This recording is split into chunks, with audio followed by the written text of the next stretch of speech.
ಬೇರೆ ಬೇರೆ ಡೈಮೆನ್ಷನ್ಸ್ ಅಲ್ಲಿ ಚರ್ಚೆ ಆಗ್ತದೆ. Say for example from Aristotle, so there is a debate on natural rights. So ಅಲ್ಲಿಂದ ನಮಗೆ ಥಾಮಸ್ ಅಕ್ವಿನಾಸು, ಸೊ ಅದಾದ ನಂತರ ಬಂದಿರ್ತಕ್ಕಂಥ ಬೇಕಾದಷ್ಟು ಫಿಲಾಸಫರ್ಸ್ ಏನಿದ್ದಾರೆ ಮತ್ತು ಸ್ಟಡಿ ಮಾಡಿರ್ತಕ್ಕಂಥವ್ರು. So there is a history of 2000 years where human rights are debated thoroughly. ಆದರೆ if you see the history of India, so if you see the classical text, say for example Chanakya ಆಗಿರ್ಬೋದು, epics, Ramayana Mahabharata ಆಗಿರ್ಬೋದು, so ಇನ್ನು ಬೇರೆ ಬೇರೆ ಯಾಜ್ಞವಲ್ಕ್ಯ ಶ್ರುತಿಗಳು ಏನೇನಿದೆ, so ಅವನ್ನೆಲ್ಲ ನಾವು ನೋಡ್ತಾ ಬಂದರೆ, ಸೊ ಭಾರತದಲ್ಲಿ ಮಾನವ ಹಕ್ಕುಗಳ ಕುರಿತು ನಮ್ಮ ಐತಿಹಾಸಿಕವಾಗಿ ಹಿಸ್ಟಾರಿಕಲ್ ನಾವು ನೋಡಿದ್ರೆ ಎಲ್ಲೂ ನಮಗೆ ಅದರದ್ದು ಸುದೀರ್ಘವಾಗಿರ್ತಕ್ಕಂಥ ಚರ್ಚೆ ಆಗಿರೋದು ಕಂಡಿರೋದು. ಆದರೆ ಎರಡೂ ಸಮಾಜಗಳು ಅಂದರೆ ಪಾಶ್ಚಿಮಾತ್ಯ ರಾಷ್ಟ್ರಗಳು ಮತ್ತು ಭಾರತ ಸಾವಿರಾರು ವರ್ಷಗಳಿಂದಲೂ ಸಹ ತಮ್ಮ ಅಸ್ತಿತ್ವವನ್ನು ಉಳಿಸ್ಕೊಂಡು ಬಂದಿದೆ, ಅವರ ಸಮಾಜವನ್ನು ಬೆಳೆಸ್ಕೊಂಡು ಬಂದಿದೆ. ಸೊ ಅಲ್ಲಿ ಹೇಳ್ತಕ್ಕಂಥ ಸಮಸ್ಯೆಗಳನ್ನು ಬಗೆಹರಿಸ್ಕೊಂಡು ಬಂದಿದೆ. ಬಟ್ ಎರಡು ಬೇರೆ ಬೇರೆ ರೂಟಲ್ಲಿ ತಮ್ಮ ಬದುಕನ್ನು ಕಟ್ಕೊಂಡಿರೋ ಥರ ನಮಗೆ ಕಾಣುತ್ತೆ. ಸೊ ಆದ್ದರಿಂದ ಭಾರತದಲ್ಲಿ ಹಾಗಾದರೆ ಹ್ಯೂಮನ್ ರೈಟ್ಸ್ ಚರ್ಚೆ ಇಲ್ಲ ಅಂದರೆ ಇಲ್ಲಿ ಯಾರು ಮನುಷ್ಯರಿಗೆ ಹ್ಯೂಮನ್ ರೈಟ್ಸೇ ಇರಲಿಲ್ವಾ, ಅಥವಾ ವಿ ಹ್ಯಾವ್ ಡಿಫ್ರೆಂಟ್ ಓರಿಯೆಂಟೇಷನ್ ಅಥವಾ different perspective on human being and human society ಅನ್ನೋದನ್ನು ನಾವು ಪ್ರಶ್ನೆ ಕೇಳ್ಕೊಂಡ್ರೆ ಅದಕ್ಕೆ ಒಂದು ಪಾಸಿಬಲ್ ಆನ್ಸರ್ ಇರ್ತಕ್ಕಂಥದ್ದು ಏನು ಅಂತ ಹೇಳಿದ್ರೆ, most of our classical text thought about duties. For example ರಾಜಧರ್ಮ ಅನ್ನೋದು ಹೇಗಿರಬೇಕು. ಸೊ ಈ ಥರದ್ದು ನಮಗೆ ಎಲ್ಲ ಕ್ಲಾಸಿಕಲ್ ಟೆಕ್ಸ್ಟ್ಗಳು ಕರ್ತವ್ಯದ ಬಗ್ಗೆ ಮಾತಾಡ್ತಾರೆ. ಸೊ ಅದು ಕುಟುಂಬ ನಿರ್ವಹಣೆ ಆಗಿರ್ಬೋದು, ಸಮಾಜ ಆಗಿರ್ಬೋದು, ರಾಜ್ಯ ನಿರ್ವಹಣೆ ಆಗಿರ್ಬೋದು, ಆಡಳಿತ ಆಗಿರ್ಬೋದು, so everything in the form of duties. ಆದರೆ ಪಾಶ್ಚಿಮಾತ್ಯ ರಾಷ್ಟ್ರಗಳಲ್ಲಿ in the form of rights.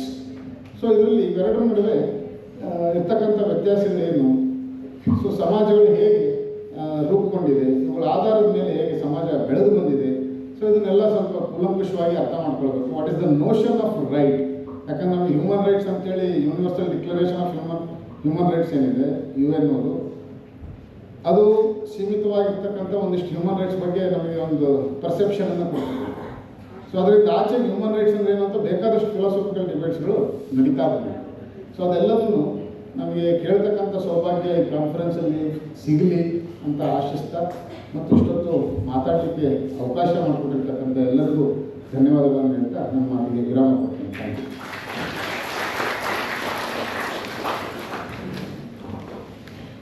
Thank you, sir. With no further ado, let's begin today's first plenary session on human rights theoretical perspective.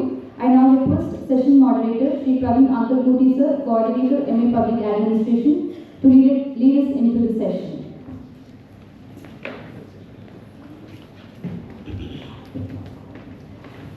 Good morning, ladies and gentlemen.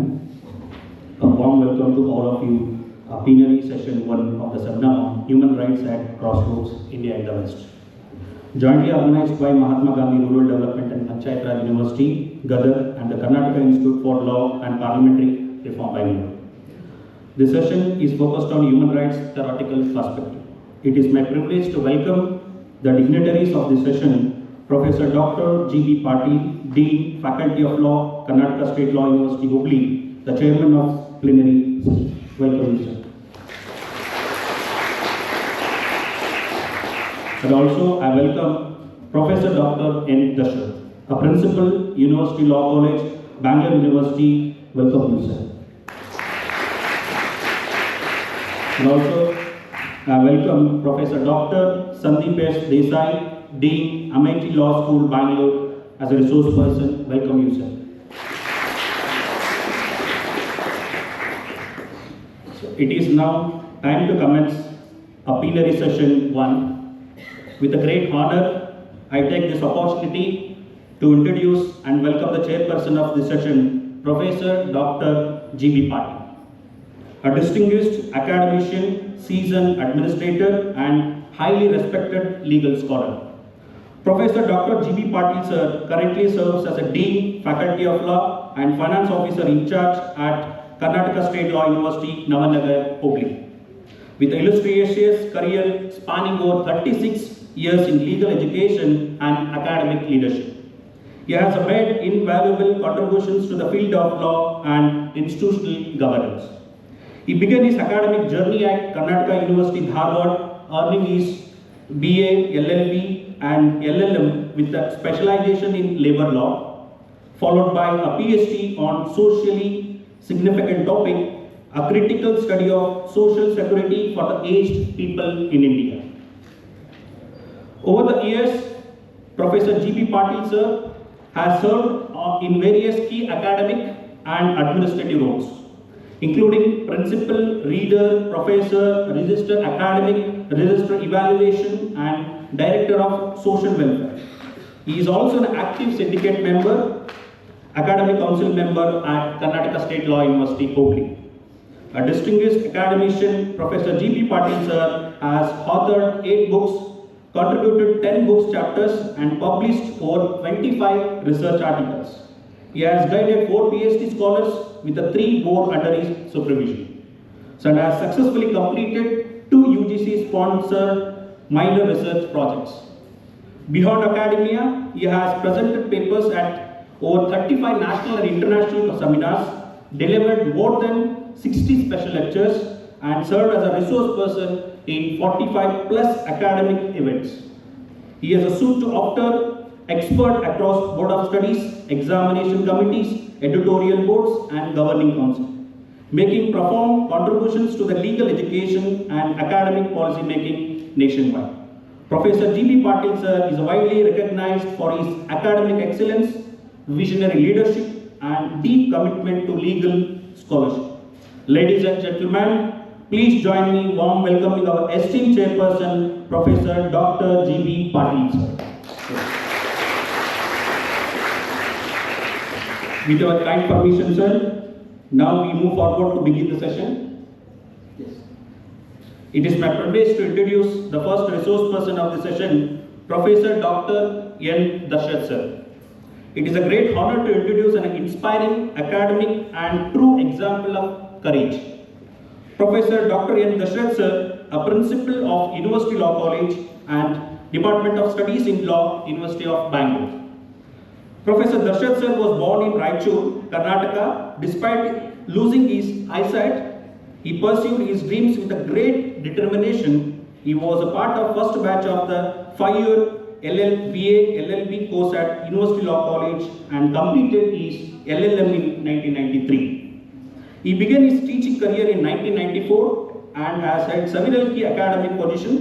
In 2010, he made history by becoming the first visually challenged person in India to receive a PhD in law for the Indian Law Institute in Delhi, an achievement recognized at he has guided 9 PhD scholars, written 3 books and presented research papers in India and abroad, including Sri Lanka and Thailand.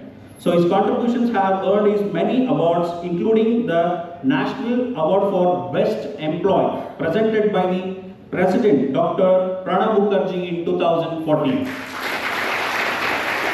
Professor Dashrath sir is also one of the first visually challenged person in India to serve as Dean of Faculty and Principal of University Law College. His journey is truly inspiring for all of us. I now request Professor Dr. N. Dashrath sir to kindly share his thoughts on the topic legal perspectives on human rights.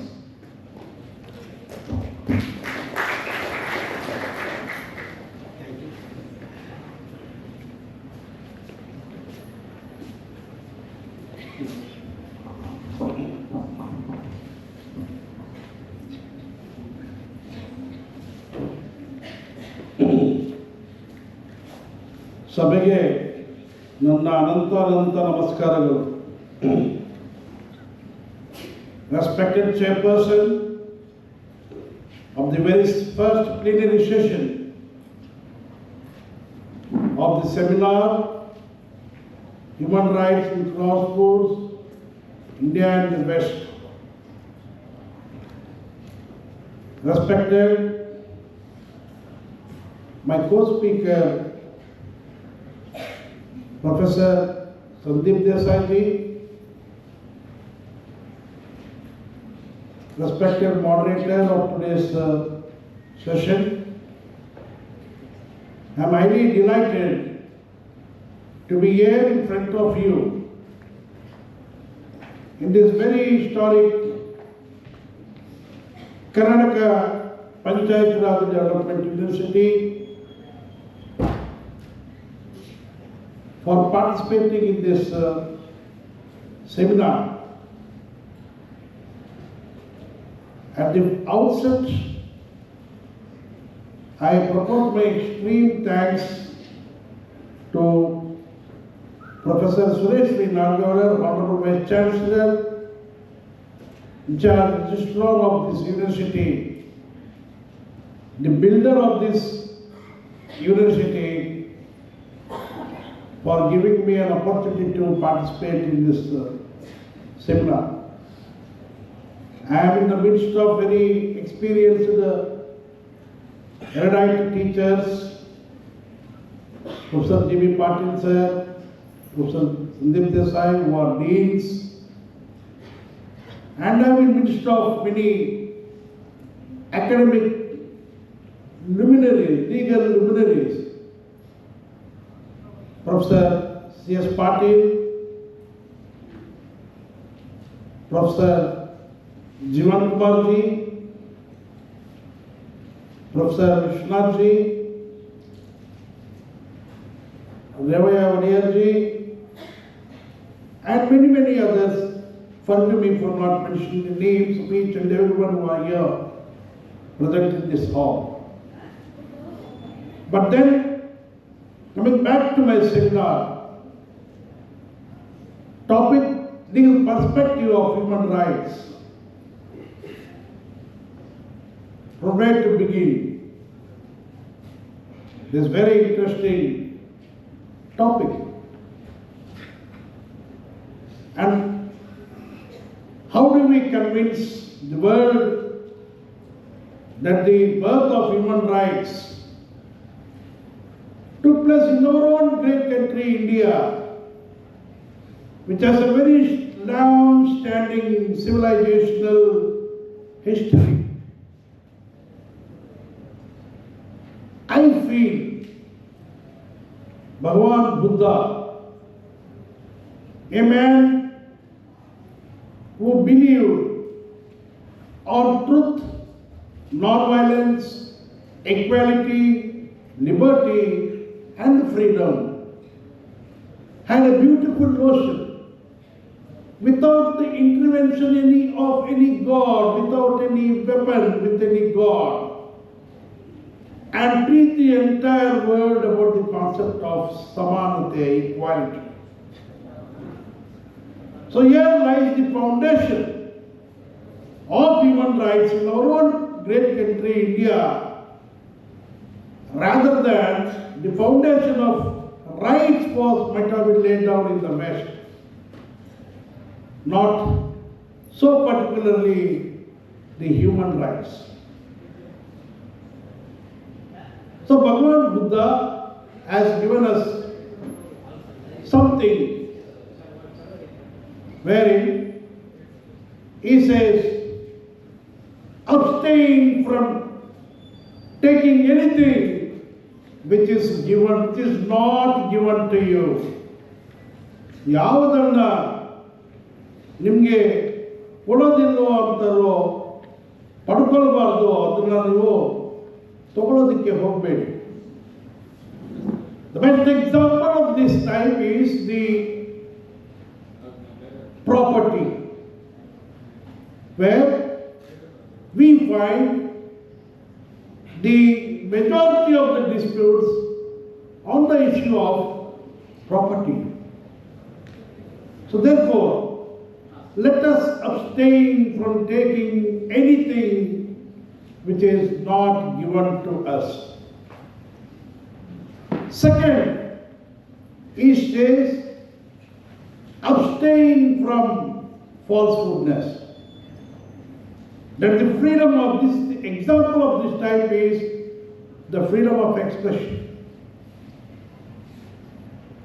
which is a very important human right for a human being, where the expression is the manifestation of all the ideas and opinions of the people and the citizens in the society. Then the third thing he says that abstain from any type of sexual misconduct. Don't do anything which will hurt the sentiments of any women, and don't involve in any sort of sexual misconduct. He says abstain from intoxication. So wherein again the given example is that we have to behave well in the society for the well-being of all in society. And abstain from hatredness. Do not hate anyone. Do not create any conflicts by hatredness. These are the beautiful examples which are given by our own Lord Buddha. To him we say our great country is the virgin. Secondly, Bhagavan Buddha says that the human rights are for human beings. So it should be with full of spirit of the people, not with the full of spirit of any external agency, wherein there should be an internal agency in ourselves with a great spirit to follow them.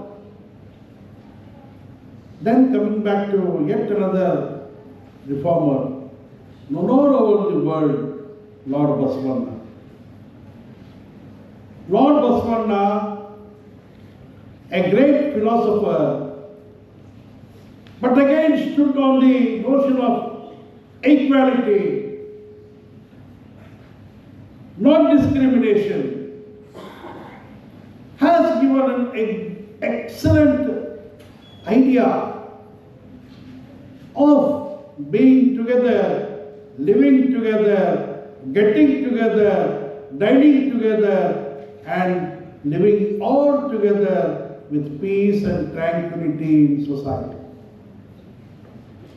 So Lord Basavanna, one notion, kalabedi, kolabedi, usiyalnu elabedi, annarige asaya hage, nadedukollabedi.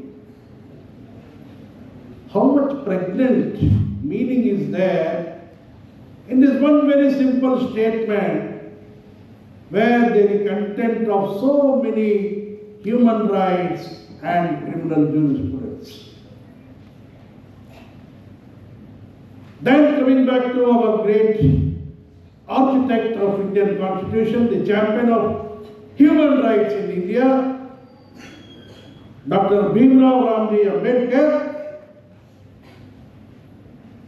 who again stood on the ideals of Lord Buddha and Lord Basavanna, Sant Kabir, where he also believes in totality the same version which Lord Buddha and Lord Basavanna have believed. He has given us an excellent constitution which is a testing document even after 75 years. No matter it was eroded, again brought into the right roads. But then Dr. Baba Saheb Ambedkar is a great champion of human rights, says that the fundamental rights became familiar due to the idea of rights generated by the American Constitution and the French Revolution. The American Declaration of Independence declared everyone has some inalienable rights, whereas the French Revolution declared all men are born and remain to be equal in society. So therefore, that Baba Sahib Ambedkar said that the fundamental rights are very essential, which are guaranteed in the Constitution. But then these fundamental rights does not require and does not depend much upon the external agency for their implementation, rather than they should be implemented through the social consciousness that is generated in the society. Until unless we have the social consciousness to respect the fundamental rights of each another, one another, there will be no meaning for any sort of fundamental right documented in Part 3 of the Indian Constitution. Therefore, in this regard, a great American philosopher, Edmund Burke, whom Dr. Ambedkar refers, he says that the enforcement of law is possible and successful when it is enforced to a sole solitary person who is involved in criminal act. So ಒಬ್ಬರು ಯಾವುದಾದ್ರೂ criminal act ಅಲ್ಲಿ ತೊಡಗಿದ್ರೆ ಅಂಥವನ ವಿರುದ್ಧ ಕಾನೂನು ಬಹಳ ಸಮರ್ಪಕವಾಗಿ ತನ್ನ ಕಾರ್ಯವನ್ನು ನಿರ್ವಹಿಸುತ್ತದೆ ಅಂತ ಎಡ್ಮಂಡ್ ಬರ್ಗ್ ಅವರು ಹೇಳ್ತಾರೆ. ಆದರೆ the same law cannot be so powerful enforcer of the crimes that are committed by a group of people in society. ಗುಂಪು ಘರ್ಷಣೆಗಳಿಂದ ಆಗುವತಕ್ಕಂಥ ಅಪರಾಧಗಳನ್ನು ಕಾನೂನು ಯಾವ ರೀತಿಯಾಗಿ ತನ್ನ ಪರಿಪಾಲನೆಯನ್ನ ಮಾಡುತ್ತದೆ, ಪರಿಪಾಲನೆ ಮಾಡೋದಕ್ಕೆ ಸಾಧ್ಯನ ಅಂದರೆ ಎಡ್ಮಂಡ್ ಬರ್ಗ್ ಹೇಳ್ತಾರೆ, ಇದು ಬಹಳ ಕಷ್ಟದ ಕೆಲಸ. ಹಾಗಾಗಿ ನಾವು ಪ್ರತಿಯೊಂದಕ್ಕೆ ನಾವು ಕಾನೂನಿನ ಮೇಲೆ ಅವಲಂಬಿತವಾಗಿರೋ ಬದಲಾಗಿ we have to generate the spirit of the people for developing the social consciousness in society, for respecting each other's fundamental rights, says Dr. Bhimrao Ramji Ambedkar. Then coming to the simple meaning of human rights. If any common layman asks me, yes sir, ಮಾನವ ಹಕ್ಕುಗಳಿದ್ರೆ ಏನು, ನಮ್ಗಷ್ಟು ಅರ್ಥ ಆಗೋದಿಲ್ಲ. ನಾವೆಲ್ಲ ಮಾನವರೇ, ನಮ್ಗೆ ಯಾಕೆ ಮಾನವ ಹಕ್ಕುಗಳು ಬೇಕು? ನಾವು ಮಾನವರ ಮೇಲೆ ನಮ್ಗೆ ಹಕ್ಕುಗಳು ಇದ್ದಾವಲ್ಲ ಮೊದಲಿಂದ, ಅಥವಾ ನಮಗೇನು ಹಾಗೆ ಅಂತ ಕೇಳಿದ್ರೆ what would be your answer to convince a common man? Human rights for a common man are rights which provide him the security for life, for his peaceful stay in society. ಒಂದು ಸಮಾಜದಲ್ಲಿ ಶಾಂತವಾಗಿ ಜೀವನವನ್ನು ಮಾಡಬೇಕಾಗಿದ್ರೆ ನಮಗೆ ಮಾನವ ಹಕ್ಕುಗಳು ಬೇಕಾಗ್ತದೆ. So ಯಾವ ಹಕ್ಕುಗಳು ನಮ್ಮನ್ನು ಶಾಂತಿಯಾಗಿ ಜೀವನ ಮಾಡೋದಕ್ಕೆ ಸಮಾಜದಲ್ಲಿ ಅನುವು ಮಾಡಿಕೊಡ್ತವೋ ಅಂಥ ಹಕ್ಕುಗಳನ್ನು ನಾವು ಮಾನವ ಹಕ್ಕುಗಳು ಅಂತ ನಾವು ಹೇಳ್ಬೋದು, ಒಬ್ಬ ಸಾಮಾನ್ಯ ಮಾನವನು. But for telling a legal luminary or a man with the knowledge of law, have not found any, if I am sorry, I stand corrected, not found any definition of human rights as given by any legislation either in the West, except our country has defined human rights under the provisions of the Protection of Human Rights Act 1993, where again the Act defines human rights. All of you are aware, I need not tell you. Those rights as liberty, life, liberty, equality, guaranteed by the Constitution and embodied in the international covenants, enforceable by the courts of law in India.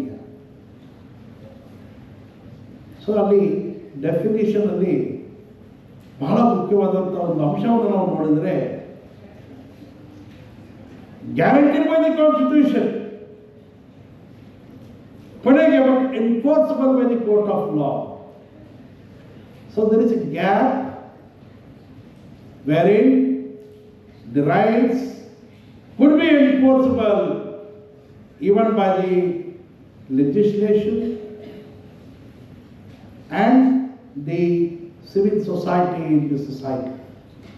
But then, it's a good definition. But then, in this regard, Dr. Babasaheb Ambedkar again says, political tyranny is much more lesser. Political tyranny is much more lesser than when compared to social tyranny. Much more compared to social tyranny, political tyranny is more. A reformer who defies a right is more courageous than a man, a politician who defies the government. Andre, a politician is very clever in defying his own government. But many of us are living in the ignorance. Most of us do not understand how the political parties, the political system, the politicians, no matter to which party they belong to, are involved in defying their own governments, but not fully, to the greater extent I say. And in the present times, you may be knowing how our institutions, our law enforcing agencies, how our election commission, how our Reserve Bank of India, how to some extent the honorable judiciary is gradually becoming the subservient of the political party which are in power. So that's why he says political tyranny. And he says, ಇದಕ್ಕಿಂತ ಬಹಳ danger ಏನಂತಂದ್ರೆ social tyranny. ಇದನ್ಯಾರು ಸಂಭಾಳಿಸೋದು? ಇದನ್ಯಾರು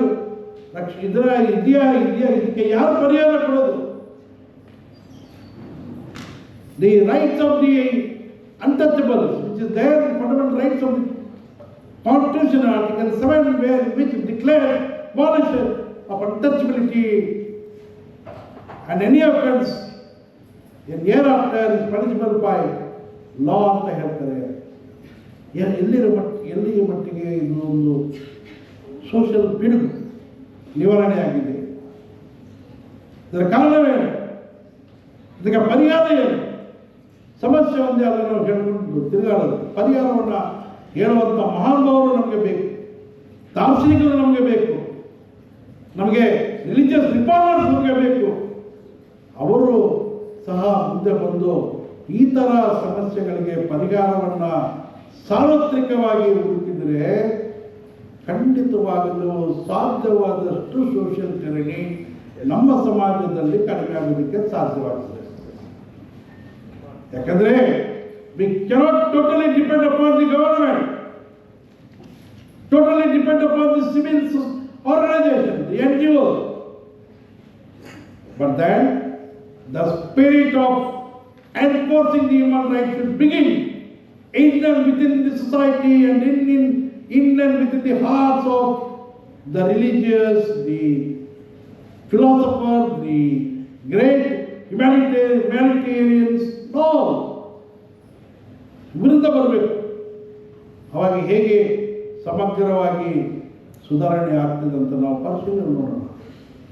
ನಾನೇನು ಎಲ್ಲೂ ನೋಡಿಲ್ಲ, ಎಲ್ಲಾದರೂ ಅಸ್ಪೃಶ್ಯತೆ ಆಗಲಿ, ಎಲ್ಲಾದರೂ ಮಹಿಳೆ ಬಗ್ಗೆ ಶೋಷಣೆ ಆದರೆ, ಡಿಸ್ಕ್ರಿಮಿನೇಷನ್ ಆದರೆ, ಎಲ್ಲಾದರೂ ಗಲಭೆಗಳಾದರೆ, ಎಲ್ಲಾದರೂ ಏನಾದರೂ ಅಪಘಾತಗಳಾದರೆ ಯಾರು ಸ್ಟೇಟ್ಮೆಂಟ್ ಯಾರು ಕೊಡ್ತಾರೆ? ಕೊಟ್ಟರೆ ಮಿನಿಸ್ಟ್ರಿ ಪವರ್ ಕೊಡ್ತಾರೆ, ಇಲ್ಲಂದ್ರೆ ಕೊಡೋದು. And day by day we are moving towards the silence democracy. Silencing. This cannot work for any long time. For the protection of any human rights in this great country. ನಾವು ಪ್ರಧಾನ ಮಂತ್ರಿಗಳು ಹೇಳ್ತಾ ಇರ್ತಾರೆ, ನಾವು ಬುದ್ಧವನ್ನು ಕೊಟ್ಟಿದ್ವಿ, ಯುದ್ಧವನ್ನಲ್ಲ. हमने बुद्ध दिया है लेकिन हम युद्ध नहीं करना है. लेकिन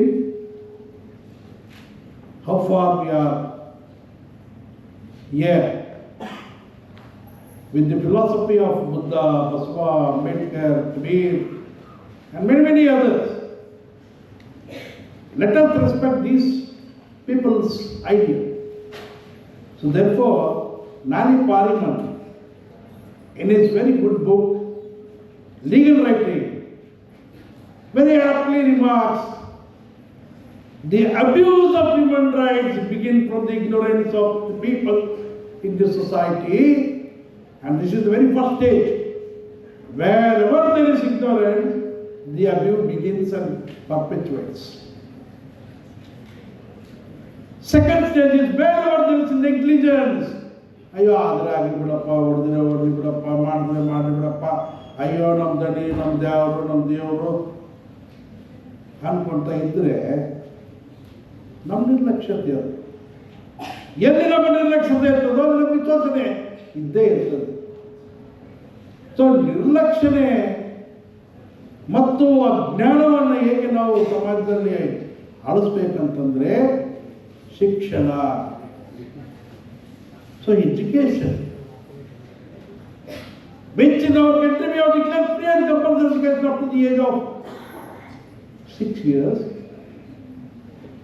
But then I feel the education should be fully subsidized.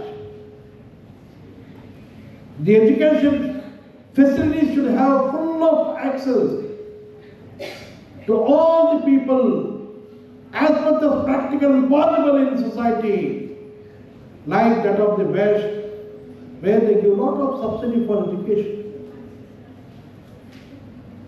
How much we are contributing towards research. Therefore, Ambedkar again says, education is a double-edged weapon. One edge of the weapon creates social transformation, another edge of the weapon creates social emancipation. But then, how long we are giving importance? If no longer we give importance to this education, our India, I feel, cannot become a developed country, not only by 2047 and many years to come in future. Becoming a developed country will remain a only dialogue, a one-year statement. Earlier, our late President Abdul Kalam said, our India should become a developed country by 2020. Then again they say 2047, and someone may say again some other time. In this regard, Mr. David Crompton, a great philosopher and the founding member of the Development and Ethical Society, of Maryland, USA, very aptly remarks that deliberate democracy should create the capabilities in the man in society. And creating capabilities should be very morally secured for all in the society. So ನಾವು ಎಲ್ಲಿವರೆಗೆ capabilities ನಮ್ಮ ಜನರಿಗೆ ನಾವು ಒದಗಿಸಿಕೊಡೋದಿಲ್ವೋ, it will not be a just and a good development. Never be a just and good development. All are beyond chat GPT, pat BPT, hack BPT, lab BPT, everything. All are beyond the chat GPT, DeepSeek, many others. But then, how far our natural intelligence is increasing rather than becoming slave to artificial intelligence, which in long time will again create the problem of human rights, more particularly in the area of providing the second generation rights, the right to work, right to employment, right to subsistence, right to remuneration, are all put into jeopardy. Test this statement. Do I am here or not here, this word. So, I feel the real spirit of the implementation of human rights lies in the society and within the hearts of each and every one of us. Therefore, with this legal perspective, the Human Rights Protection of Human Rights Act has been enacted. Section 30 provides for the establishment of conferring powers upon the Sessions Court to be designated as the human rights courts in different districts. But then, how many human rights courts we have established? How many designated human rights courts are there in our own Karnataka state? So we have to depend upon only their enforcement on the State Human Rights Commission, the National Human Rights Commission, Women Commission, National Commission for Scheduled Castes, National Commission for Scheduled Tribes, National Commission for Minorities, so, etc. But all have, if they remain silent to the silent spectators about the abuse of human rights which are going day on day in society, all these institutions are nothing but going to prove themselves as the subservient of political masters. If any institution becomes the subservient of a political master, that institutions will not flourish for a long time. It might, but there are so many good people who are still politicians, have done wonderful work in establishing institutions, in generating knowledge through institutions, in creating awareness about establishing institutions. One among them, I feel, is the builder, the founder of this great university, Dr. H.K. Patil Ji. We call him as a gentleman politician. A gentleman politician, a simple human being who has built number of institutions like ILPA, Arpedia, and many other institutions in Gadag. So such type of politicians are also there, but they are all figure count. They don't expect anything, they don't take anything which is not given to them.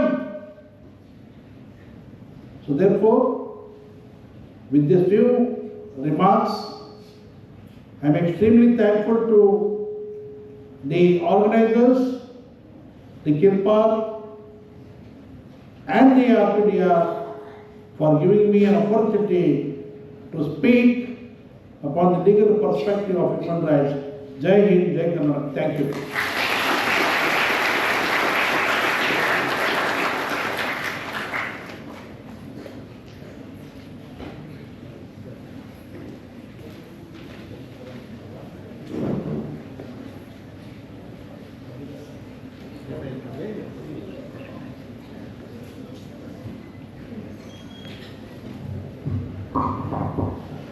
ಮಾನವ ಹಕ್ಕುಗಳು ಎಲ್ಲರಿಗೂ ಸಮಾನವಾದ ಗೌರವ ಮತ್ತು ಸ್ವಾತಂತ್ರ್ಯವನ್ನು ಒದಗಿಸುತ್ತದೆ ಎಂದು doctor B R Ambedkar ಅವರು ಹೇಳಿದಂತೆ we extend our heartfelt gratitude to Professor Dr. N. Dashrath sir for his illuminating and thought-provoking address. Your valuable insights have greatly enriched our understanding of the topic. We deeply appreciate your time and effort in sharing your expertise with us today, sir. Thank you, sir. Once again, thank you. So now it is my pleasure to introduce our next resource person, Dr. Sandeep S. Desai, a distinguished academician, legal scholar, and institution builder. He is currently serving as professor and dean at Amity Law School, Amity University, Bangalore.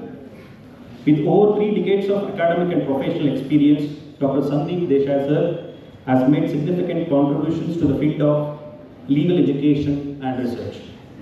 He holds a PhD in law on a very relevant and contemporary topic, the impact of intellectual property rights on agriculture. An academic achiever from the state start, he is a state rank holder in humanities, a gold medalist in political science, and a university rank holder in both LLB and LLM. His passion for teaching has been shaped law schools across Karnataka, including as a dean at Christ University, PES University, Presidency University, before becoming the founding dean of Amity School of Bangalore. Dr. Sandeep Desai sir has also practiced law and taken part of international academic collaborations, including faculty engagement programs in Hong Kong. His policy level contributions include working on Committee for Reforms in Criminal Justice System, the Committee on Action Plan for Legal Education constituted by the Government of Karnataka, whose recommendation led the establishment of Karnataka State Law University, KSLU and KILPA. As a researcher, he has authored a major research project on jurisprudential aspects of health law and recently edited a book on human rights sponsored by the National Human Rights Commission, NHRC. His work has been published in leading law journals and continues to be the sought after keynote speaker and resource person at premier institutions like National School of Law, India University and University Law College, Bangalore University. A scholar, a leader and mentor. Dr. Sandeep Desai sir dedication to advancing legal education and thought leadership is truly commendable. Now we welcome Dr. Sandeep S. Desai sir to the dais to deliver his insightful lecture on philosophical foundations of human rights. Over to you, sir.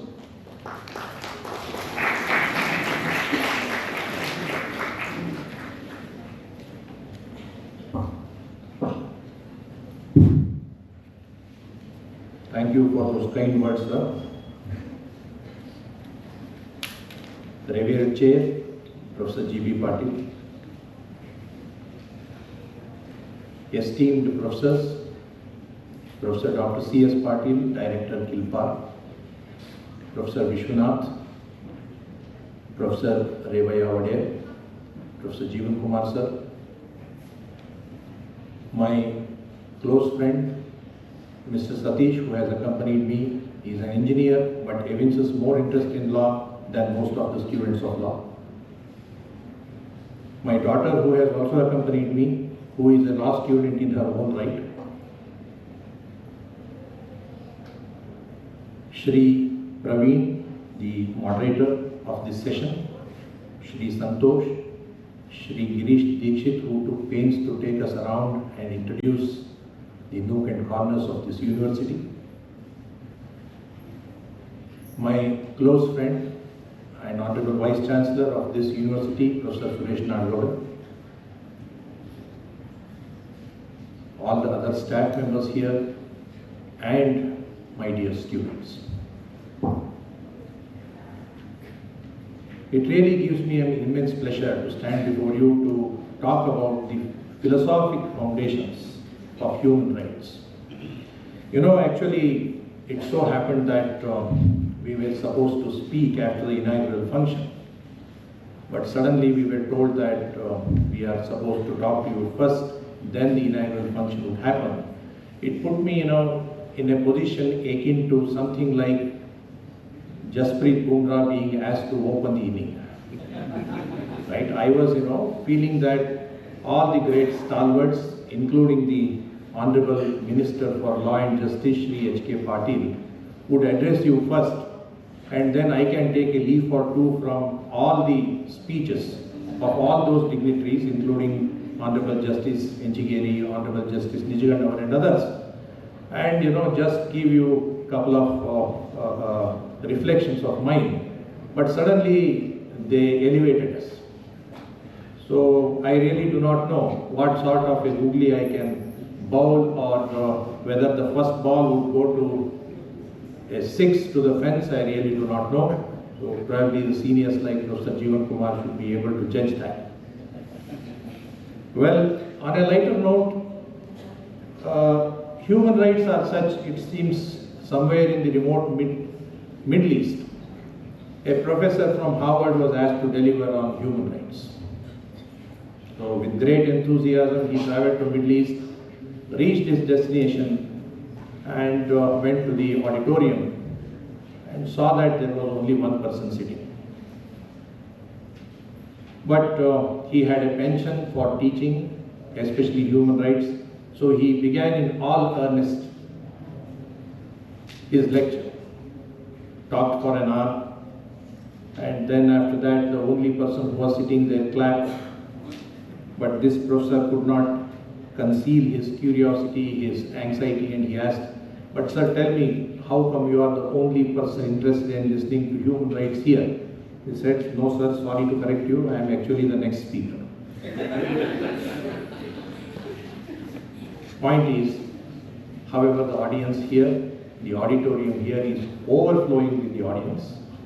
The audience seemed to be very eager and enthusiastic to listen to us.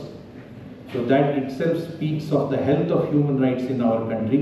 Kudos to all those people who laid the foundations for human rights in this country. I really am trying to tell this in a lighter note to start with, because see, human rights are basically to be claimed against, as Professor C.S. Patil was emphasizing in an address just the other day. Basically, human rights are the rights which we have to claim from the government in the first place. You all must be very familiar about Ronald Reagan, the former President of the United States, the 40th President, a man who was known for his wit, humor, and self-reflection, basically. Ronald Reagan says, the 9 most terrifying words in English language are, "I am from the government and I am here to help." Imagine this coming from the president of the free land, who leads the most powerful government on the face of the earth, and he would say in a public meeting that "I am from the government and I am here to help," are the most 9 terrifying letters in English. Probably that sums up the other part of the fate of human rights also. Just to give you one more small anecdote, then we will get down to serious business for the 20 minutes that are assigned to me.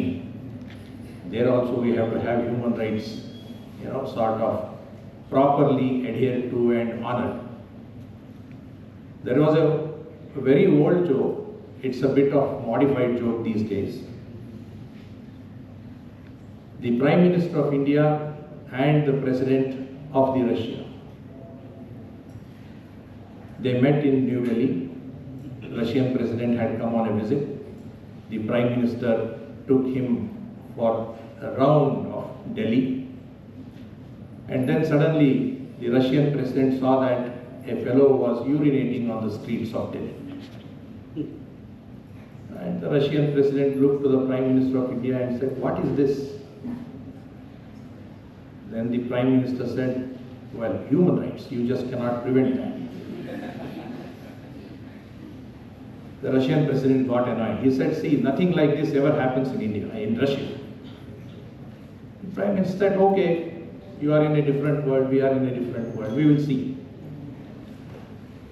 Then sometime later, the Prime Minister of India went to Russia. Same tour of Moscow, St. Petersburg Square, this, that, everything was happening. And suddenly the Prime Minister of India spotted a fellow urinating on the streets in Moscow. So he nudged President of Russia and said, "Look at it." The Russian president got furious. He called his aides and told them, "Bring that fellow here." They went, came back after 2 minutes without that person. Russian president, his face was red with fury. He said, "Where is he?" "Sorry, sir, we could not bring him." "Why?" "He's an Indian." "So what? But he's in Russia." "Yes, sir, but he has diplomatic immunity."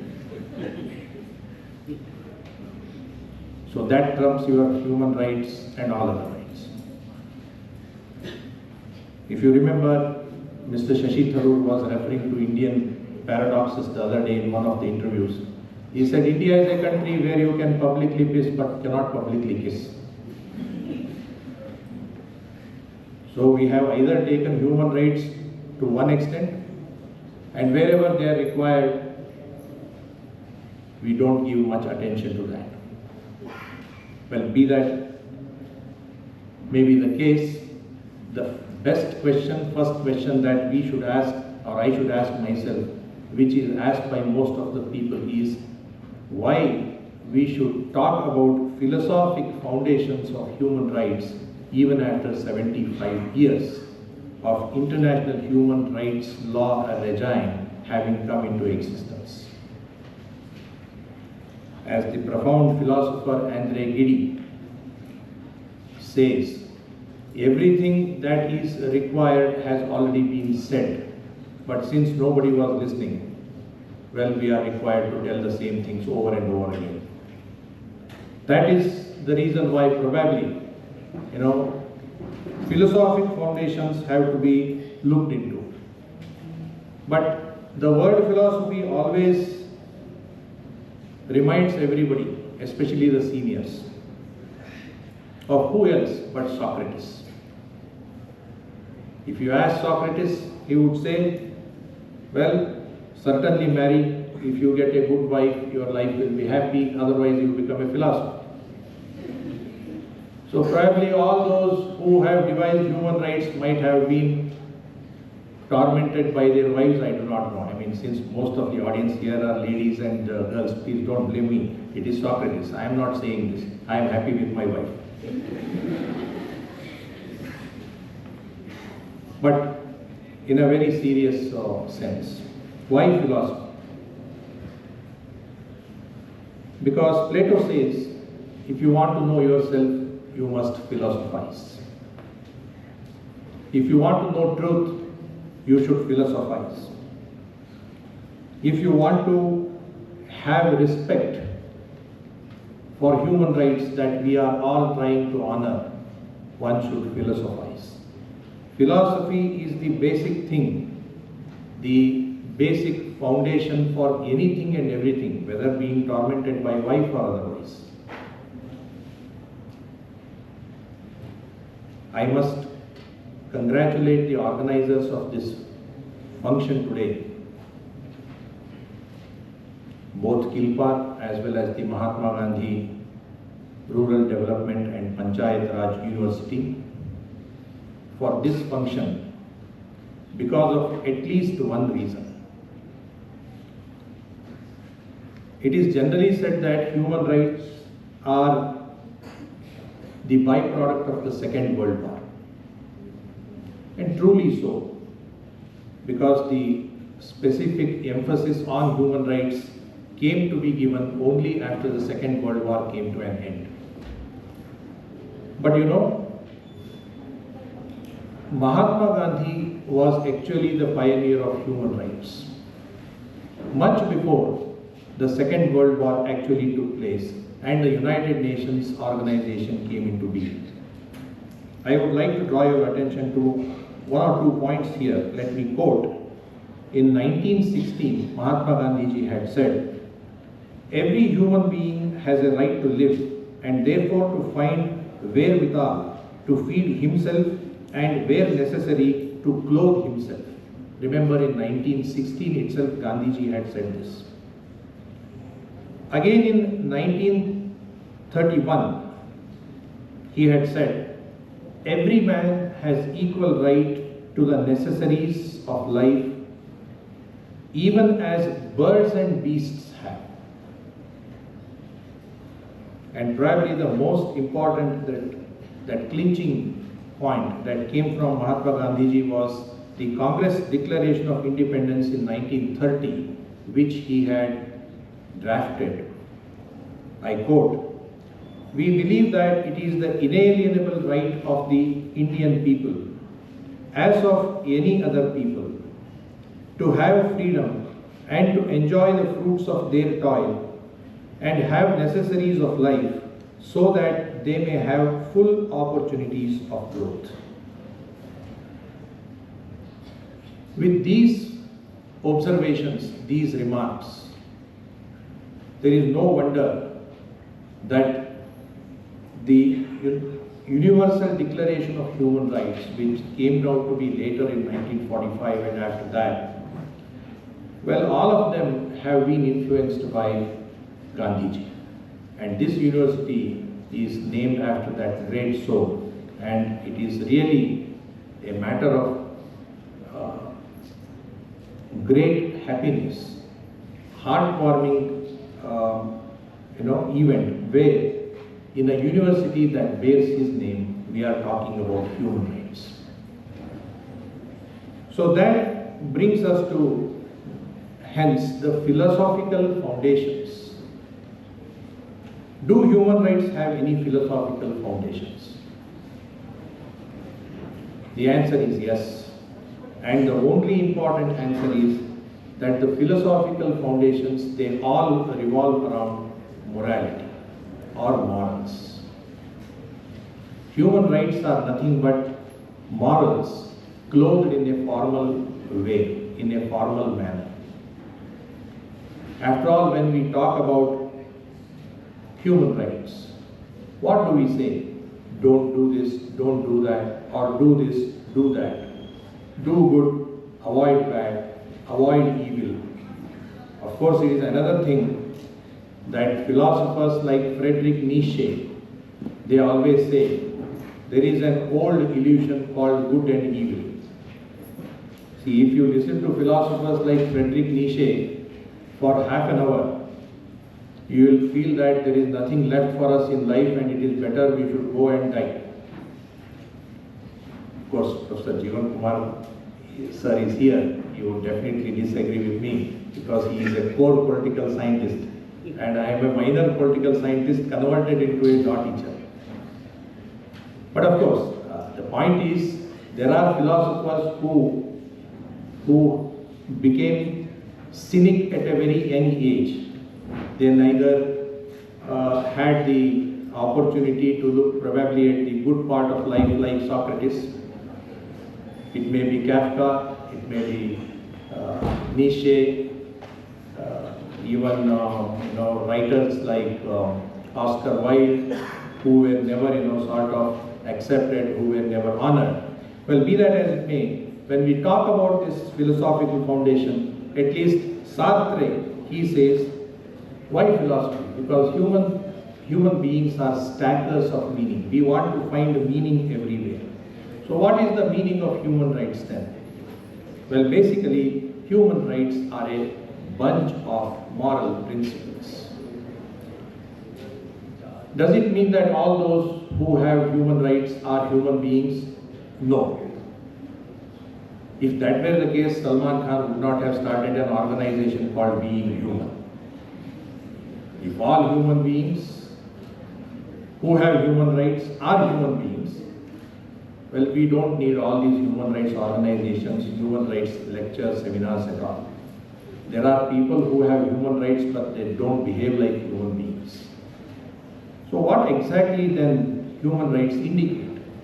Human rights are those rights which we are entitled to, no matter what our cultural, religious, regional, racial background is.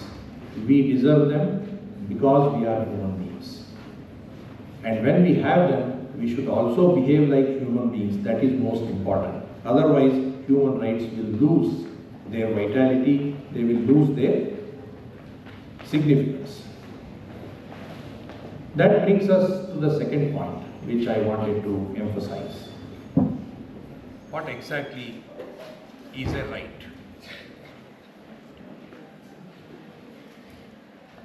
A right is understood in so many different ways with various perspectives, and law students especially would know the Hofeldian concept. Am I audible? Law students would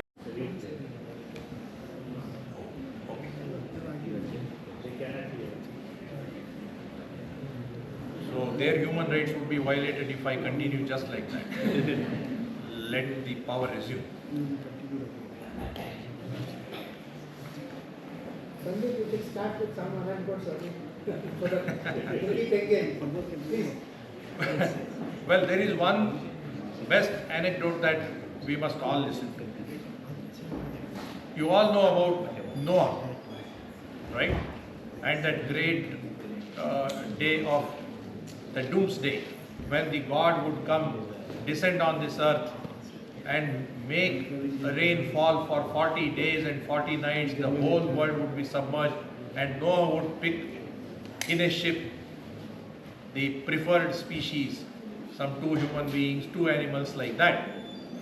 So looking at all these problems on earth, suddenly God appeared before Noah. And Noah was surprised. Why? What happened? Everything seems to be happening. As the God said, everything seems to be happening, but unfortunately nothing is happening according to my design. So I am going to destroy this. You prepare one more ark within 6 months, make sure that the desired people, the desired species are there, and we will start. He said, okay. After 6 months, God came down and saw that Noah was crying in his courtyard. There was no ark to be seen. He asked, what happened? Well, I started building the ark, but it so happened that my neighbors complained to the environmental authority that I am cutting the local trees here. And then the animal rights activists came and said that I am confining various wild animals without their consent into the ark, and I am taking them somewhere without their permission.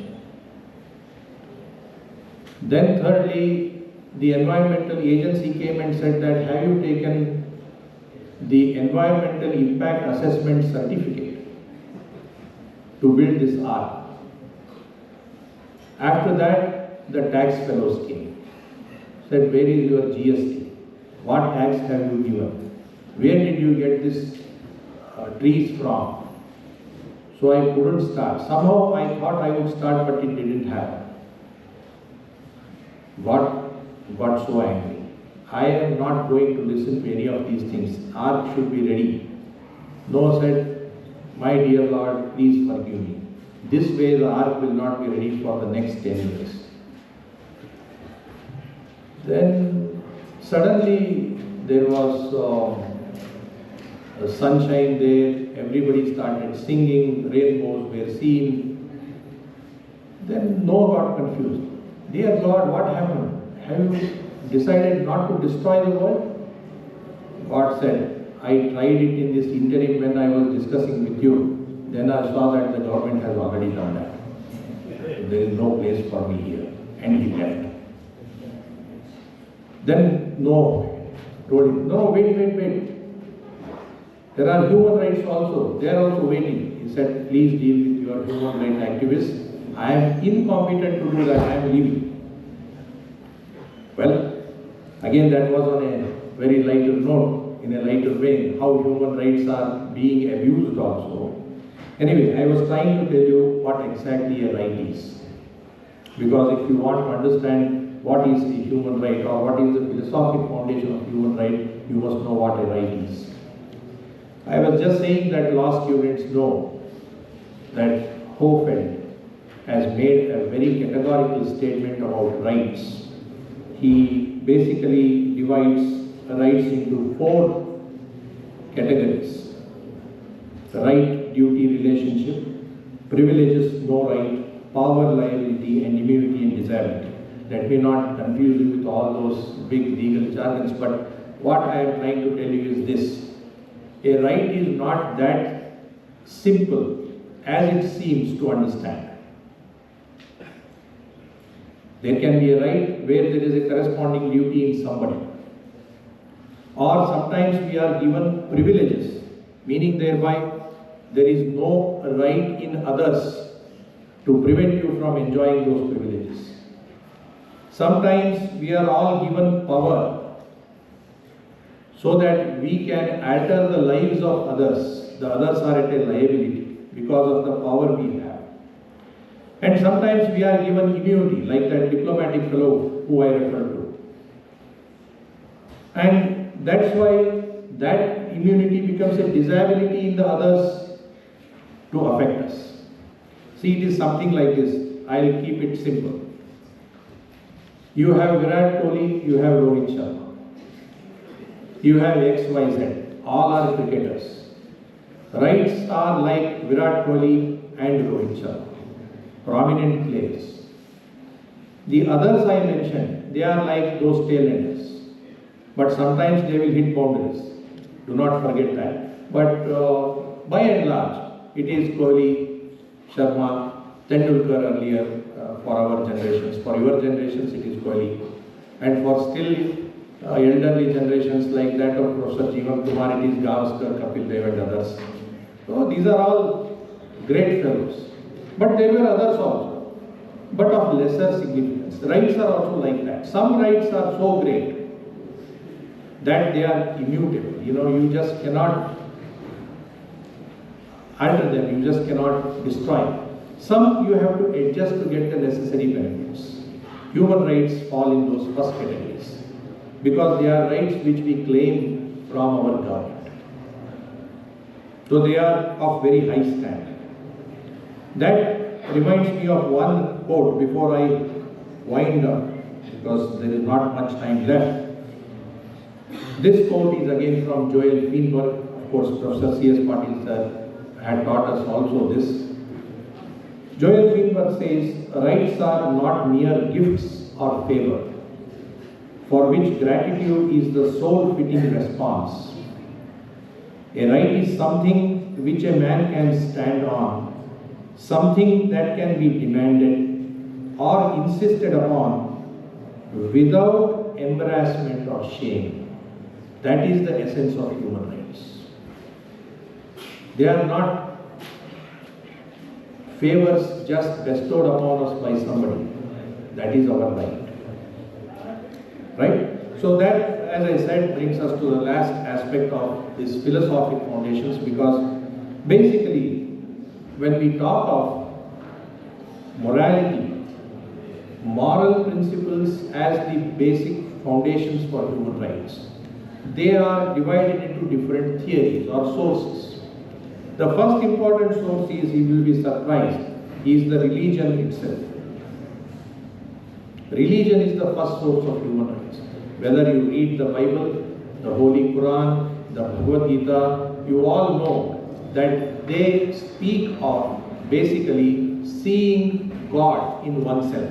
Whether it is Advaita or Dvaita or any other principle, philosophy, all that they say is man should see in God himself. The only problem is, if everybody can see or should see a God in himself or herself, why there are so many different gods? That is something which human rights cannot explain. That we will have to understand by ourselves. So religion happens to be the first foundation. But the most important foundation for human rights is natural law. Natural law and natural rights, the essence of which is to live in accordance with nature. That is, by using one's own reason, not one's own emotion. By appealing to one's own reason, if we can live in harmony with nature, well, that is enough for any human right to survive. That is the basic idea of natural law and natural right. Of course, there are different dimensions of natural law. If you listen to Saint Thomas Aquinas, he says, lex injusta non est lex, or an unjust law is not a law at all. But the only problem is, who will say whether a law is unjust or not? So whether all human rights are good, because these days we see that even terrorists claim human rights. Can we grant human rights to terrorists? Then the next question is, well, who will define who is a terrorist? So philosophy keeps on, thinking like this. One great philosopher, woman philosopher, was on her deathbed and she was surrounded by her pupils, her disciples. So she asked, what is the answer? What is the answer? On her deathbed. Then her most preferred disciple, she whispered something in her ear, thinking that the teacher will die peacefully. The moment she heard the answer, she got up from the deathbed and said, what was the question? What was the question? That's how philosophers work. That's why the Socratic method. You ask a question, you give an answer, it leads to another question, and it never ends. It goes on. So natural law like this has multiple dimensions. But basically, we all know that natural law hinges around what we call objective moral principles. There are certain moral principles which are moral but yet are objective. Well, I won't take you in greater details about that. That would turn out to be a jurisprudence class. But the next deviation from this is positivism. Positivists, especially Bentham, Austin, they were fiercest critics of natural law. And Bentham, in fact, went to the extent of saying that natural law is a nonsense on the stilts. It's a rhetorical nonsense. To some extent he is right, because natural law keeps on telling what the law should be, forgetting what the law is. And positivists say, why are you in that utopian world? Come down to what law is. Well, again, these things keep on happening, keep on going. But positivism tries to avoid morality and brings human rights or law to the earth, saying that anything that is made by the government is the law. So for them, whether that is moral or immoral, we have to follow that. Hitler's laws, for example, they were laws. They were immoral, but nevertheless they were laws. Of course, as I said earlier, that led to Second World War, and Second World War led to rebirth or reimagination of natural law into human rights. Then the next foundation is Marxism. Again, Karl Marx, well, he thinks that man is a species unto himself. For him, all these words, human rights, justice, government, or whatever, morality, these are all just segments, these are all just events. Each man has to find for himself the true meaning of these. So he tries to focus on the individual as the owner of the rights. However, he also says individuals have not yet grown to that stature of understanding it for themselves, so the government will do that for them. Which government? Communist government. Well, we know the fate of communist governments after 1990s, what happened to them. So that also probably is not a very good philosophical foundation. Perhaps one of the most important other foundations is what we call the sociological foundation, popularized by Roscoe Pound. Roscoe Pound, who speaks of interests, individual, private and public interests, and a balancing of the same so that there is maximum yield from those interests by sacrificing as less interests as possible. In fact, if you read Roscoe Pound, you know that he says law is an instrument of social engineering. It is basically the function of the law to balance these interests in such a way that people will get maximum benefit out of that, but we are not going to sacrifice as many interests also. And the last one in this series is of course utilitarianism. Perhaps the most popular foundation that we all speak of started with J.S. Mill, but again popularized by Bentham and others. Maximum happiness of maximum numbers, maximum pleasure and minimum pain. But that is the basic idea when it comes to utilitarianism. But of course, when it comes to utilitarianism, this focus is not on individuals, it's on the collective welfare of the state. So individuals per se may not have a lot of scope about human rights as such. Well, this is, I think, I would stop here, sir, because G.V. Patil sir had told me 20 minutes. But anyway, I'll just give you one more point. Does it mean that our great country had no sense or perception of human rights? We had. Of course, Dacharan sir had just mentioned about that. It was in the form of dharma. We don't have an equivalent word for dharma in English. We have right, but there is no equivalent word for right in Sanskrit. So if you consider right, well, it has become, they have been using the term adhikar, Manavadhikar Ayog, National Human Rights Commission. So Western world looks at human rights as the basic authority, that power to take or use the rights. We went for dharma, the propriety of life, the correctness of life. And dharma is relegated into, divided into about 10 sections. Of course, I think I will be exceeding my time. Maybe some other time when Professor Nadgodar would ask me to come, maybe I will come and trouble you and torment you with my own human rights lecture. So I think with this, let me conclude my words. Thanks to RDPR, Kilpa and others for having given me this opportunity to address this gathering and share my whatever little views that I have been able to gather. Thank you so much.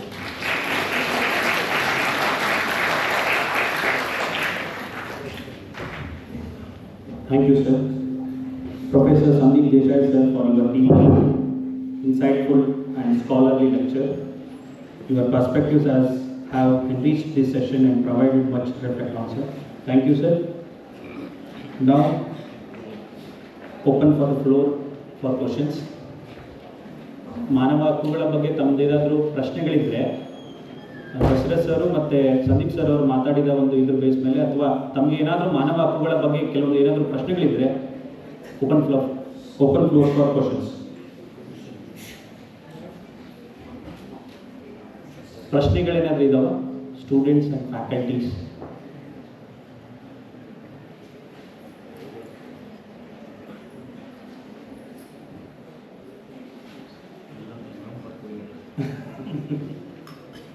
ಯಾರಾದರೂ ಮಾನವ ಹಕ್ಕುಗಳ ಬಗ್ಗೆ ಪ್ರಶ್ನೆಗಳೇನಾದರೂ ಇದ್ದರೆ ತಮ್ಮ ಪ್ರಶ್ನೆಗಳನ್ನು ಕೇಳ್ಬೋದು.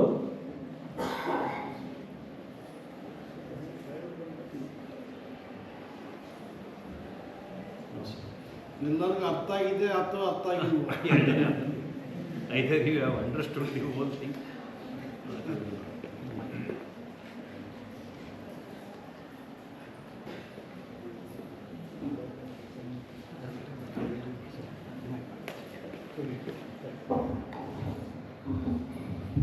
Now, I respectfully invite our chairman of this session, Professor Dr. G.B. Patil sir, to kindly offer concluding remarks and preside over the formal closure of this plenary session. Thank you, sir. Good afternoon to all. The respected resource persons, Professor N. Dasharath, Professor Sandeep, MET University, School of Law, Professor C.S. Patil, Director, Kilpar, Professor Vishwanath, Professor University College of Law, Dharwad, Professor Jeevan Kumar, Revaya Vadia, learned faculty members, press and media, the Vice Chancellor of this university, Professor Nodgowda, ladies and gentlemen, it gives me immense pleasure to stand before you to share a few of my thoughts. Both the resource persons have presented their scholarly presentations, and Professor Dasharath, while referring to the legal perspective of human rights, is referred to so many the philosophers who have contributed, like Buddha, Lord Basava, and then Ambedkar, right, and then definition of human rights under the Human Rights Act and enforceability mechanism, so on and so forth. And Professor Sandeep also has given a strong foundation with his anecdotes, and humorously he has spelled out what are the position of human rights in India today, where we are heading at, because the topic is at crossroads, human rights at crossroads in India as well as in the West. Friends, we all know by virtue of human beings, certain basic and inalienable rights are vested or bestowed on us. They are commonly known as human rights. ಮಾನವ ಹಕ್ಕುಗಳಂದರೆ ಬೇರೆ ಯಾವುದೂ ಅಲ್ಲ, ನಾವು ಮನುಷ್ಯರಾಗಿ ಹುಟ್ಟಿದ ಮೇಲೆ ಎಲ್ಲರಿಗೂ ಇರ್ತಕ್ಕಂಥ ಬೇಸಿಕ್ ರೈಟ್ಸ್ ಅಂತೀವಿ ನಾವು, ಮೂಲಭೂತವಾಗಿ ನಾವು ಜೀವಿಸೋದಕ್ಕೆ ಬೇಕಾದಂಥ ಹಕ್ಕುಗಳು ಅಂತ. ಈ ಮಾನವ ಹಕ್ಕುಗಳನ್ನು ಪಡಿಬೇಕಾಗಿದ್ರೆ you need not do anything special. Being born as a human being is sufficient. If you are a human being, as Sandeep has said, unless you are a human being human is different, human being is different. So ಮಾನವ ಆಗಿದ್ದರೆ ಮಾನವ ಹಕ್ಕುಗಳು ತನ್ನಿಂದ ತಾನೇ ಬರ್ತವೆ. ಅದು ಜೀವಿಸುವ ಹಕ್ಕು ಇರ್ಬೋದು, ಸ್ವಾತಂತ್ರ್ಯದ ಹಕ್ಕು ಇರ್ಬೋದು. C.S. ಪಾಟೀಲ್ ಪದೇ ಪದೇ ಹೇಳ್ತಿರ್ತಾರೆ, ಸರ್ವಜ್ಞನ ವಚನದಿಂದ ಹಿಡ್ಕೊಂಡು ಇವಾಗ ಲಿಬರ್ಟಿ ಎಷ್ಟು ಮುಖ್ಯ, ಸ್ವಾತಂತ್ರ್ಯ ಎಷ್ಟು ಮುಖ್ಯ. ಅವ್ರು ಹೇಳ್ತಾರೆ, C.S. ಪಾಟೀಲ್ ಯಾವಾಗಲೂ ಹೇಳ್ತಿರ್ತಾರೆ ಈ ಸರ್ವಜ್ಞನ ವಚನವನ್ನು, ಮಂತ್ರಿಯ ತಂತಿವಾದ್ಯವು ಲೇಸು, ಮಂತ್ರಿಯ ಕಳೆಲೇಸು, ಯಂತ್ರವಾಹಕನ ದಯಲೇಸು, ಜಗತಿ ಸ್ವಾತಂತ್ರ್ಯವೇ ಲೇಸು ಸರ್ವಜ್ಞ. ಸ್ವಾತಂತ್ರ್ಯ ಇಲ್ಲ ಅಂತ ಹೇಳಿದರೆ that is a basic human right. ಮಾತನಾಡ್ತಕ್ಕಂಥ ಹಕ್ಕು, ಜೀವಿಸುವ ಹಕ್ಕು, ಎಲ್ಲರೊಡನೆ ಬೆರೆಯುವ ಹಕ್ಕು, these are all common rights which we call as human rights. So ಈ ಹಕ್ಕುಗಳಿಲ್ಲ ಅಂತ ಹೇಳಿದರೆ, and there are so many unique features of human rights, essential characters ಅಂತ ನಾವು ಹೇಳ್ಬೋದು. They are inherent, they inhere with us. Being born, when we born, these rights are with us. These are not given by anybody. This is not a donation, they are not donated by anybody or a bounty of anybody. They are not the gifts either of government or any other authority. They are inherently there. When you are born as a human being, you will get those rights. That is inherently there. Nobody can take it away from you. And they are fundamental. That is very, very important. ಮೂಲಭೂತವಾಗಿ ನಾವು ಮನುಷ್ಯರಾಗಿ ಬಾಳಲಿಕ್ಕೆ, ಸುಖದಿಂದ ಬಾಳಲಿಕ್ಕೆ, we always say live with dignity. What is the dignity? It's not an animal existence, we are all human beings. ಮಾನವರಾಗಿ ಹುಟ್ಟೇವೆ, ಪ್ರಾಣಿಗಳ ಜೊತೆ ಬದುಕೋದಲ್ಲ. ಬಸವಣ್ಣವ್ರು ಹೇಳ್ತಿದ್ರಲ್ಲ ವಚನ, ಕಾಗಿಯೊಂದು ಅಗಳ ಕಂಡರೆ ಕರೆಯದೆ ತನ್ನ ಬಳಗವನ್ನೆಲ್ಲ. ನಾವೆಲ್ಲಿದ್ದೀವಿ ಈಗ? Where we are. ಅದಕ್ಕೆ ಶಿವರಾಜ್ ಪಾಟೀಲ್ ಸಾಹೇಬರು ಒಂದು ಮಾತು ಯಾವಾಗಲೂ ಹೇಳ್ತಿರ್ತಾರೆ, ಮಾನವ ಹಕ್ಕು ಅಂತ ಹೇಳಿದರೆ ಇನ್ನೊಬ್ಬರನ್ನು to make others happy. That's all. If you make others happy, that you are following, practicing, protecting the human rights ಅಂತ. ಇನ್ನೊಬ್ಬರನ್ನ ಸಂತೋಷಗೊಳಿಸಿದರೆ ಅದಕ್ಕಾಗಿನೇ ಹೇಳ್ತಾರೆ, ಕೆಲವರು ಬಂದರೂ ಸಂತೋಷ ಆಗುತ್ತಂತೆ, ಕೆಲವರು ಯಾವಾಗ ಹೋಗ್ತಾರೆ ಅವಾಗ. Some will bring happiness whenever they come, some will bring happiness whenever they go on. ಆದ್ದರಿಂದ ನಾವು ಯಾವ ಕೆಟಗರಿಗೆ ಬೀಳಬೇಕು ಅಂತ ನಮ್ಮ ಕೈಯಲ್ಲಿದೆ. ಮಾನವರಾಗಿ ಹುಟ್ಟಿದ್ದೇವೆ ಈ ಭೂಮಿ ಮೇಲೆ, ಮಾನವರಾಗೇ ಬದುಕೋಣ. ಕೆಲವು ಮೌಲ್ಯಗಳನ್ನು ನಾವು ಜೀವನದಲ್ಲಿ ಅಳವಡಿಸ್ಕೊಂಡ್ರೆ ಮಾನವ ಹಕ್ಕುಗಳ ಉಲ್ಲಂಘನೆ ಆಗದಂಗೆ ನಡೀಲಿಕ್ಕೆ ಆಗ್ತದೆ ಅಂತ. They are inherent and they are fundamental, and that is why we have to follow those, and they are inalienable. Nobody will take away these rights which are Sandeep ಅವರು he was referring to the natural theories. ಯಾವುದನ್ನ theory ತಗೊಂಡ್ರೆ ನೀವು, philosophical foundation also, these are natural rights, inalienable rights. Nobody will take it away from us, and you cannot forfeit these rights, cannot give up these rights, cannot abandon these rights. They cannot be negotiated. They cannot be, give away those rights, and you cannot compromise with those rights. So that is why they are inalienable and imprescriptible. Even if you are not exercising those rights by any length of time, you will not lose those rights. They are intact. As long as you are a human being, those rights are with you only. That is why they are imprescriptible and indivisible. You cannot divide them. They are interconnected. One, right is dependent, right to life dependent upon so many other, as it is interpreted by the Honorable Supreme Court. They have interpreted it in a, right to life includes so many other unexpressed rights or, unenumerated rights in the Constitution. Right to life includes right to livelihood, right to work, right to education, right to family, right, so on and so forth. So that is why they are indivisible and they are universal. They are universal means they are irrespective of your caste, creed, plus place of birth, your position. It is applicable to all. Human rights for all human beings. When it comes to the legal perspective, as Professor Dasarath sir was referring, right, human rights form a set of universal law, inalienable rights that are inherent to all individuals, regardless of their background. And legalistically speaking, there are so many categories of rights. They may be civil and political rights, and these include right to life, right to equality, right to freedom of expression, or you may be having economic, social and cultural rights. Right to work, for example, right to education, right to social security. And there are so many mechanisms. You can claim those rights against anybody. Not only against the state, against anybody, right? And there are so many mechanisms. At the international law, you have so many treaties, international convention, for example, International Covenant on Civil and Political Rights, ACCPR, or International Covenant on Economic, Social and Cultural Rights. And there are also judicial mechanisms. Our Supreme Court is so strong, and not only in India, for that matter in any other democratic country. Courts are so active, progressive. When it comes to the violation of human rights, we have seen day in and day out.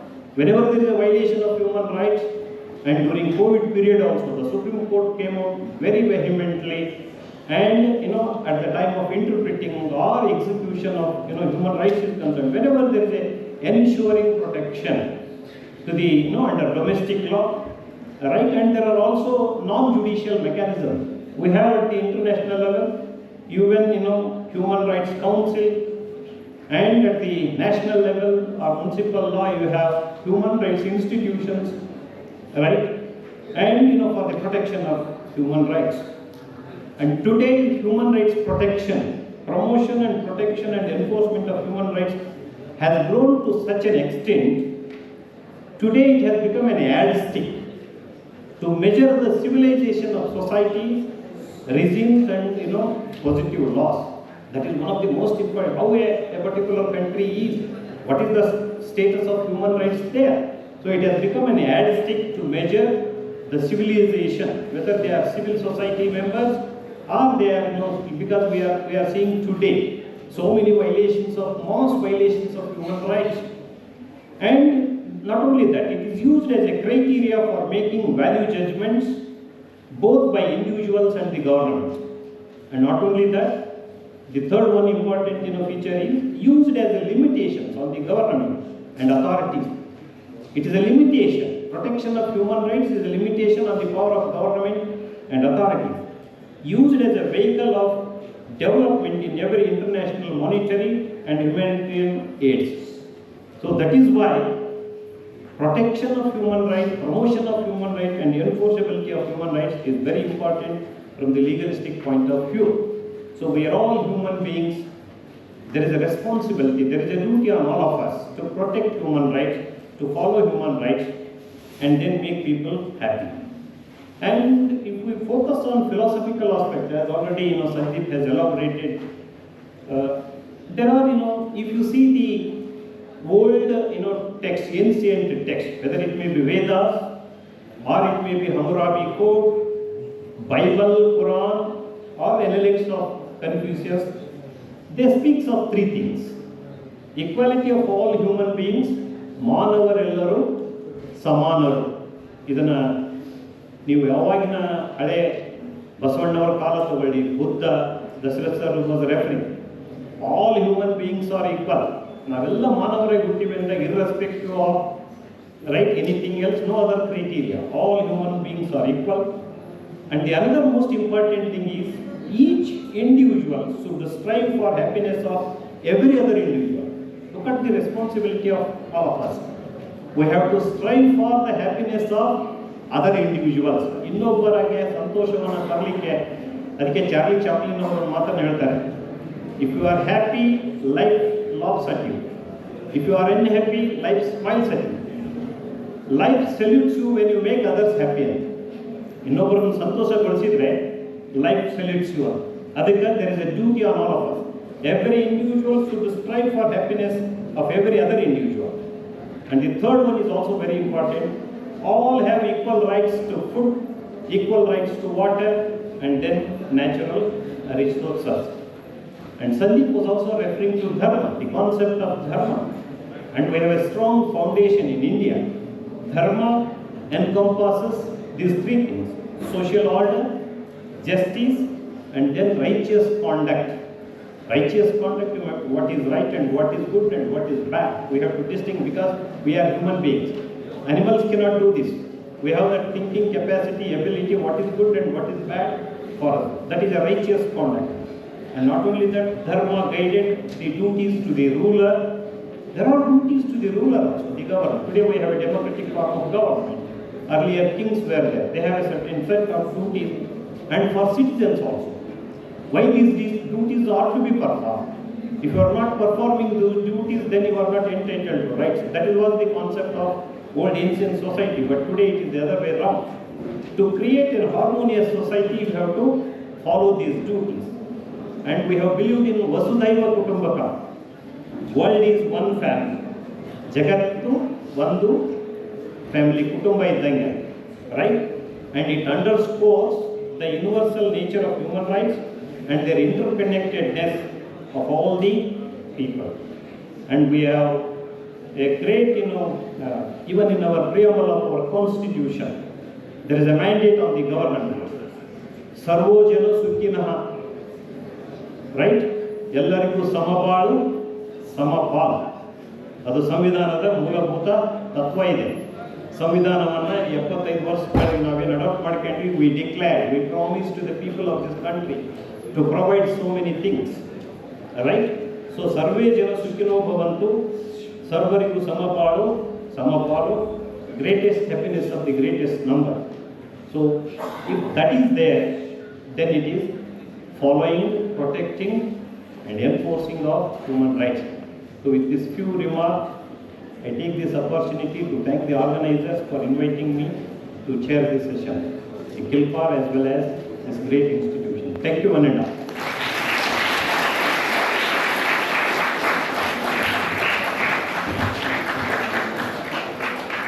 Thank you very much, sir. Professor G.D. Patil, sir, for your thoughtful reflections and gracefully chairing the session. With this, we conclude plenary session 1. Now I invite Professor C.S. Patil, sir, Director, KILPAR, to kindly do the honor and felicitating our distinguished guests.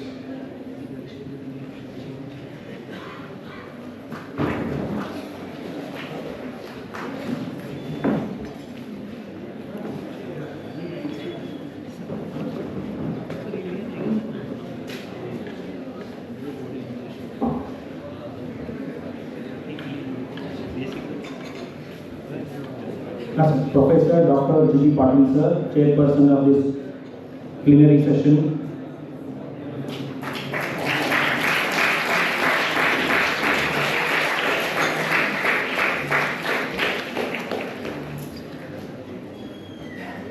Along with our esteemed resource person, Professor Dr. M. Rashad sir.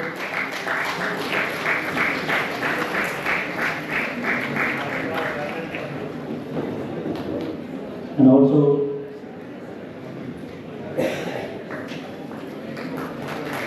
Dr. Sandeep Desai sir, with the movement on Darling, is humble of token of our gratitude and respect for their valuable presence and contribution.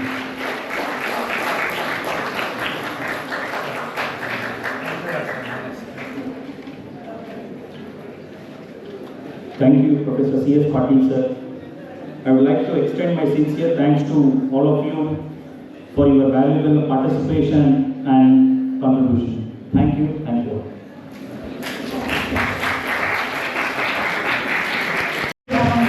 Please do welcome Dr. H.P. Patil sir.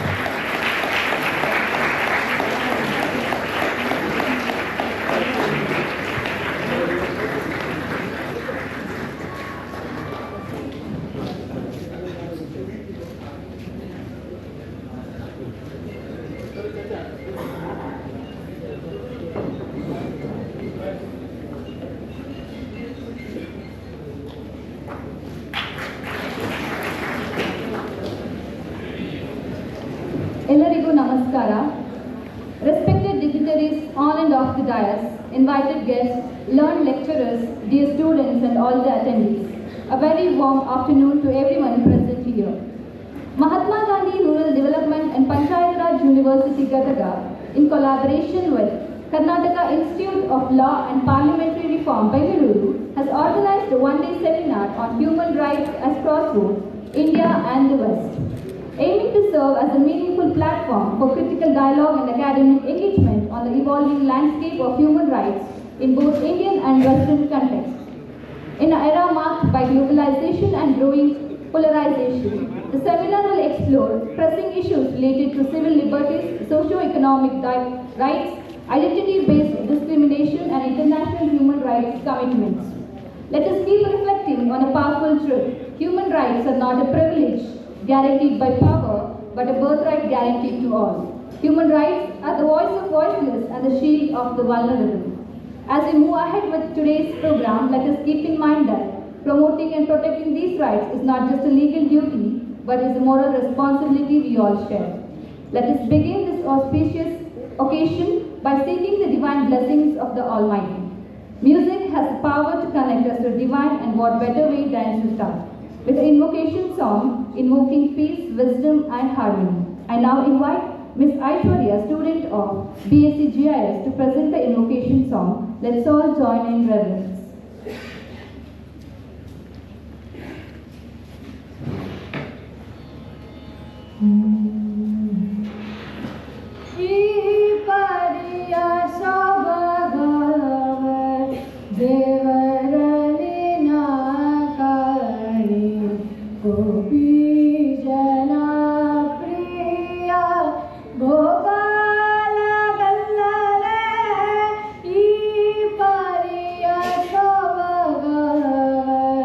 ದೇವರಲ್ಲಿ ನಾ ಕಾಣೆ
ಗರುಡದೇವನೇ ತುರಗ ಜಗಧರಿಸಿದ ಶೇಷ ಪರ್ಯಂಕ ಶಯನ ನಿಗಮ ಗೋಚರ ನಮ್ಮ ಪುರಂದರ ವಿಠಲ ಮಿಗಿಲಾದ ದೈವಗಳಿಗೆ ಭಾಗ್ಯವುಂಟೆ ಈ ಪರಿಯ ಸೊಬಗವ ದೇವರಲ್ಲಿ ನಾ ಕಾಣೆ.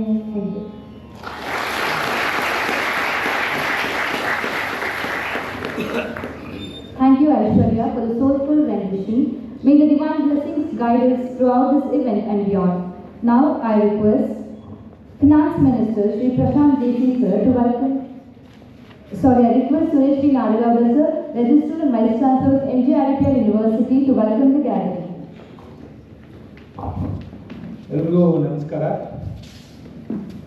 ಇಂದಿನ ಈ ಮಾನವ ಹಕ್ಕುಗಳ ಕುರಿತಾದ ಸೆಮಿನಾರ್ನಲ್ಲಿ ವೇದಿಕೆ ಮೇಲೆ ಉಪಸ್ಥಿತಿರುವ ಎಲ್ಲ ಗಣ್ಯರೇ, ಆಹ್ವಾನಿತರೇ, ಪ್ರೆಸ್ ಆ್ಯಂಡ್ ಎಲೆಕ್ಟ್ರಾನಿಕ್ ಮೀಡಿಯಾ ಪ್ರತಿನಿಧಿಗಳೇ ಹಾಗೂ ಎಲ್ಲ ವಿದ್ಯಾರ್ಥಿನಿಯರೇ, ಈ ಒಂದು ಸೆಮಿನಾರನ್ನು ನಾವು ಮತ್ತು Karnataka institute for law and parliamentary reforms ವತಿಯಿಂದ ಇದು ಆಯೋಜನೆಯನ್ನು ಮಾಡಿದ್ದೀವಿ.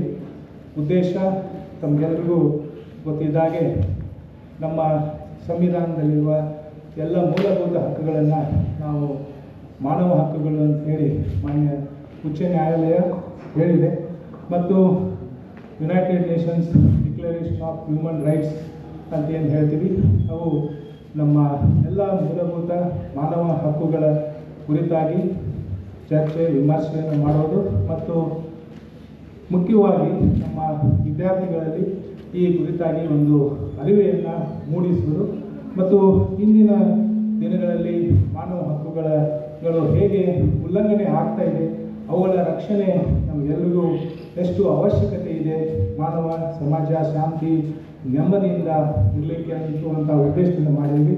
ಈ ಒಂದು ಸಮಾರಂಭದ ಉದ್ಘಾಟನೆಗಾಗಿ ಮಾನ್ಯ ಕಾನೂನು ಮತ್ತು ಸಂಸದೀಯ ವ್ಯವಹಾರಗಳು ಮತ್ತು ಪ್ರವಾಸೋದ್ಯಮ ಸಚಿವರು, ನಮ್ಮ ಗದಗ್ನ ಮಾನ್ಯ ಜಿಲ್ಲಾ ಉಸ್ತುವಾರಿ ಸಚಿವರು ಮತ್ತು ವಿಶೇಷವಾಗಿ ಮಾನವ ಹಕ್ಕುಗಳ ಬಗ್ಗೆ ವಿಶೇಷ ಗೌರವ ಕಾಳಜಿಯನ್ನು ಹೊಂದಿದಂಥವರು ಆದಂಥ ಸನ್ಮಾನ್ಯ ಡಾಕ್ಟರ್ ಎಚ್ ಕೆ ಪಾಟೀಲ್ ಸಾಹೇಬರು ಈ ಕಾರ್ಯಕ್ರಮದ ಉದ್ಘಾಟನೆಯನ್ನು ಮಾಡಬೇಕು ಅಂತ ಕೋರಿದಾಗ ಭಾಳ ಸಂತೋಷದಿಂದ ಒಪ್ಪಿಕೊಂಡು ಅವರು ಕಾರ್ಯಕ್ರಮಕ್ಕೆ ಬಂದಿದ್ದಾರೆ.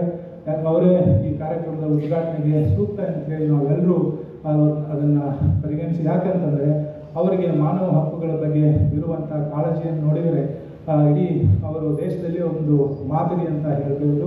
ಯಾಕಂದರೆ 1993ರಲ್ಲಿ ಮಾನವ ಹಕ್ಕುಗಳ ಅಧಿನಿಯಮ ಜಾರಿಗೆ ಬಂದರೂ ಕೂಡ 2005-6ವರೆಗೂ ನಮ್ಮ ರಾಜ್ಯದಲ್ಲಿ ಮಾನವ ಹಕ್ಕುಗಳ ಆಯೋಗನೇ ಆಗಿರಲಿಲ್ಲ ಮತ್ತು ಮಾನವ ಹಕ್ಕುಗಳ ರಕ್ಷಣೆಗಾಗಿ ಏನು ಮಾನವ ಹಕ್ಕುಗಳ ನ್ಯಾಯಾಲಯಗಳಿದೆ ಅದು ಕೂಡ ಸ್ಥಾಪನೆ ಆಗಿರಲಿಲ್ಲ. ಮಾನ್ಯ ಎಚ್ ಕೆ ಪಾಟೀಲ್ ಸಾಹೇಬರು ಭಾಳಷ್ಟು ಅದನ್ನು ಮುತುವರ್ಜಿವಹಿಸಿ ಮಾನವ ಹಕ್ಕುಗಳ ಆಯೋಗವನ್ನು ಸ್ಥಾಪನೆ ಮಾಡಿದರು, ಮಾನವ ಹಕ್ಕುಗಳ ನ್ಯಾಯಾಲಯಗಳನ್ನು ಮಾಡಿದರು ಮತ್ತು ಈ ನಮಗೆಲ್ಲ ಸಾರ್ವಜನಿಕರಿಗೆ ಜನರಿಗೆ ಏನು ಅನುಕೂಲತೆಗಳು ಸಿಗಬೇಕು ಅವೆಲ್ಲವೂ ಕೂಡ ಮಾನವ ಹಕ್ಕುಗಳನ್ನು ಹೇಳಿ ಅವರು ಪರಿಗಣಿಸಿ, ಅದು ಶುದ್ಧ ಕುಡಿಯುವ ನೀರು ಇರ್ಬೋದು, ನಮ್ಮೆಲ್ಲರಿಗೂ ಗೊತ್ತು ಅವರ ಒಂದು ಕಾಳಜಿ ಏನಂತಂದರೆ ಈ ನಮ್ಮ ದೇಶದ ಕಡೆಯ ವ್ಯಕ್ತಿಯೂ ಕೂಡ ಶುದ್ಧವಾದ ಕುಡಿಯುವ ನೀರು ಅಂದರೆ ನಾವೇನು ಮಂತ್ರಿಗಳು ಶಾಸಕರು ಕುಡಿತಾರೆ ಅಂಥ ನೀರನ್ನು ಕುಡಿಬೇಕು, ಅದು ಮಾನವ ಹಕ್ಕುಗಳಾಗಿ ನಾವು ಜನರಿಗೆ ಅದನ್ನು ಒದಗಿಸಬೇಕು ಅನ್ನುವಂಥ ಕಳಕಳಿಯಿಂದ ಅವರು ಗದಗಿನಲ್ಲಿ ಆ ಒಂದು ಯೋಜನೆಯನ್ನು ಪ್ರಾರಂಭ ಮಾಡಿ ನಂತರ ಅವರು ಗ್ರಾಮೀಣಾಭಿವೃದ್ಧಿ ಪಂಚಾಯತ್ ರಾಜ್ ಸಚಿವರು ಆದಮೇಲೆ ಅದನ್ನು ಒಂದು ಸರ್ಕಾರದ ಒಂದು ಕಾರ್ಯಕ್ರಮವನ್ನಾಗಿ ಮಾಡಿ ಈಗಾಗಲೇ ನಮ್ಮ ರಾಜ್ಯದಲ್ಲಿ 20,000 ಶುದ್ಧ ನೀರಿನ ಘಟಕಗಳು ಸ್ಥಾಪನೆಯಾಗಿ ಸುಮಾರು 2.5 ಕೋಟಿಗಿಂತ ಹೆಚ್ಚು ಗ್ರಾಮೀಣ ಜನರಿಗೆ ಅದರಿಂದ ನೀರು ಶುದ್ಧ ನೀರು ಸಿಗುವಂತೆ ಮಾಡಿದಂಥ ಮಹನೀಯರು ಮತ್ತು ವಿಶೇಷವಾಗಿ ನಮ್ಮ ವಿಶ್ವವಿದ್ಯಾಲಯದ ಸಂಸ್ಥಾಪಕರು. ಅವರು ಗ್ರಾಮೀಣಾಭಿವೃದ್ಧಿ ಪಂಚಾಯತ್ ರಾಜ್ ಸಚಿವರಾದಾಗ ಈ ವಿಶ್ವವಿದ್ಯಾಲಯದ ಪರಿಕಲ್ಪನೆಯನ್ನು ಮಾಡಿ ಭಾಳಷ್ಟು ಒಂದು ಪರಿಶ್ರಮದಿಂದ ಈ ವಿಶ್ವವಿದ್ಯಾಲಯದಲ್ಲಿ ಇಲ್ಲಿ ಗದಗಿನಲ್ಲಿ ಪ್ರಾರಂಭ ಮಾಡಿ ಅಷ್ಟೇ ಅಲ್ಲ ಅದಕ್ಕೆ ಏನೇನು ಬೇಕು ಎಲ್ಲ ಮೂಲ ಪರಿಕರಗಳನ್ನು ಒದಗಿಸಿಕೊಟ್ಟು ಇವತ್ತು ವಿಶ್ವವಿದ್ಯಾಲಯ ಸುಮಾರು 7-8 ವರ್ಷದಲ್ಲಿನೇ ಸುಮಾರು 1700 ವಿದ್ಯಾರ್ಥಿಗಳು ಇಲ್ಲಿ ಸ್ಟಡಿ ಮಾಡುವಂಥ ಒಂದು ವ್ಯವಸ್ಥೆ ಆಗಿದೆ. ಸಾಕಷ್ಟು ಸಂಶೋಧನಾ ಚಟುವಟಿಕೆಗಳು ಕೂಡ ಈ ವಿಶ್ವವಿದ್ಯಾಲಯ ನಡೀತಾ ಇದೆ, ಟ್ರೈನಿಂಗ್ಸ್ಗಳು ನಡೀತಾ ಇದೆ. ಹಾಗಾಗಿ ಅಂತ ಮಾನ್ಯರು ಇಂದಿನ ದಿವಸ ಈ ಕಾರ್ಯಕ್ರಮದಲ್ಲಿ ಉದ್ಘಾಟನೆ ಮಾಡಿ ಬಂದಿದ್ದಾರೆ. ನಮ್ಮ ವಿಶ್ವವಿದ್ಯಾಲಯ ಪರವಾಗಿ ತಮ್ಮೆಲ್ಲರ ಪರವಾಗಿ ಹಾರ್ದಿಕವಾದಂಥ ಅಭಿನಂದನೆಗಳನ್ನು ಮತ್ತು ಸ್ವಾಗತವನ್ನು ಕೋರುತ್ತೇನೆ. ಪ್ರಶಾಂತ್ ಅವರು ಮಾನ್ಯ ಸಚಿವರಿಗೆ ಸನ್ಮಾನಿಸಬೇಕು ಅಂತ ವಿನಂತಿಸಿ. ಸಂತೋಷ್ ಪ್ರೀತಿ.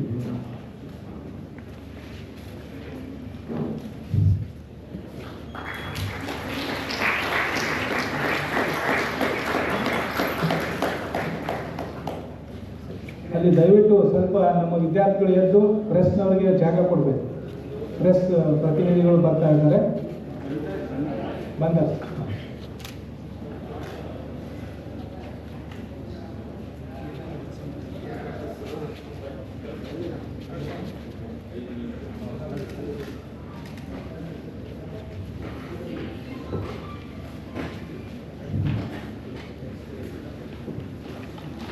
ಧನ್ಯವಾದಗಳು. ಈ ಒಂದು ಕಾರ್ಯಕ್ರಮದ ಮುಖ್ಯ ಅತಿಥಿಗಳಾಗಿ ಭಾಗವಹಿಸಬೇಕು ಅಂತ ವಿನಂತಿಸಿದಾಗ ಮಾನ್ಯ ಡಾಕ್ಟರ್ ಅಶೋಕ್ ಹಿಂಚಿಗೇರಿ ಸಾಹೇಬರು, ಗೌರವಾನ್ವಿತ ವಿಶ್ರಾಂತ ಹೈಕೋರ್ಟ್ನ ನ್ಯಾಯಮೂರ್ತಿಗಳು ಮತ್ತು ಈಗ ಹಾಲಿ ಕಾನೂನು ಆಯೋಗ, ಕರ್ನಾಟಕ ಕಾನೂನು ಆಯೋಗದ ಅಧ್ಯಕ್ಷರು ಮತ್ತು ವಿಶೇಷವಾಗಿ ಬಡವರಿಗೆ ನ್ಯಾಯ ಒದಗಿಸುವುದರಲ್ಲಿ ತಮ್ಮ ವಿಶೇಷವಾದಂಥ ಪಾತ್ರವನ್ನು ವಹಿಸಿ ತಮ್ಮದೇ ಆದಂಥ ಒಂದು ಅಮೋಘ ಕೊಡುಗೆಯನ್ನು ರಾಜ್ಯಕ್ಕೆ ನೀಡಿದಂಥ ಮಾನ್ಯರು ಅವರು ನಮ್ಮೊಂದಿಗಿದ್ದಾರೆ.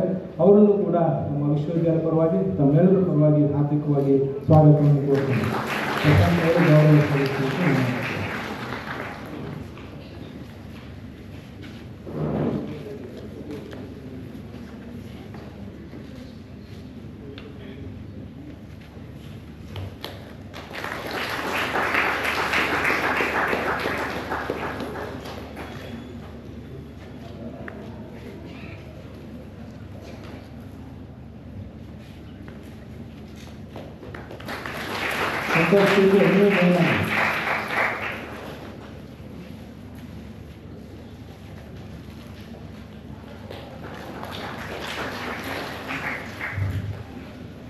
ಇದೇ ರೀತಿಯಾಗಿ ಇನ್ನೋರ್ವ ಗೌರವಾನ್ವಿತ ಅತಿಥಿಗಳು ಹಾಗೂ ಕರ್ನಾಟಕ ಉಚ್ಚ ನ್ಯಾಯಾಲಯದ ವಿಶ್ರಾಂತ ಮಾನ್ಯ ನ್ಯಾಯಮೂರ್ತಿಗಳು ಹಾಗೂ ಕರ್ನಾಟಕ ಕಾನೂನು ಆಯೋಗದ ಮಾನ್ಯ ಸದಸ್ಯರು ಹಾಗೂ ಈ ಭಾಗದವರೇ ಆದಂಥ ಸನ್ಮಾನ್ಯ ಎ ಜಿ ನಿಜ್ಗನ್ನವರು ಸಾಹೇಬರು ಕೂಡ ಈ ಕಾರ್ಯಕ್ರಮದಲ್ಲಿ ಭಾಗವಹಿಸಿದ್ದಾರೆ. ನಿಜ್ಗನ್ನವರು ಸಾಹೇಬರಿಗೆ ವಿಶೇಷವಾಗಿ ನಾವು ವಿಶ್ವವಿದ್ಯಾಲಯ ಪರವಾಗಿ ಧನ್ಯವಾದಗಳನ್ನು ಹೇಳ್ತೇನೆ. ಯಾಕಂತಂದರೆ ಈ ವಿಶ್ವವಿದ್ಯಾಲಯ ಪ್ರಾರಂಭ ಮಾಡುವಾಗ 2017ರಲ್ಲಿ ನಾವು ರೈತ ಭವನದಿಂದ ಪ್ರಾರಂಭ ಮಾಡಿದ್ವಿ. ತಮಗೆಲ್ಲರಿಗೂ ಗೊತ್ತಿದ್ದಾಗೆ ಆ ರೈತ ಭವನದಲ್ಲಿ ನಮ್ಮ NCC ಅವರು ಅದನ್ನು ಆಕ್ಯುಪೈ ಮಾಡಿದರು. ಹಾಗಾಗಿ ಕೋರ್ಟ್ ಪ್ರಿಮೈಸ್ ಅಂದರೆ ಹೊಸ ಕೋರ್ಟ್ಗೆ ಹಳೆ ಕೋರ್ಟ್ನಿಂದ ಹೊಸ ಕೋರ್ಟ್ಗೆ ಶಿಫ್ಟ್ ಆಗಿತ್ತು. ಹಳೆ ಕೋರ್ಟ್ ಪ್ರಿಮೈಸು ಖಾಲಿ ಇತ್ತು. ಸೊ ಮಾನ್ಯ ಸಚಿವರು ಸಿಂಗನ್ನವ್ರ ಸಾಹೇಬ್ರಿಗೆ ಹೇಳಿದರು ಅದನ್ನು ಕೋರ್ಟ್ನಲ್ಲಿ ಈ NCC ಆಫೀಸನ್ನು ಶಿಫ್ಟ್ ಮಾಡಿಕೊಟ್ರೆ ಇಲ್ಲಿ ಪ್ರಾರಂಭ ಮಾಡಲಿಕ್ಕೆ ಗ್ರಾಮೀಣಾಭಿವೃದ್ಧಿ ವಿಶ್ವವಿದ್ಯಾಲಯ ಪ್ರಾರಂಭಕ್ಕೆ ಅನುಕೂಲ ಆಗುತ್ತೆ ಅಂತೇಳಿ ಅವರು ರಜಿಸ್ಟ್ರ್ ಜನರಲ್ ಆಗಿದ್ದರು. ಸೊ ತಕ್ಷಣವೇ ಅವರು ನಾನು ಭೇಟಿಯಾದಾಗ ಸಾಹೇಬ್ರು ಹೇಳಿದಾರ ಅಂತೇಳಿ ಇಮ್ಮಿಡಿಯೇಟಾಗಿ ಆರ್ಡರ್ ಮಾಡಿ ಅದನ್ನು ಶಿಫ್ಟ್ ಮಾಡಿಸಿದ್ದಕ್ಕೆ ನಮಗೆ ತುಂಬ ಅನುಕೂಲ ಆಯಿತು. ಹಾಗಾಗಿ ನಾವು ಅವರಿಗೆ ವಿಶೇಷವಾದಂಥ ಒಂದು ಧನ್ಯವಾದಗಳನ್ನು ಕೂಡ ಮತ್ತು ವಿಶ್ವವಿದ್ಯಾಲಯದ ಸ್ವಾಗತವನ್ನು ಕೋರ್ತೀನಿ.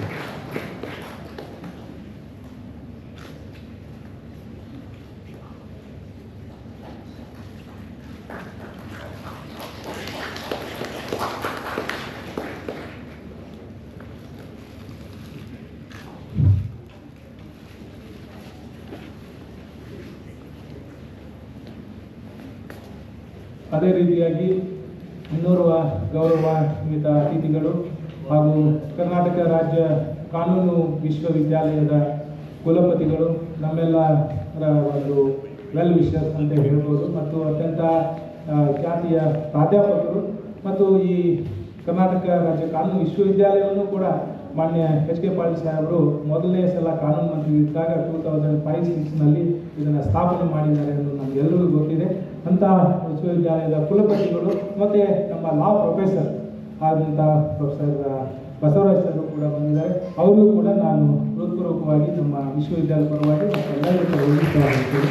ಪ್ರಶಾಂತ್ ಮತ್ತು ಸಂತೋಷ್ ಅವರು ಅವರಿಗೆ ಗೌರವ.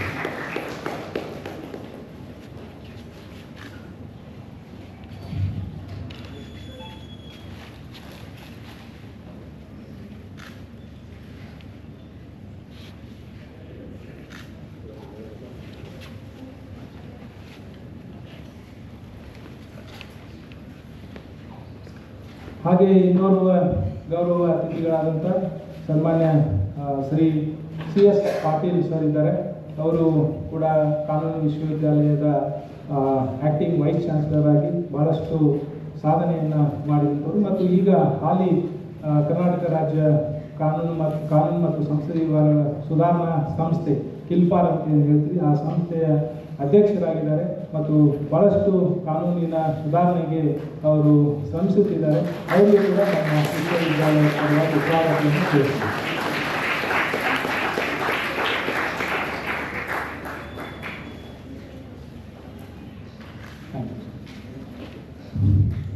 ಈ ಕಾರ್ಯಕ್ರಮದಲ್ಲಿ ವಿಶೇಷ ಆಹ್ವಾನಿತರಾಗಿ ವಿಶ್ರಾಂತ ಜಿಲ್ಲಾ ಮತ್ತು ಸತ್ರ ನ್ಯಾಯಾಧೀಶರು ಹಾಗೂ ಕರ್ನಾಟಕ ರಾಜ್ಯ ಕಾನೂನು ಆಯೋಗದ ಸದಸ್ಯರು ಆದಂಥ ಶ್ರೀ ಧರ್ಮಗೌಡ ಸಾಹೇಬರು ಇದ್ದಾರೆ.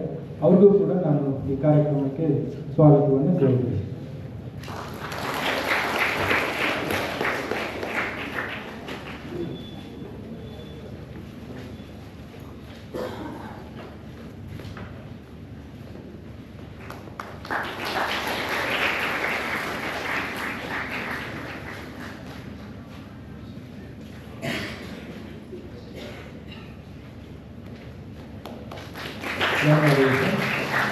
ಹಾಗೆ ಇನ್ನೋರ್ವ ವಿಶೇಷ ಆಹ್ವಾನಿತರು ಪ್ರತಿಷ್ಠಿತ ಬೆಂಗಳೂರು ವಿಶ್ವವಿದ್ಯಾಲಯದ ಕಾನೂನು ಮಹಾವಿದ್ಯಾಲಯದ ಪ್ರಾಚಾರ್ಯರು ಹಾಗೂ ನನ್ನ ಸಹೋದ್ಯೋಗಿ ಮಿತ್ರರು ಆದಂಥ ಸನ್ಮಾನ್ಯ ಶ್ರೀ N. ದಶರಥ್ ಅವರು ಕೂಡ ಈ ಕಾರ್ಯಕ್ರಮದಲ್ಲಿ ವಿಶೇಷ ಆಹ್ವಾನಿತರಾಗಿ ಭಾಗವಹಿಸಿದ್ದಾರೆ. ಅವ್ರಿಗೂ ಕೂಡ ನಾನು ವಿಶ್ವವಿದ್ಯಾಲಯದ ಪರವಾಗಿ ತಮ್ಮೆಲ್ಲರ ಪರವಾಗಿ ಹಾರ್ದಿಕವಾದಂಥ ಸ್ವಾಗತವನ್ನು ಕೋರುತ್ತೇನೆ.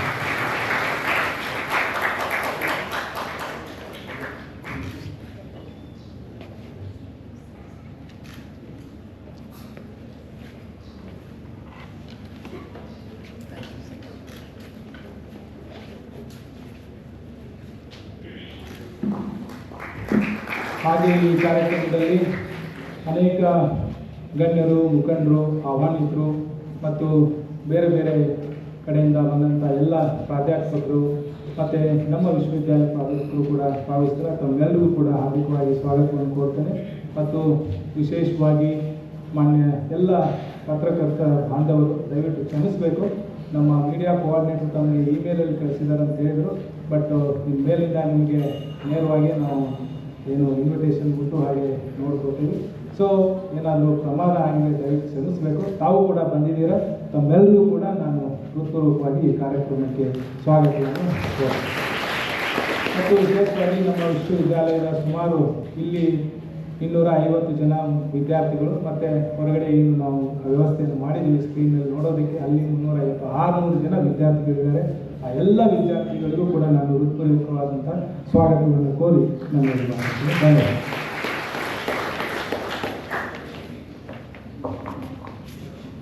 Thank you, sir, for welcoming the entire gathering to 1E. I take it my privilege on welcoming you to this program, sir. Professor Dr. Suresh V. Nadagagar, Vice Chancellor, Acting and Registrar, MGRDPR University, Gadag, who has taken his privilege to organize this program. I welcome you on behalf of the entire audience, sir. To begin the auspicious gathering, we invoke the light of knowledge, wisdom, and hope. Light is a symbol of positivity, progress, and enlightenment, dispelling the darkness of ignorance and guiding us in the path of truth. I now request our esteemed dignitaries on the dais to come forward and light the ceremonial lamp, marking the formal inaugurations of today's seminar on human rights at Crossroads, India and the West.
Thank you, dignitaries. May this light inspire us to uphold the values of justice, dignity, and human rights for all. I now request Honorable Minister for Law, Justice, Human Rights, Parliamentary Affairs, Legislation and Tourism, Government of Karnataka, and District In Charge Minister Gadag, Dr. H.K. Patil sir, to give his inaugural address.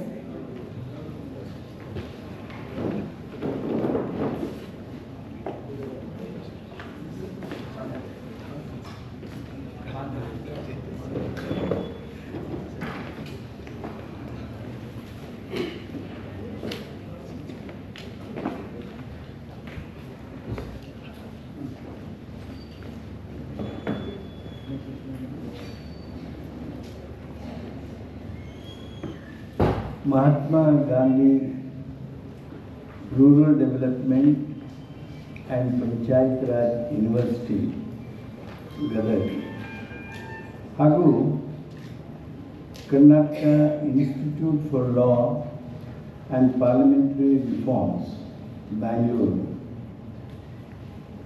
ಈ ಎರಡೂ ಸಂಸ್ಥೆಗಳ ಸಹಯೋಗದಿಂದ ಏರ್ಪಾಟಾಗಿರ್ತಕ್ಕಂಥ ಈ ವಿಚಾರ ಸಂಕಿರಣಕ್ಕೆ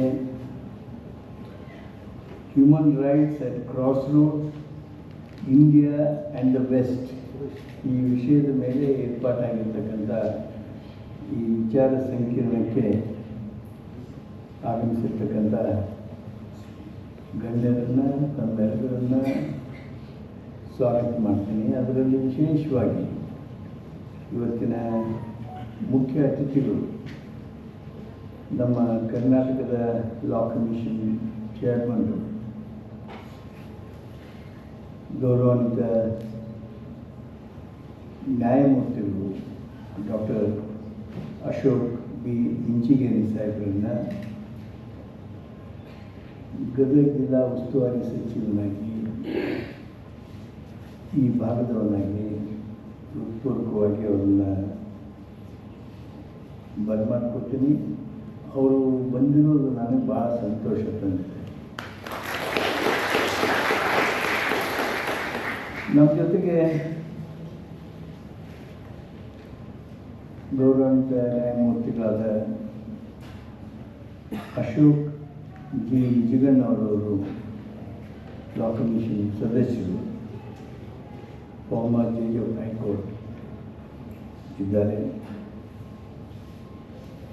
ಕುಲಪತಿಗಳಾಗಿರ್ತಕ್ಕಂಥ professor doctor C Basavaraj ಅವರು, ಲಾ university ಕುಲಪತಿಗಳು ಇದ್ದಾರೆ. Professor Chidanand Patil, director of Karnataka institute for law and parliamentary reforms ಇದ್ದಾರೆ. ಆರ್ ಬಿ ಧರ್ಮಗೌಡರು, ಜಡ್ಜ್ ಆಗಿ ಸೇವೆ ಮಾಡಿದವರು, ಲಾ ಕಮಿಷನ್ನಿನ ಮೆಂಬರ್ ಸೆಕ್ರೆಟರಿ ಅವರು ಇದ್ದಾರೆ. ನನಗೆ ಭಾಳ ಸಂತೋಷ ತಂದಿರೋದು ಅಂದರೆ ನಮ್ಮ ನಾಡಗೌಡರು ಪ್ರೊಫೆಸರ್ ದಶರಥ್ ಅವ್ರನ್ನ ಬ್ಯಾಂಗ್ಳೂರು ಯೂನಿವರ್ಸಿಟಿ ಲಾ ಕಾಲೇಜಿನ ಪ್ರಾಚಾರ್ಯರಾದ ದಶರಥರವ್ರನ್ನ ಈ ದೂರದ ಗದಗಿಗೆ ಕರೆದುಕೊಂಡು ಬಂದಿದ್ದಾರೆ.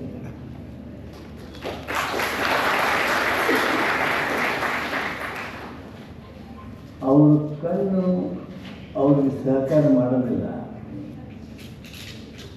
ಆದಾಗ್ಯೂ ಅವರಲ್ಲಿರುವ ಜ್ಞಾನ, ಅವರಲ್ಲಿರುವ ಪಾಂಡಿತ್ಯ ಅವರನ್ನು ಈ ಎತ್ತರಕ್ಕೆ ಒಯ್ದಿದೆ. ಅವರು ಬಂದಿರೋದು ಭಾಳ ಖುಷಿ. ಈ ಒಂದು ದೊಡ್ಡ ಕಾರ್ಯಕ್ರಮವನ್ನು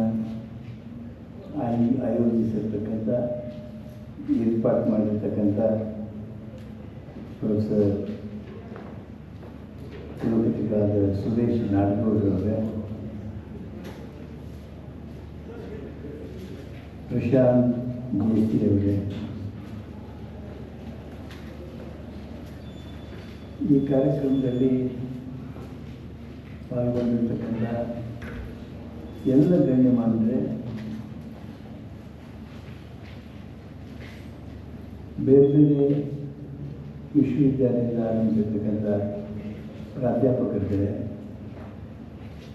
ಕಾನೂನು ವಿಷಯದಲ್ಲಿ ತಜ್ಞತೆಯನ್ನು ಹೊಂದವರು, ಆಸಕ್ತಿಯನ್ನು ಹೊಂದವರು ಆಗಿರ್ತಕ್ಕಂಥ ಎಲ್ಲ ಸಹೋದ್ಯೋಗಿಗಳೇ, ವಿದ್ಯಾರ್ಥಿ ಸ್ನೇಹಿತರೇ, ವಿದ್ಯಾರ್ಥಿನಿ ಸಹೋದರಿಗಳೇ, ಸ್ನೇಹಿತರೆ, ನಾನು ಮೊಟ್ಟ ಮೊದಲು ನಾಡಗೌಡರಿಗೆ ಅಭಿನಂದಿಸ್ತೇನೆ. ಕಾರಣ ಅಂದರೆ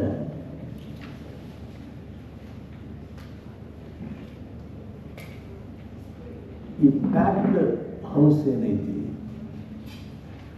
ಭಾಳ ಮಂದಿ ಹಣಿಕೆ ಹಾಕಿ ಕುರ್ಚಿ ಇಳಿಬಿಡು ಅಂತೇಳಿ ಹೊರಗೆ ಹೋದರು, ಹೊರಗೆ ನಿಂತರು. ಉಳಿದ ಅತಿಥಿಗಳು ಬಂದರು ಅಂಥೇಳಿ ವಿದ್ಯಾರ್ಥಿನಿಯರು ತಮ್ಮ ಕುರ್ಚಿ ಖಾಲಿ ಮಾಡಿ ಸ್ಟೆಪ್ ಬ್ಯಾಂಕ್ ಕೊಟ್ಟರು. ಈ ಸೌಜನ್ಯ, ಈ ಅತಿಥಿಗಳಿಗೆ ಏನು ಗೌರವ ಸಲ್ಲಿಸುವಿಕೆಯನ್ನು ನಾವು ಗಮನಿಸಿದ್ವಿ. ಬಹುತೇಕ ಚಿರಾನಂದ್ ಪಾಟೀಲ್ರು ನೀವು ಸ್ಟೆಪ್ ಮೇಲೆ ಇಳಿಯೋದು ಬಂದು ಕುಡಿಯೋದನ್ನು ನಿಮಗೆ ನೋಡ್ತಾ you are indicating to me, see this is what is the discipline, this is what is our student.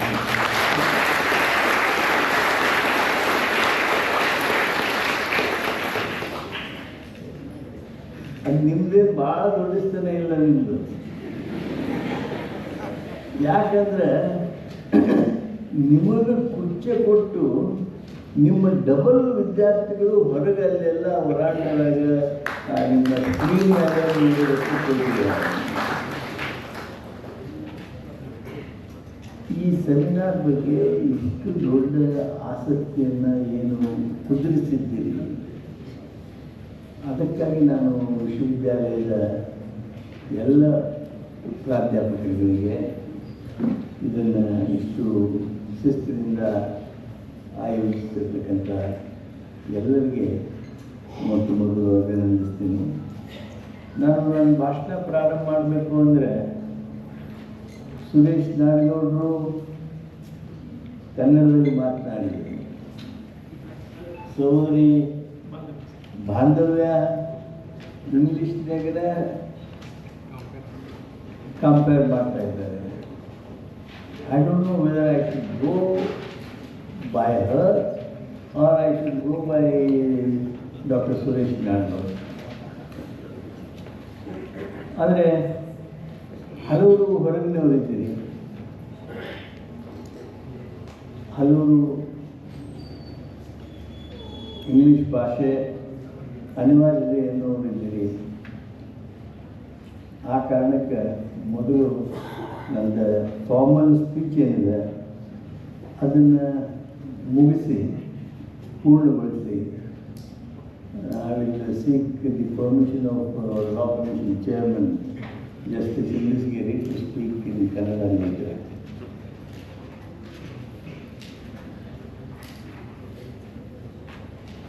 Friends, the nation has celebrated 75th year of independence and has successfully functioned under the welfare constitution. Efforts to translate constitutional promises into reality are continuing. Much is done and much more needs to be done. In a democratic society where the sovereignty rests with the people, the welfare of the people should be the epicenter of the policy of the state. All the legal principles evolved and celebrated all over the world, whether it is rule of law, separation of powers, administrative legality, etc., are all for the purpose of controlling and structuring power and protect human rights. Human rights are at the heart of any constitutional democracy. Constitutionally, entrenched rights are limitations on governmental power. Government is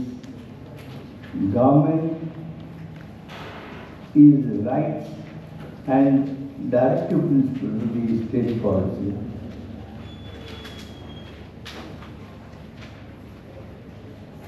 Government, as I said, is under a duty not to violate them. This is one of the techniques that man has evolved to control the state power, the governmental power. It is a trend in all the modern constitutions to organize human rights within the constitution and make them immune from the assault of a tyranny of majority in democratic legislatures. Human rights, which are backed by different well-justified theories, are immutable values that should be celebrated in a civilized society. The great constitutional forefathers in India who had waged war against British Empire were aware of the importance a Bill of Rights that is enshrined in the Constitution. They provided it in the form of fundamental rights. You all know, under our Constitution, under Article 19, the fundamental rights what are envisaged are provided, and these are provided with all importance. The Constitution ordains a way of life which has to be lived up to. The Constitution will be meaningful if it is obtaining to the people. The real Constitution is the Constitution that is available to people. What is contemplated by incorporation of fundamental rights and directive principles of the state policy in the Constitution is a social revolution. The social revolution will be complete only when human rights of every individual in this country are respected. The Parliament enacted the Protection of Human Rights Act in 1993. The National Human Rights Commission is established under this Act. It has rendered a human service. Several state human rights commissions are also established under this Act. However, it is disheartening to note that nothing much is done under Section 30 of the Act, which provides for establishment of human rights courts. Section 30 provides that the purpose of providing speedy trial of offences arising out of violation of human rights, the state government may, with the concurrence of the Chief Justice of High Court, by notification specify for each district a court to be human rights court. It is what is already done in Karnataka. It is the earnest endeavour of the government of Karnataka that the fruits of human rights should reach to people and social welfare state that is contemplated in the constitution becomes a reality for all the people of Karnataka, especially to the downtrodden, minorities and marginalized. The state of Karnataka has to its credit of being the first state to establish human rights courts. The government of Karnataka boldly marched forward, taking the cudgels of the victims of violation of human rights into its own hands. It not only specifies principal sessions judge or session courts in the districts as human rights courts. In fact, government notification dated 16th April 2005, but also notified the state human rights court rules. Notified in Karnataka State Gazette on 25th January dated in 2006. These rules have come into force from 26th January 2006. It is desirable that information about this machinery is appropriately disseminated for the benefit of the general public so that the human rights of the people are indicated. There is no information available about any experiment that has gone in any of the states under these provisions except the state of Karnataka, which made the human rights courts functional in 2006. The state of West Bengal established human rights courts only in 2012 and claimed to be the first in the country when all others were watching. The government of Karnataka boldly marched forward, taking the cudgels of the victims of violation of human rights into its own hands. The government of Karnataka is the pioneer in India to successfully secure 5 guarantees for the benefit of the people in the state. Our district guarantee implementation committee president Mr. Asuti is also here.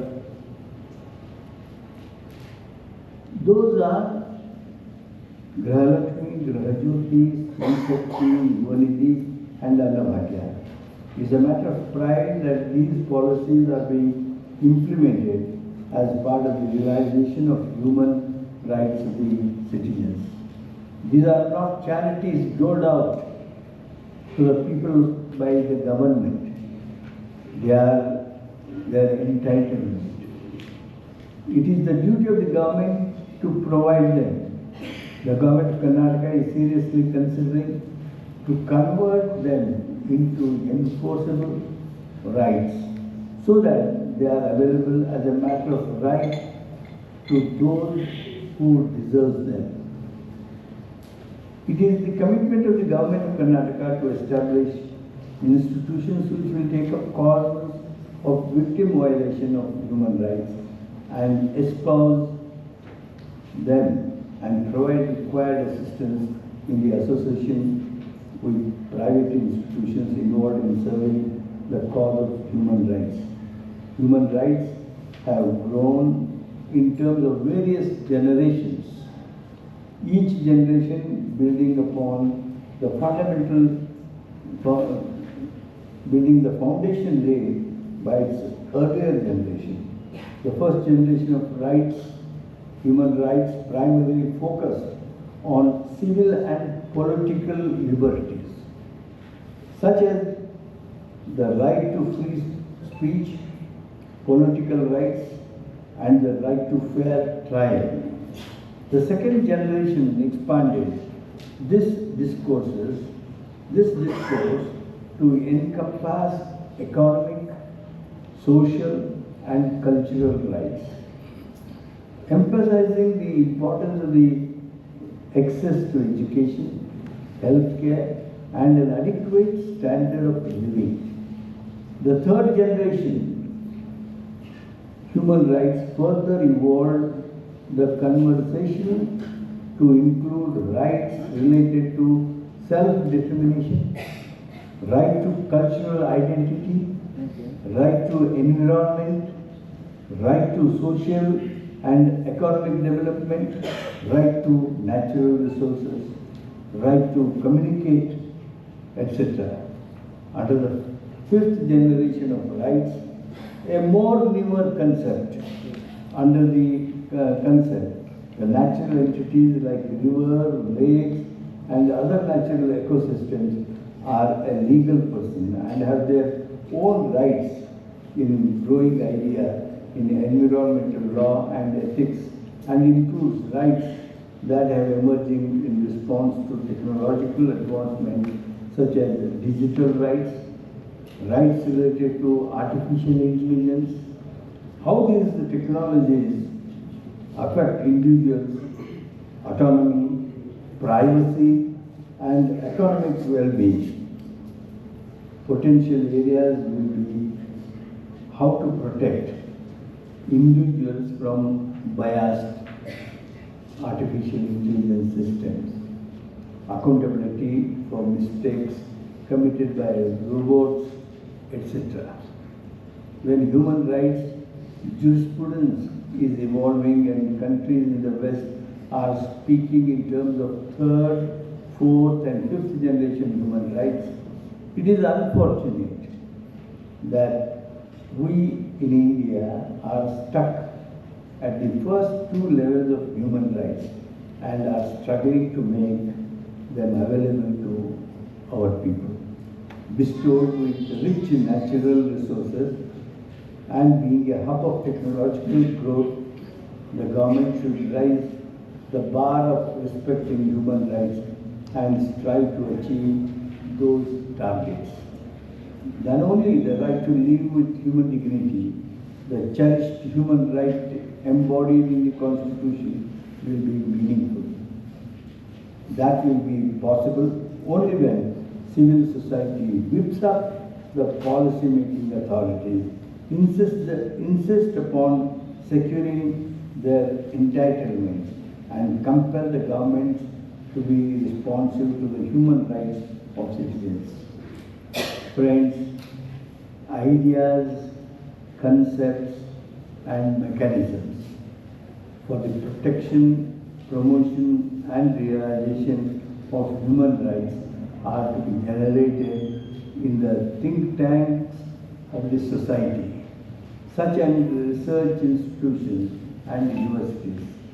I appreciate the Karnataka Institute for Law and Parliamentary Reform and Mahatma Gandhi RDPR University for embarking upon this cause of human rights. I am sure this conference will achieve that purpose. ಸ್ನೇಹಿತರೆ, ಈಗ ನಾವೇನು 5 generation ಒಳಗೆ human rights ಬಗ್ಗೆ ಮಾತನಾಡ್ತಾ ಇದ್ದೇವೆ. ನಾವು ಹಾಗೆ ವಿಚಾರ ಮಾಡಿದರೆ ಮಾನವ ಹಕ್ಕುಗಳು ನಮ್ಮಲ್ಲಿ ಮಹತ್ವ ಪಡೆದುಕೊಂಡಿವೆ.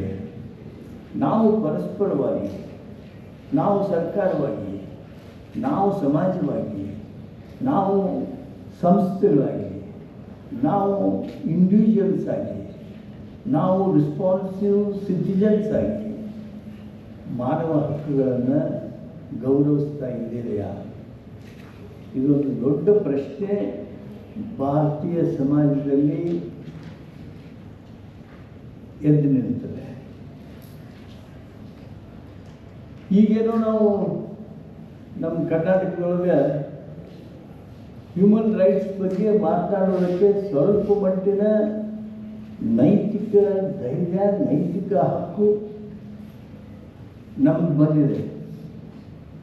ಇಲ್ಲದೇ ಇದ್ದರೆ ಅದು ಯಾಕಂದ್ರೆ ಪಂಚ ಗ್ಯಾರಂಟಿಗಳನ್ನು ನಾವು ಜನರಿಗೆ ಮುಟ್ಟಿಸಿರೋ ಕಾರಣ. ಇಲ್ಲಾಂದರೆ ಬಡತನದಿಂದ, ಹಸಿವಿನಿಂದ ಬಳಲ್ತಕ್ಕಂಥವ್ರಿದ್ರು. human right was getting totally violated there. ಆರೋಗ್ಯ ಔಷಧಕ್ಕೆ ಹಣ ಇರ್ತದೆ. ಶಾಲೆ ಕಾಲೇಜುಗಳಿಗೆ ಅಡ್ಮಿಷನ್ ತಗೊಳ್ಳೋದಕ್ಕೆ ಆರ್ಥಿಕವಾಗಿರ್ತಕ್ಕಂಥ ಅನಾನುಕೂಲತೆ ನಮಗೆ ಅಡ್ಡಿ ಬರ್ತಿದ್ದು. ಈಗ ನೋಡಿ ವೆಸ್ಟರ್ನ್ ಸ್ಟೇಟ್ಸ್ನಲ್ಲಿ ಕಂಟ್ರೀಸ್ನಲ್ಲಿ travel is a human right. ಪ್ರವಾಸ ಅದು ಮಾನವ ಹಕ್ಕು. It is my right. ನಾವು ಹಿಂಗೆ 2 ವರ್ಷದಿಂದ ಹಿಂಗೆ ಅಲ್ಲಿ ಐತಿ ನಮ್ಮಲ್ಲಿ ಯಾಕೆ ಇರಬಾರ್ದು ಅಂತಂದ್ರೆ ನೀವೇ ಎಲ್ಲರೂ ಗೋಲ್ಡ್ ನಕ್ಬಿಡ್ತಿದ್ದೀರಿ. ಯಾಕಂದರೆ ಪ್ರವಾಸಕ್ಕೆ ಹೋಗಕ್ಕೆ ಅಡ್ಡಿಲ್ಲ, ರೊಕ್ಕ ಅಂತ ಕೇಳ್ತಿದ್ದೆ. ಈಗ at least for the 50% of the population of my state, we have made this human right possible because we have allowed the public transport totally free. Shakti Yojana Mukantra, the travel which has become human right in Western countries. There it is done as a against the price. They have to buy a ticket there. But in Karnataka, you can travel anywhere in the state without a ticket, at least half of the population, that is women and ladies. This is one great achievement as regards human rights of the third level, third generation, where we have really made it realized. ಅನ್ನಭಾಗ್ಯದ ಮುಖಾಂತರ ಹಸಿವು ಮುಕ್ತ ಕರ್ನಾಟಕವನ್ನು ಮಾಡಿದ್ದೇವೆ. This is the human right. Of course, Manmohan Singh ಇದ್ದಾಗ right to food ತೊಗೊಂಡು ಬಂದ್ವಿ, right to employment ತೊಗೊಂಡು ಬಂದ್ವಿ. Mahatma Gandhi rural NREG, Manrega. We brought right to education bill and it got implemented. These are the few great things which are done in India and in Karnataka in particular for a sustenance of the family. See, ಬಡತನವನ್ನು ಎಲ್ಲಿವರೆಗೆ ನಾವು ನಮ್ಮ ಮಧ್ಯದೊಳಗೆ ಇರ್ತೈತಿ ಅಲ್ಲಿವರೆಗೆ ನೀವು ಮಾನವ ಹಕ್ಕುಗಳ ಬಗ್ಗೆ ಮಾತಾಡಿದರೆ ಏನೂ ಅರ್ಥನೇ ಇರೋದಿಲ್ಲ. ತಿನ್ನಕ್ಕೆ ಕೂಡಿಲ್ಲ, ಇವ ದೊಡ್ಡ ಮಾತಾಡೋ ಸ್ವಾತಂತ್ರ್ಯ ಕೇಳ್ತಾರ ಅಂತ ಅಂತೀವಿ ನಾವು. First time in any part of the country our honorable judges are here. I am very proud to say that ನಾವು ಕರ್ನಾಟಕದೊಳಗೆ ಬಡತನವನ್ನು ಬೇರು ಸಹಿತ ಕಿತ್ತಿದ್ದೇವೆ. There is nobody who is below the poverty line today. Nobody. You will be surprised to know 99% of the people who are eligible, who are deserving, they have got the benefit of Grahakshi, Grahajyoti and Annabhagya. ಈಗ ಮಾನವ ಹಕ್ಕುಗಳ ಬಗ್ಗೆ ನಾವು ಮಾತನಾಡಬಹುದು. ಇಲ್ಲದಿದ್ದರೆ ಆ basic requirement ನಾವು ಕೊಡೋಕ್ಕಾಗಿರಲಿಲ್ಲ. ಶುದ್ಧ ಕುಡಿಯುವ ನೀರು ಕೊಡೋದಕ್ಕೆ ಸಾಧ್ಯ ಆಗಿರಲಿಲ್ಲ, ಶಾಲೆ ಕೊಡೋದಕ್ಕೆ ಸಾಧ್ಯ ಇರಲಿಲ್ಲ, ದವಾಖಾನೆಯನ್ನು ನಾವು ಎಕ್ಸೆಸ್ ಮಾಡೋದಕ್ಕೆ ಸಾಧ್ಯ ಆಗಿರಲಿಲ್ಲ. ಅಂಥದ್ರೊಳಗೆ ಈ ಬದಲಾವಣೆ ಸಂದರ್ಭದೊಳಗೆ ಈ ಬದಲಾವಣೆ ಕಾರಣ ನಾವು ನೀವು ಕುಳಿತು ಹ್ಯೂಮನ್ ರೈಟ್ಸ್ ಬಗ್ಗೆ ಮಾತನಾಡ್ಬೋದು. ಆ ಮಾತನಾಡೋದಕ್ಕೆ ಒಂದು ಶಕ್ತಿಯುತವಾದ ವೇದಿಕೆಯನ್ನು IDPR ವಿಶ್ವವಿದ್ಯಾಲಯದವರು ಪ್ರೊಫೆಸರ್ ನಾಡಗೌಡರ ನೇತೃತ್ವದೊಳಗೆ ಈ ವೇದಿಕೆಯನ್ನು ಸಿದ್ಧ ಮಾಡಿಕೊಟ್ಟಿದ್ದಾರೆ. ಸ್ನೇಹಿತರೆ, ಹ್ಯೂಮನ್ ರೈಟ್ಸ್ ಬಗ್ಗೆ ಮಾತಾಡ್ತಾರಲ್ಲ, ನಮ್ಮ ಪತ್ರಿಕಾ ಸ್ನೇಹಿತರು ಬಹುತೇಕ ಅವ್ರೇನು ಹ್ಯೂಮನ್ ರೈಟ್ಸ್ ಬಗ್ಗೆ ಬರ್ದಾರ ಅದು ಸಾವಿರಾರು ಟನ್ ಪೇಪರ್ ಆಗ್ಯದ. ಆದರೆ ನಾನು ಅದ್ರ ಬಗ್ಗೆ ಟೀಕೆ ಮಾಡಿದರೆ ಸ್ವಲ್ಪ ಅಪತ್ಯ ಆಗ್ಬೋದು ಭಾಳ ಜನರಿಗೆ. 1993ರಲ್ಲಿ ನಾವು ಹ್ಯೂಮನ್ ರೈಟ್ ಆ್ಯಕ್ಟನ್ನು ಪಾಸ್ ಮಾಡಿದ್ದಾರೆ. 2003ರವರೆಗೆ ಆ act was not implemented. Supreme court ಜಡ್ಜಿನ ಒಂದು ಹ್ಯೂಮನ್ ರೈಟ್ ಕಮಿಷನ್ ಅಂತ ಮಾಡಿ ಆ ಕಮಿಷನ್ ಹೆಡ್ ಮಾಡೋದಕ್ಕೆ ಸುಪ್ರೀಂ ಕೋರ್ಟ್ ಚೀಫ್ ಜಸ್ಟಿಸ್ಗೋ ಸುಪ್ರೀಂ ಕೋರ್ಟ್ ಜಸ್ಟಿಸ್ಗೋ ಅವಕಾಶ ಮಾಡಿಕೊಟ್ಟಿದ್ದೇನೋ ನಿಜ ಆಯಿತು. ಅವರ ಭಾಷಣಗಳನ್ನು ನಾವೆಲ್ಲ ಕೇಳಿದ್ದಾಯಿತು. 10 ವರ್ಷ ಕಾಲ ನಾವು ಆ ಕಾನೂನನ್ನು ಅಮಲು ಬದಲಾವಣೆ ಮಾಡಲೇ ಇಲ್ಲ. ಕಾರಣ ಅಂದರೆ ಅದಕ್ಕೇನು ರೂಲ್ಸ್ ಮಾಡಬೇಕಾಗಿತ್ತು, ಆ ರೂಲ್ಸೇ ಯಾರು ಮಾಡಲಿಲ್ಲ. ನಮ್ಮ ದೇಶದವರು ಯಾವ ರಾಜ್ಯದವರು ಮಾಡಲಿಲ್ಲ, ಕೇಂದ್ರದವರು ಮಾಡಲಿಲ್ಲ. 2003 ಕರ್ನಾಟಕದವರು ನಾವು ರೂಲ್ಸ್ ಮಾಡಿದ್ವಿ. ಈ ಹ್ಯೂಮನ್ ರೈಟ್ ಆ್ಯಕ್ಟ್ ಐತಿ, ರೂಲ್ಸ್ ಐತಿ, ಎಲ್ಲ ಐತಿ.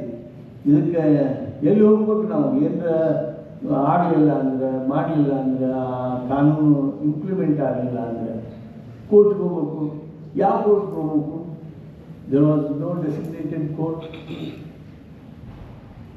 It was Karnataka which designated district courts as human rights courts.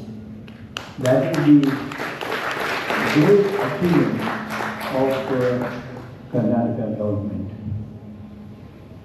ಆದರೆ ಇಷ್ಟೆಲ್ಲ ಮಾಡಿದರೆ ನಾವು ಈಗ ನನಗೆ ಹ್ಯೂಮನ್ ರೈಟ್ಸ್ ಮಂತ್ರಿ ಅಂತ I am called minister for law, parliamentary affairs, human rights, legislation. ನನಗೆ ಒಂದು ಅರ್ಜಿ, not even one application, seeking remedy of human rights has come to me even after 2 years of my being in office, holding human rights portfolio also. Only thing that what I have done was I moved a file for appointment of a Human Rights Commission, State Human Rights Commission, appointed. There it was closed. None of my friends, whether intellectuals, media men, or students, or professors, or those legal experts, they have bestowed any sort of their attention on implementation of human rights, or they have not taken violation of human rights so seriously. ಈಗ ಸಮಯ ಬಂದಿದೆ ನಾವು ಮಾನವ ಹಕ್ಕುಗಳ ಬಗ್ಗೆ ಗಂಭೀರವಾಗಿ ನಮ್ಮ ಗಮನ ಹರಿಸಬೇಕು. ನಾವು ಕಂಪೇರ್ ಮಾಡ್ಕೊಂಡು ನೋಡಬೇಕು ನಮ್ಮ ಬದುಕಿನ ಅಂತಸ್ತು, ದ ಸ್ಟ್ಯಾಂಡರ್ಡ್ ಆಫ್ ಲೈಫ್. ಯಾರು ಹೋಲಿಕೆ ಮಾಡ್ಕೊಳ್ತೀರಿ ನೀವು? You will have to look at developed countries. Developed countries ಕಡೆ ನೋಡಿ ನೀವು ಅವರ ಎತ್ತರಕ್ಕೆ ಹೋಗಬೇಕು ಅಂತ ಬಯಸ್ಬೇಕಲ್ಲ ನಾವು. ನೋಡಿ, ಅಮೇರಿಕಾ ಇರ್ಬೋದು, ಇಂಗ್ಲೆಂಡ್ ಇರ್ಬೋದು, ಯಾವುದೇ ವೆಸ್ಟ್ ಕಂಟ್ರೀಸ್ ತಗೊಳ್ಳಿ, ಅವರ ಸ್ಟ್ಯಾಂಡರ್ಡ್ ಆಫ್ ಲೈಫ್ ಎತ್ತರಕ್ಕೆ ಹೋಗಿದ ಅಷ್ಟೇ ಅಲ್ಲ, ಅಲ್ಲಿ ಆ ಎತ್ತರಕ್ಕೆ ಹೋಗಿದ್ರೊಳಗೆ ಏನಾರ ಅವ್ರಿಗೆ ಅನಾನುಕೂಲ ಆದರೆ ಆ ಮಾನವ ಹಕ್ಕುಗಳನ್ನು ಸರ್ಕಾರ ರಕ್ಷಣೆ ಮಾಡೋದಕ್ಕೆ ಧಾವಿಸಿ ಬರ್ತದೆ. ನಮ್ಮಲ್ಲಿ even if there is no audience by the authority, the officer who is designated or empowered to hear and solve that problem, you don't get the remedy. Why only that? Getting justice is also a human right.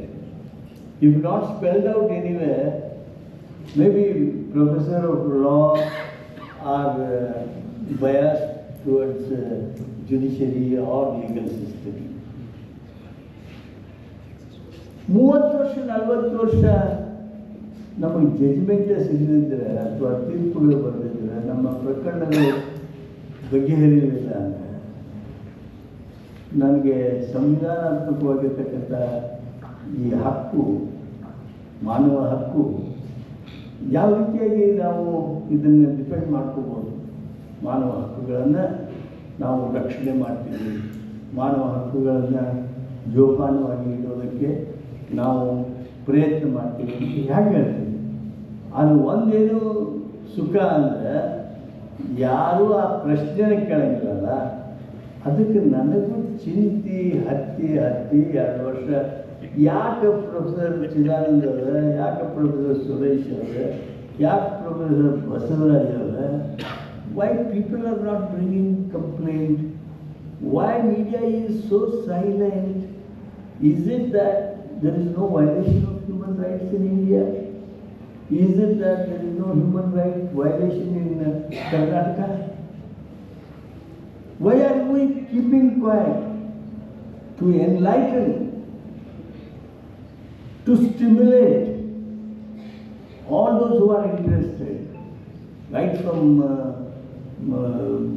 people who are in judiciary, who are academicians of law, who are professors of law teaching, who are studying in universities, are here invited to discuss, to get stimulated, to get enlightened about human rights and take further action on how to protect human rights. ನಾನು ಒಂದು ಮಾತು ಈ ಸಂದರ್ಭದಲ್ಲಿ ಹೇಳಬೇಕಂತ ಅನಿಸ್ತದೆ. ನಾವೇನೀಗ ಪಂಚ ಗ್ಯಾರಂಟಿಗಳನ್ನು ಮಾಡ್ಯವಲ್ಲ, ಯಾವುದನ್ನು ಬಡತನವನ್ನು ಬೇರು ಸಹಿತ ಕಿತ್ತೊಡೆದಿದ್ದೇವೆ ಅಂತೇಳಿ ಎದಿ ಮೇಲೆ ಕೈ ಇಟ್ಕೊಂಡು ಹೇಳ್ತೇವಲ್ಲ ನಾವು. ಕೇಳ್ಬೋದು ಯಾರು, there may be some question, some confusion which may arise. ಹೇಗೆ ಹೆಂಗೆ ಬಡತನ ಹೆಂಗೆ ಕಿತ್ತಾಕಿವಿ? 99% ಜನರಿಗೆ, except those who are income tax payers, who are applicants, who are recognized as ineligible, ಅವ್ರನ್ನ ಬಿಟ್ಟರೆ ಉಳಿದವರೆಲ್ಲರಿಗೂ ನಾವು ತಿಂಗಳಿಗೆ 5,000 ರೂಪಾಯಿ ಆ ಕುಟುಂಬಕ್ಕೆ ಕೊಡ್ತೀವಿ. That is how we brought them above the poverty line.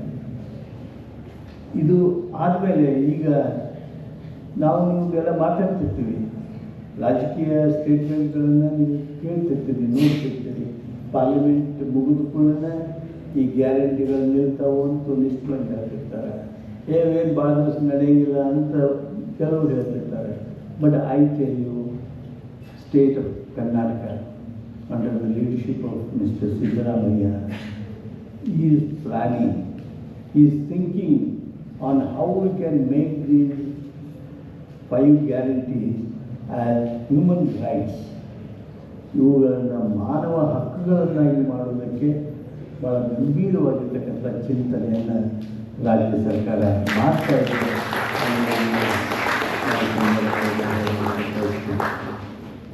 ಒಟ್ಟಾರೆ ಸ್ನೇಹಿತರೆ, ಈ ಸೆಮಿನಾರ್ ಬರುವ ದಿವಸಗಳಲ್ಲಿ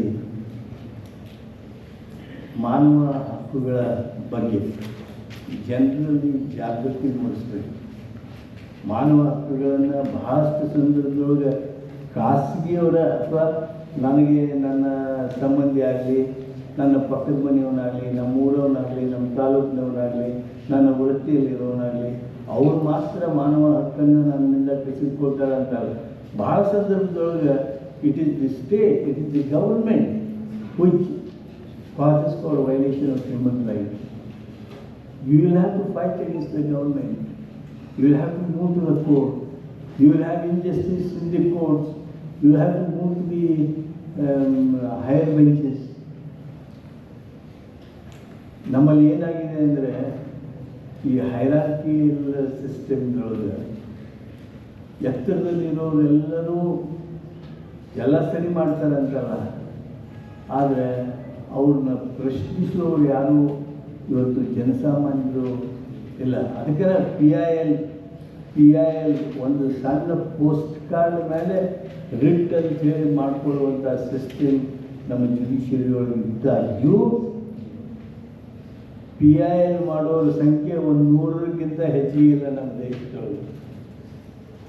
not more than 100 people who are going in for P I L. ಭಾಳ ರೇರ್ ಕೇಸಸ್. ಅಂದರೆ ಜನರ ಸಲುವಾಗಿ ಸ್ಪಂದಿಸುವ ಮನೋಭಾವ ನಮ್ಮಲ್ಲಿ ಕಡಿಮೆ ಅದ. ಆ ಮನೋಭಾವವನ್ನು ಎತ್ತರಿಸಬೇಕು. ನಿಮ್ಮಲ್ಲಿ ಆಸಕ್ತಿಯನ್ನು ಕುದಿಸಬೇಕು. ಮಾನವ ಹಕ್ಕುಗಳನ್ನು ರಕ್ಷಣೆ ಮಾಡೋದಕ್ಕೆ ನಿಮ್ಮಲ್ಲಿ ಒಂದು ರೀತಿಯ ಪ್ರೇರಣೆ, ಸ್ಫೂರ್ತಿಯನ್ನು ನೀಡೋದಕ್ಕಾಗಿ ಈ ಒಂದು ವಿಚಾರ ಸಂಕಿರಣವನ್ನು ಏರ್ಪಾಡು ಮಾಡಿದ್ದಾರೆ ಅಂತೇಳಿ ನಾನು ಭಾವಿಸ್ತೀನಿ. ಆ ಉದ್ದೇಶ ಸಫಲ ಆಗಲಿ. ಅದು ಮಾನ್ಯ ಹಿಂಚಿಗೇರಿರುವಂಥ ಅನುಭವಸ್ಥರು ಬಂದಾಗ ಆ ಕೆಲಸ ಸಾಧ್ಯ ಆಗ್ತದೆ ಅಂಥೇಳಿ ನಾನು ಭಾವಿಸ್ತೆ. ನಾನು ಪ್ರೊಫೆಸರ್ ಬಸವರಾಜವ್ರನ್ನ ಕರೆದಿರಲಿಲ್ಲ ನಾಡಗೌಡರು ಅಂತ ಕೇಳ್ತಿದ್ದೆ. ನಾನು ಯಾಕೆ ಪ್ರೊಫೆಸರ್ ಬಸವರಾಜವರು ಬರಬೇಕು ಅಂತಿದ್ದೆ ಅಂದರೆ, ನನಗೆ RDPR ಯೂನಿವರ್ಸಿಟಿನ ನಿಮಗೆ ತೋರಿಸ್ಬೇಕಾಗಿತ್ತು. ಅದು ಇದ್ದಾಗ ನಾವು ನೀವು ಕೂಡ ನೋಡಬೇಕಾಗಿತ್ತು. ಯಾಕಂದರೆ ನಾನು as a law minister I am pro chancellor of law university.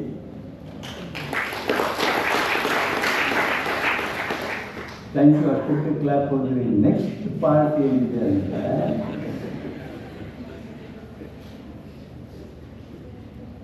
if once he sees this, he also will start feeling, what is that we can do in law universities there? ನಮ್ಮ ಲಾ ಯೂನಿವರ್ಸಿಟಿನ ಬಸವರಾಜವರ ಈ RDPR university ಹೆಂಗಾಗ್ಯದಲ್ಲ, ಹಂಗೆ ನೀವು ಲಾ university ಮಾಡಬೇಕು ಅನ್ನುವಂಥ ಉದ್ದೇಶಕ್ಕಾಗಿ ನಾನು ನೀವು ಕೂಡ ಇದ್ದಾಗ ಈ RDPR ಯೂನಿವರ್ಸಿಟಿ ನೋಡಬೇಕು ಅಂತಿದ್ದೆ. ನಾನು ನಿಮ್ಗೆ ಹೇಳ್ತೀನಿ, ಈ ಭಾಳ ಮಂದಿ ವೈಸ್ ಚಾನ್ಸಲರ್ ಹೇಳ್ತಿರ್ತಾರೆ, ಕೈ ಚಲ್ತಿರ್ತಾರೆ, ಏನು ಸರ್ ರೊಕ್ಕನೇ ಇಲ್ಲ ಅಂತ. ನಾಡಗೌಡರು ಈಗ ಒಂದು ಸ್ವಲ್ಪ ರೊಕ್ಕ ಕಡಿಮೆ ಆಗಿರ್ಬೋದು, ಅವರು ದುಡ್ಡು ಸಾಕಷ್ಟು ಐತಿ, ಏನು ಡಿಪಾರ್ಟ್ಮೆಂಟ್ ಕೊಡ್ತಾರೆ. ಬಟ್ ಲಾ ಯೂನಿವರ್ಸಿಟಿ ಏನದ, where professor Basavaraj is vice chancellor, I am pro chancellor. We have enough money. There is no reason why we should seek funds from government. ಹೌದಲ್ರಿ? we have hundreds and hundreds of crores of money. ನಮ್ಮ ಲಾ university ಒಳಗೆ ಏನು building ಇವತ್ತು ಕಟ್ಟಾಕತ್ತೀವಿ, that is out of the savings that the university has done. What I have done as pro chancellor is that I have permitted you to spend that money.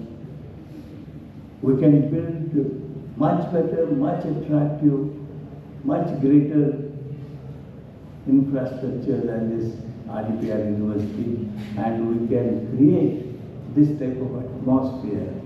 I would like you to bestow your full attention on RDPR development, and let us both make a commitment that we will call these RDPR professors and RDPR students to see and enjoy and also get enlightened in law university in days to come. Thank you.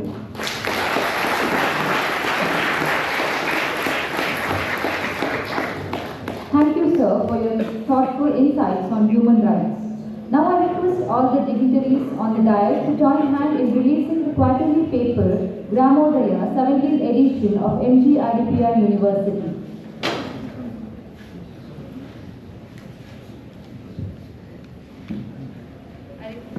I request all the dignitaries to join hand in releasing the quarterly paper Gramodaya 17th edition of MG RDPR University.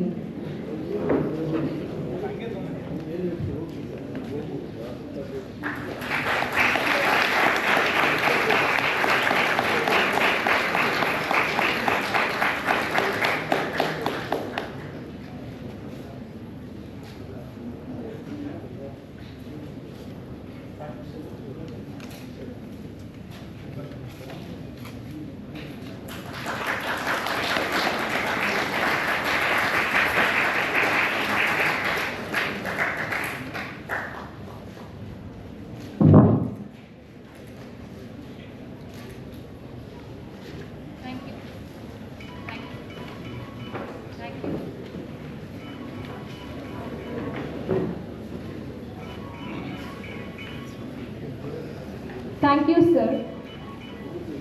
I now request our chief guest, Honorable Justice Dr. Ashok B. Hinchagiri, sir, Chairman, Law Commission of Karnataka, Bengaluru, and former Judge, High Court of Karnataka, to address the gathering.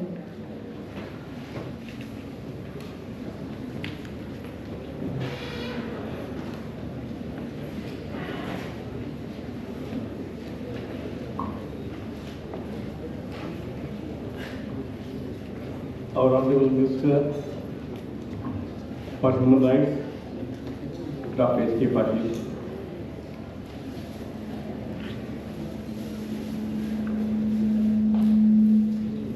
And our listening minister. I am consciously using the expression listening minister because he hears the grievance of all of us patiently and finds out the solution. I always have a feeling, if we have a problem, we'll transfer it to him. He will transfer the solution to us. In a way, he is the grievance redressal forum. Sir, you are an institution by yourself.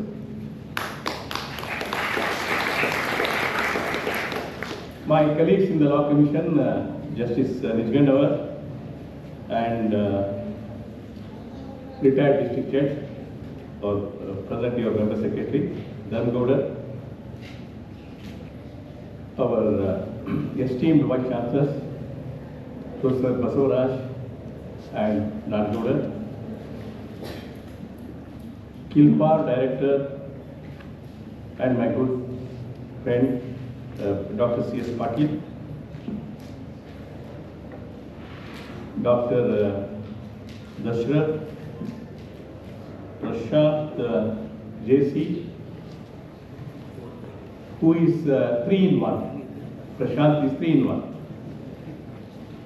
He is a finance officer of this university, of Government Medical College, and also of Panchayat Raj.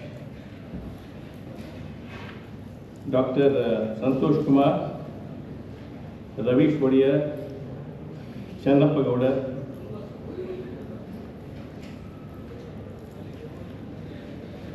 members of the teaching and non-teaching staff, dear students, resource persons in today's seminars, academicians, gentlemen in the press, all other members of this very distinguished gathering. It gives me great pleasure to be amidst you to take part in this seminar on human rights at crossroads, India and the West.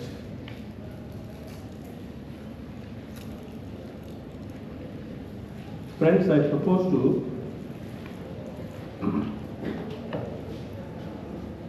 study today's theme under 3 parts. First one is meaning of human rights. Second one is origin of human rights, that is the sources of human rights. Third one is the kinds of human rights prevailing in India and other countries. But don't worry, I am not frightening you. Just because, as I said, I will be dealing with them under three headings. You should not think I will be taking, more time detaining you. It's already 2:30. I will not give any tense moments to our Vice Chancellor Nandgowda, who is presiding over today's functions. I said I will not give the tense moments to him for this reason. I began my career as a lecturer. Once I start my lecture, it will go on for 1 hour till the bell rings. And after that, I started my practice as an advocate. As an advocate, you see, he goes on arguing for hours, for days, sometimes for weeks also. but I will not do it today. As I said, I will not give 10 moments to our presiding deity, Sir Nargowda. Friends,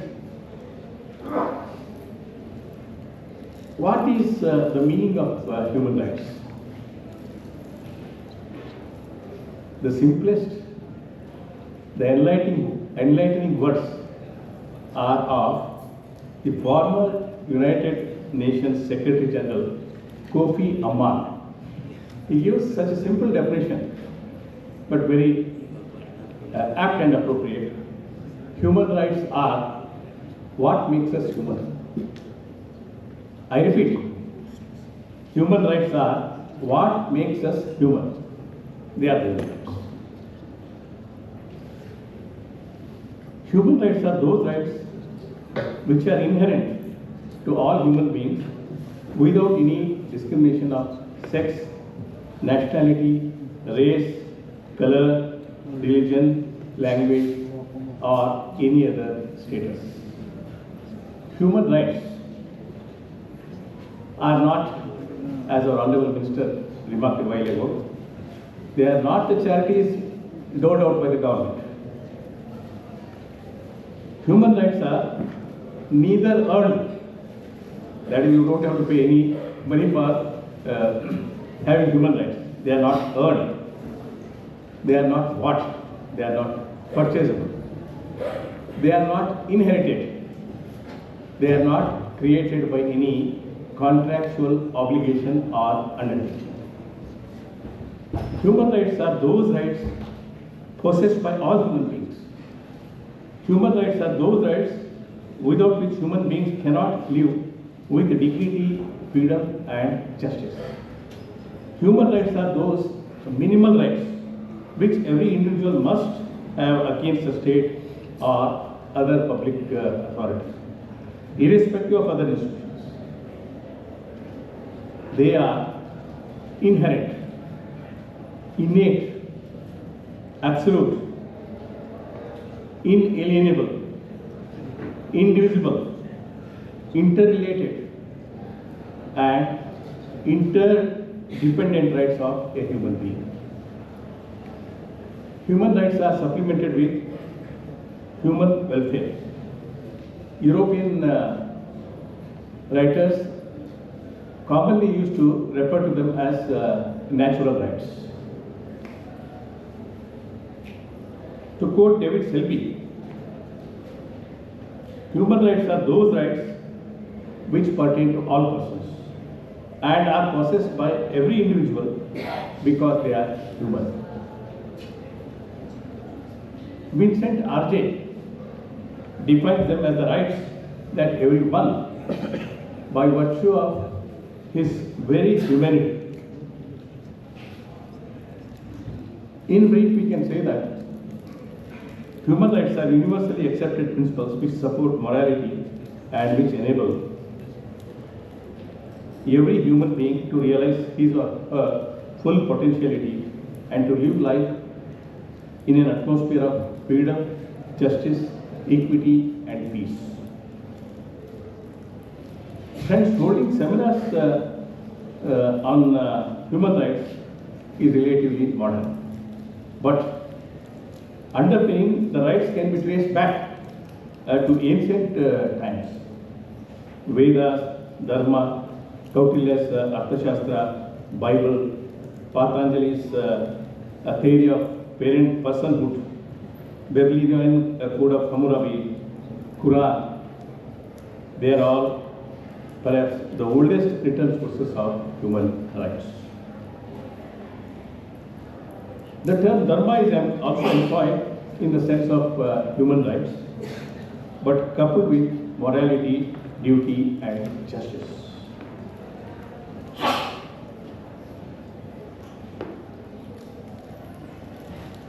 Now let me share with you Lord Rama's concept of human rights.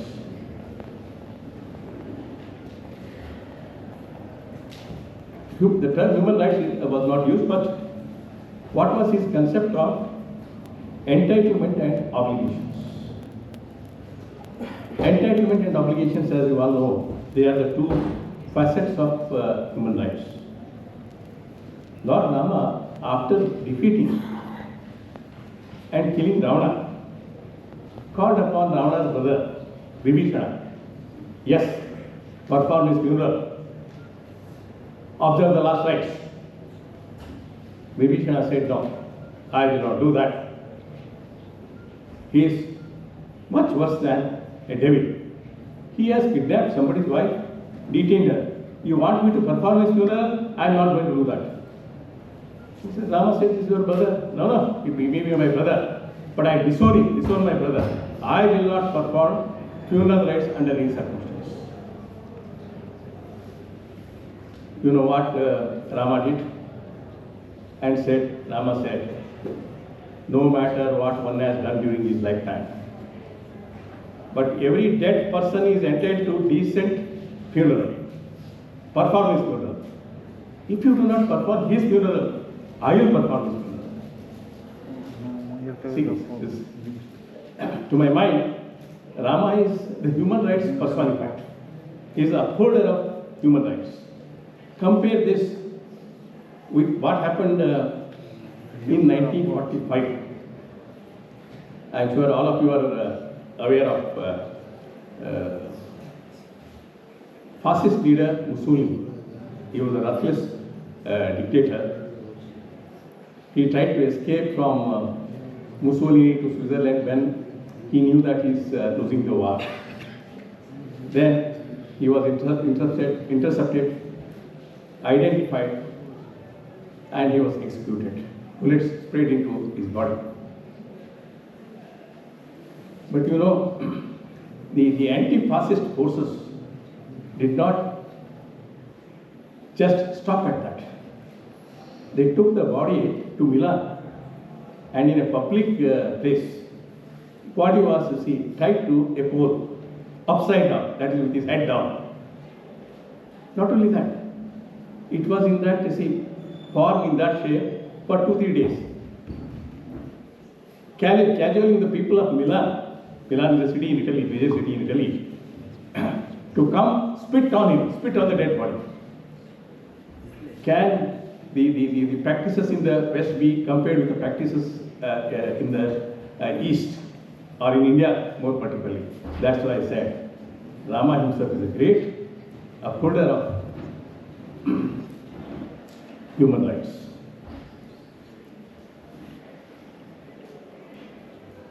The concept of human rights varies from time to time, place to place, and people to people. Greeks and Romans in ancient period evolved the ideal of world state in which all human beings live together harmoniously under the guidance of divine reason. The concept of human rights in the West in the 20th century descended from Magna Carta 1215, Petition of Rights 1628, United States of America, Declaration of Independence 1776, and Universal Declaration of Human Rights of 1948. It may be convenient to study human rights under 4 headings. First is women rights. CEDAW, that is Convention on Elimination of All Forms of Discrimination Against Women, adopted by the UN General Assembly, eliminate discrimination based on gender in all fields. It guarantees the woman's legal equality in both public and private life. In India, Dowry Prohibition Act 1961, Section 498A of IPC, Protection of Women from Domestic Violence Act, Sexual Harassment of Women at Workplaces Act 2013 go a long way in protecting the women's rights. Article 21 of the Constitution of India impliedly includes the reproductive rights of a woman. Whether to bear a child or to abort the pregnancy is a crucial aspect of her personal life.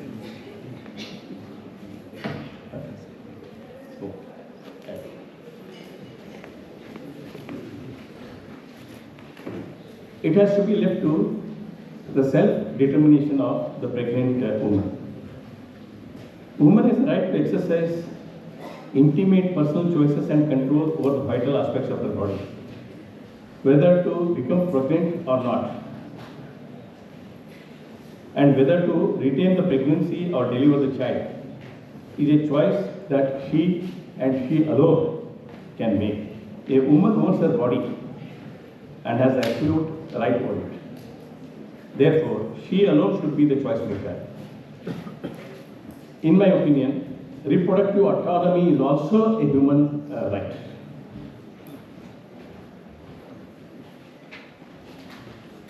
To ensure gender equality, whenever the appointments take place to the European Court of Human Rights, the recommendations have to contain, the list has to contain both the names of males and females. If only males list is sent, it will be outright rejected. Then next is child rights. Child right is an important facet of human rights all over the world. Amongst all the countries, both in the East and West, there is ban on child trafficking for purpose of slavery, forced labor, exploitation. In this context, I want you to remember one thing, and that is child's name is only today, and today. Meaning it's not tomorrow.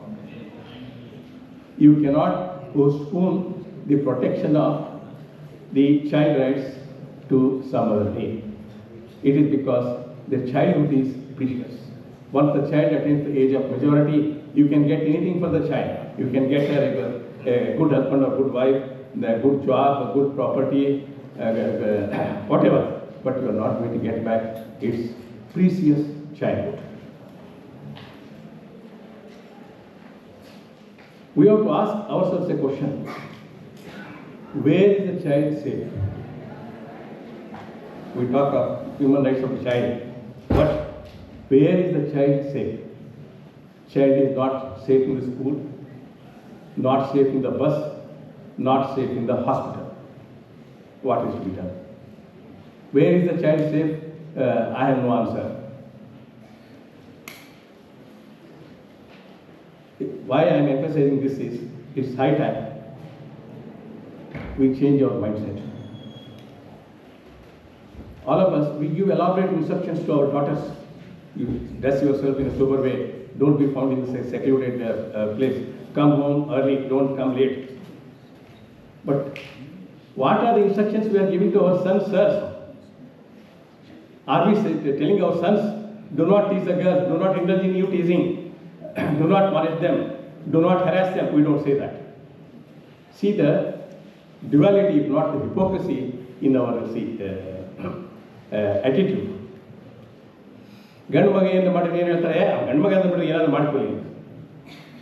It's because you are bringing up your son in a careless way. It affects the safety of my daughter. So we all have to realize that realization has to dawn on us that attack on your child is an attack on my child. Attack on any child is an attack on my child. No doubt, we are not the biological parents of all the children, but we are the societal parents of all the children.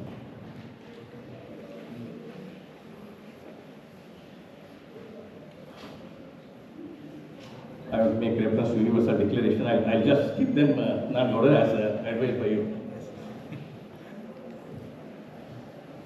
All right. Universal Declaration of Human Rights, 1948.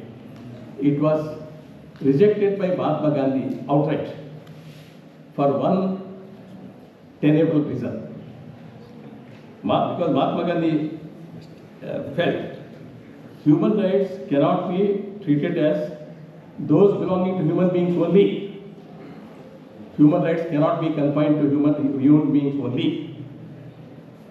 His insistence on ahimsa indicated that his concept of human rights included animal rights also. According to Gandhi, there is something like lifeism. Lifeism meaning every living creature is entitled to live, not only human being, every living creature is entitled to live. That was his concept of human right.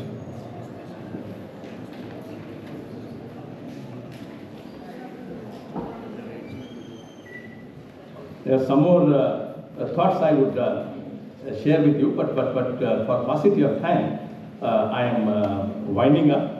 Maybe when Nargowda calls me again, I'll come share some of my other thoughts with you. I thank the organizers of this function. If I have to, in the lighter vein, I have to add one more human right. It is that respect your guests. Treat them with concern and affection. Nargowda has showered so much of hospitality on all of us. I thought now that is also a human right. What she gave to me for breakfast this morning, I always felt I wish I had two stomachs. I ate and overate. Thank you. Thank you, everybody. Some of the other things I'll share with you on some of them. Thank you. Thank you very much.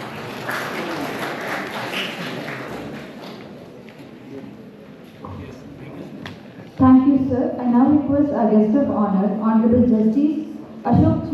Nijagananavar, Member, Law Commission of Karnataka, Bengaluru, and former Judge, High Court of Karnataka, to address the gathering.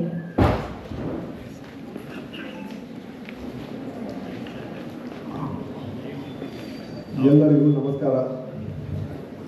ಇಂದಿನ ಈ ಸಮಾರಂಭದಲ್ಲಿ ಉಪಸ್ಥಿತರಾದ honourable minister doctor S K Patil ಸಾಹೇಬ್ರೆ, honourable justice Ashok B ಸಾಹೇಬ್ರೆ, doctor Basavaraj ಅವರೇ, doctor C S Patil ಅವರೇ, ಆದಿ ಧರ್ಮಗೌಡರವರೇ, doctor N Dashrath ಅವರೇ, ಸುರೇಶ್ ನಾಗೂರ್ ಅವರೇ, presence of Prashant, JC, Shant Kumar, Revai Warrior, my friends, G.B. Patil, Sandhi, Vishuna, ಎಲ್ಲ ಜರುಗಿನ ಎಲ್ಲ ಗಣ್ಯ ನಾಗರಿಕರೇ, ಎಲ್ಲ ವಿದ್ಯಾರ್ಥಿಗಳೇ ಹಾಗೂ ಪತ್ರಿಕಾ ಮಾಧ್ಯಮದ ಮಿತ್ರರೇ, ಇದು ನನ್ನ ಮೊದಲನೇ ಮಾತು ಅಂದರೆ ಇಂದಿನ ಸಮಾರಂಭದಲ್ಲಿ ತಾಳ್ಮೆ ಕಳ್ಕೊಂಡಿದ್ರೆ ಅದು ಒಂದು ಮಾನವ ಹಕ್ಕುಗಳು ಅಂತ ಬಯಸ್ತೀವಿ. ಈಗಾಗಲೇ ನಿಮ್ಮೆಲ್ಲರ ತಾಳ್ಮೆಯನ್ನು ನಾವು ಪರೀಕ್ಷೆ ಮಾಡಲಿಕ್ಕೆ ಹೋಗಲ್ಲ. ಭಾರತ ನಮ್ಮ ಗ್ರಾಮಗಳ ದೇಶ ಇದೆ. 70% ಗ್ರಾಮದಲ್ಲಿ ಇದ್ದ ಜನರಿಗೆ ಎಲ್ಲರಿಗೂ ಅಷ್ಟು ಸೌಭಾಗ್ಯವಂತರಾಗಲ್ಲ. ನಮ್ಮ ಕರ್ನಾಟಕದ ವಿಷಯಕ್ಕೆ ಬಂದಾಗ ಮಾತ್ರ ನಮ್ಮ ಗದಗಿನ ಜಿಲ್ಲೆಗೆ ಇಂಥ ಸುಸಜ್ಜಿತವಾದ ಸುಂದರವಾದ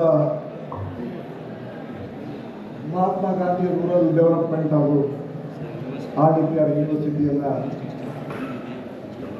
ಇಂಥ ಮಹಾ ವಿಶ್ವವಿದ್ಯಾಲಯವನ್ನು ನಮಗೆ ಕೊಟ್ಟ ರೂವಾರಿಗಳಾದ ಸನ್ಮಾನ್ಯ ಶ್ರೀ ಎಸ್ ಕೆ ಪಾಟೀಲ್ ಅವರಿಗೆ ಅಭಿನಂದನೆಗಳನ್ನು ಸಲ್ಲಿಸುತ್ತೇವೆ. ಯಾಕಂದರೆ ಈ ದೇಶದಲ್ಲಿ ನೂರಾರು ಯೂನಿವರ್ಸಿಟಿ ಅಥವಾ ವಿಶ್ವವಿದ್ಯಾಲಯಗಳಿವೆ. ಅವ್ರು ಯಾರು ಮಾನವ ಹಕ್ಕುಗಳ ಬಗ್ಗೆ ಅಥವಾ ಗ್ರಾಮೀಣ ಅಭಿವೃದ್ಧಿ ಬಗ್ಗೆ ಅವ್ರು ಯಾವುದೂ ಒಂದು ಯೋಚನೆ ಮಾಡಲಿಲ್ಲ. ಅವರು ಮಾಡಿದ ಯೋಚನೆ ಅಂತಂದರೆ ಕೇವಲ ತಮ್ಮ ಪ್ರೈವೇಟ್ ಅಜೆಂಡಾ ಏನಿದೆ, ಹೈಫೈ ಯೂನಿವರ್ಸಿಟಿ ಅದು ಹೈಪ್ ಏನು ಕ್ರಿಯೇಟ್ ಮಾಡಿದ್ರು, ಅದು ಹೆಚ್ಚಿನ ವಿದ್ಯಾಭ್ಯಾಸಕ್ಕೆ ಅನುಕೂಲ ಆಗುತ್ತೆ, ಆಗುತ್ತೆ. ಆದರೆ ನಮ್ಮ ದೇಶದ ಬೆನ್ನೆಲುಬಾದ ಗ್ರಾಮೀಣರಿಗೆ ಏನು ಮಾಡಿದ್ರು ಅನ್ನೋದು ಯಾರೂ ತಿಳ್ಕೊಳ್ಳಿಲ್ಲ. ಅದು ಯೋಚನೆ ಮಾಡಿದ್ದು ನಮ್ಮ ಸನ್ಮಾನ್ಯ ಶ್ರೀ ಎಸ್ ಕೆ ಪಾಟೀಲ್ ಸಾಹೇಬರು. ಇಂತಹ ಸತ್ಕಾರಗಳನ್ನು ಮಾಡುವ ನಮ್ಮ ಸಮಾಜದ ನುರಿಡರಿದ್ದಾಗ ಮಾತ್ರ ಸಮಾಜಕ್ಕೆ ಒಳ್ಳೆಯದಾಗಬೇಕು. ಕಟ್ಟಿಟ್ಟ ಬುದ್ಧಿ ಇಲ್ಲಿದ್ರೆ ನಾವು ಕೊನೆವರೆಗೂ ಮಾನವ ಹಕ್ಕುಗಳ ಬಗ್ಗೆ ಎಲ್ಲರೂ ದೊಡ್ಡ ದೊಡ್ಡ ದೇಶಗಳಲ್ಲಿ ಹೇಳಿದರು. ಅದರಿಂದ ಸುಮಾರು 500 ವರ್ಷಗಳಿಂದ ನಮ್ಗೆ ಯಾರು ಹಿಂದೆ ಆಡಿದ 200 ವರ್ಷ ಬ್ರಿಟಿಷರು, ಅದಕ್ಕಿಂತ ಮುಂಚೆ ಆಡಿದ 500 ವರ್ಷ ಪರಕೀಯರು ಯಾರೂ ನಮಗೆ ಹ್ಯೂಮನ್ ರೈಟ್ಸ್ ಹೇಳ್ಕೊಂಡಿಲ್ಲ. ಆದರೆ ನಮ್ಮ ಭಗವದ್ಗೀತೆಯಲ್ಲಿ ಹೇಳಿದ ಯದಾ ಯದಾ ಈ ಧರ್ಮಸ್ಯ ಜ್ಞಾನಭವತಿ ಭಾರತ ಅಂತಂದರೆ ಯಾವಾಗ ಈ ಸಮಾಜದಲ್ಲಿ ಕೆಟ್ಟ ಕೆಲಸಗಳು ಆದಾಗ ಅಥವಾ ಅಧರ್ಮ ಆದಾಗ ಬಂದಿದ್ದು ನಮ್ಮ ದೇಶದ ಸಂತರು, ಅದು ಬಸವೇಶ್ವರ ಆಗಿರ್ಬೋದು, ವೇಮನ ಆಗಿರ್ಬೋದು, ಕನಕದಾಸರಾಗಿರ್ಬೋದು, ಸಂತ ಕಬೀರ ಆಗಿರ್ಬೋದು, ಗುರುನಾನಕ್ ಆಗಿರ್ಬೋದು, ಇವರೆಲ್ಲರೂ ನಮಗೆ ಸರಿದಾರಿಯಲ್ಲಿ ನಡೆಸಿದ ಮಹಾತ್ಮರು. ಅವರನ್ನೆಲ್ಲ ನಾವು ನೆನೆಸ್ಕೊಂಡ್ರೆ ಅವ್ರು ಹೇಳಿದ್ದು ಎಲ್ಲವೂ ಮಾನವ ಹಕ್ಕುಗಳೇ. ಯಾವುದೂ ರಿಲಿಜನ್ ಹಕ್ಕು, ಜಾತಿ ಹಕ್ಕುಗಳಿದೆ. ಎಲ್ಲರೂ ಲೀವ್ ಅಂಡ್ ಲೀವ್ ಪಾಲಿಸಿ ಮಾಡಿ. ಇವತ್ತೇ ನೀವು ಅಲ್ಲೆಲ್ಲೂ ಒಂದು ದೊಡ್ಡ ಬೋರ್ಡ್ ಇದೆ, ವಿವೇಕಾನಂದ ಹೇಳಿದರು, feelings in heart within to conceal in your head and other good feelings what we have the brotherly gap. ಅವ್ರು ಮಾಡಿದರೆ, ಯಾಕಂದರೆ ನಾನು ಒಂದೊಂದು ವಿಷಯ ಮಾತ್ರ ನಾನು ದಯವಿಟ್ಟು ಕೇಳ ಬಯಸ್ತೀನಿ. ಎಲ್ಲರೂ ನಾವು ಸಾಕಷ್ಟು ಒಟ್ಟು ಕುಟುಂಬಗಳಿಂದ ಬಂದವರು. ಇಂಟರ್ನ್ಯಾಷನಲ್ ನೋಡಿದರೆ ಎಲ್ಲ ದೊಡ್ಡ ದೊಡ್ಡ ದೇಶಗಳು ಯಾವಾಗಲೂ ಬರೀ ಹೊಡೆದಾಟದಲ್ಲಿದ್ದೇವೆ. They are in war. ಅವ್ರಿಗೆ ಬೇಕಾಗಿರೋದು ಸುಪ್ರೀಮಸಿ ಇನ್ ದಿಸ್ ವರ್ಲ್ಡ್. ಮಾನವ ಹಕ್ಕುಗಳು ಅವ್ರಿಗೆ ಬೇಕಾಗಿಲ್ಲ. ಅದೇ ರೀತಿ ನಮಗೆ ಬೇಕಾಗಿರೋದು ಹಳ್ಳಿಗಳಲ್ಲಿ, ನಮ್ಮ ಎಲ್ಲ ಸಮಾಜಗಳಲ್ಲಿ ಇರೋದು ನಮ್ಮ ಮಾನವ ಹಕ್ಕುಗಳನ್ನು ನಾವು ಒಬ್ಬರಿಗೊಬ್ಬರು ಗ್ರಹಿಸಿದರೆ ನಾವು ಒಟ್ಟು ಕುಟುಂಬದವರು ಸುಖ ಸಂತೃಪ್ತಿಯಿಂದ ಇರ್ತೀವಿ. ಈಗ ಜಾಯಿಂಟ್ ಫ್ಯಾಮಿಲಿ ಅಂದರೆ ಯಾರು ಕೇಳಿದರೆ ನೀವು ಗಂಡ ಹೆಂಡತಿ ಮಗ ಒಬ್ಬರೇ, ಅದು ಜಾಯಿಂಟ್ ಫ್ಯಾಮಿಲಿ ಅಲ್ಲ. ಅದು ನಮ್ಮ ಸಮಾಜದಲ್ಲಿ ನಾವೆಲ್ಲರೂ ಕೂಡಿರೋಕ್ಕೆ ಕಲಿಸಿದ್ದು ಹಿರಿಯರಾದ ಗದಗಿನ ಹಿರಿಯರಿರ್ಬೋದು, ಎಲ್ಲ ನಮ್ಮ ಸಮಾಜದ ಹಿರಿಯರು ನಮಗೇನು ಹಾಕಿಕೊಟ್ಟ ಪಾಠವನ್ನು ನಾವು ಸರಿಯಾಗಿ ನೋಡಿದರೆ ನಮ್ಮ ಬದುಕು ಸುಂದರವಾಗ್ತದೆ. ಅದೇ ನಮ್ಮ ಮಾನವ ಹಕ್ಕುಗಳ ನಿರೂಪಣೆಯಿಂದ ನಾವು ಪಾಲಿಸ್ಬೋದು ಅಂತ ಹೇಳಿ ಇಂದು ಎರಡೇ ಮಾತುಗಳನ್ನು ಹಂಚಿಕೊಳ್ಳೋಕ್ಕೆ ಅವಕಾಶ ಕೊಟ್ಟು ಎಲ್ಲರಿಗೂ ನನ್ನ ನಮಸ್ಕಾರ.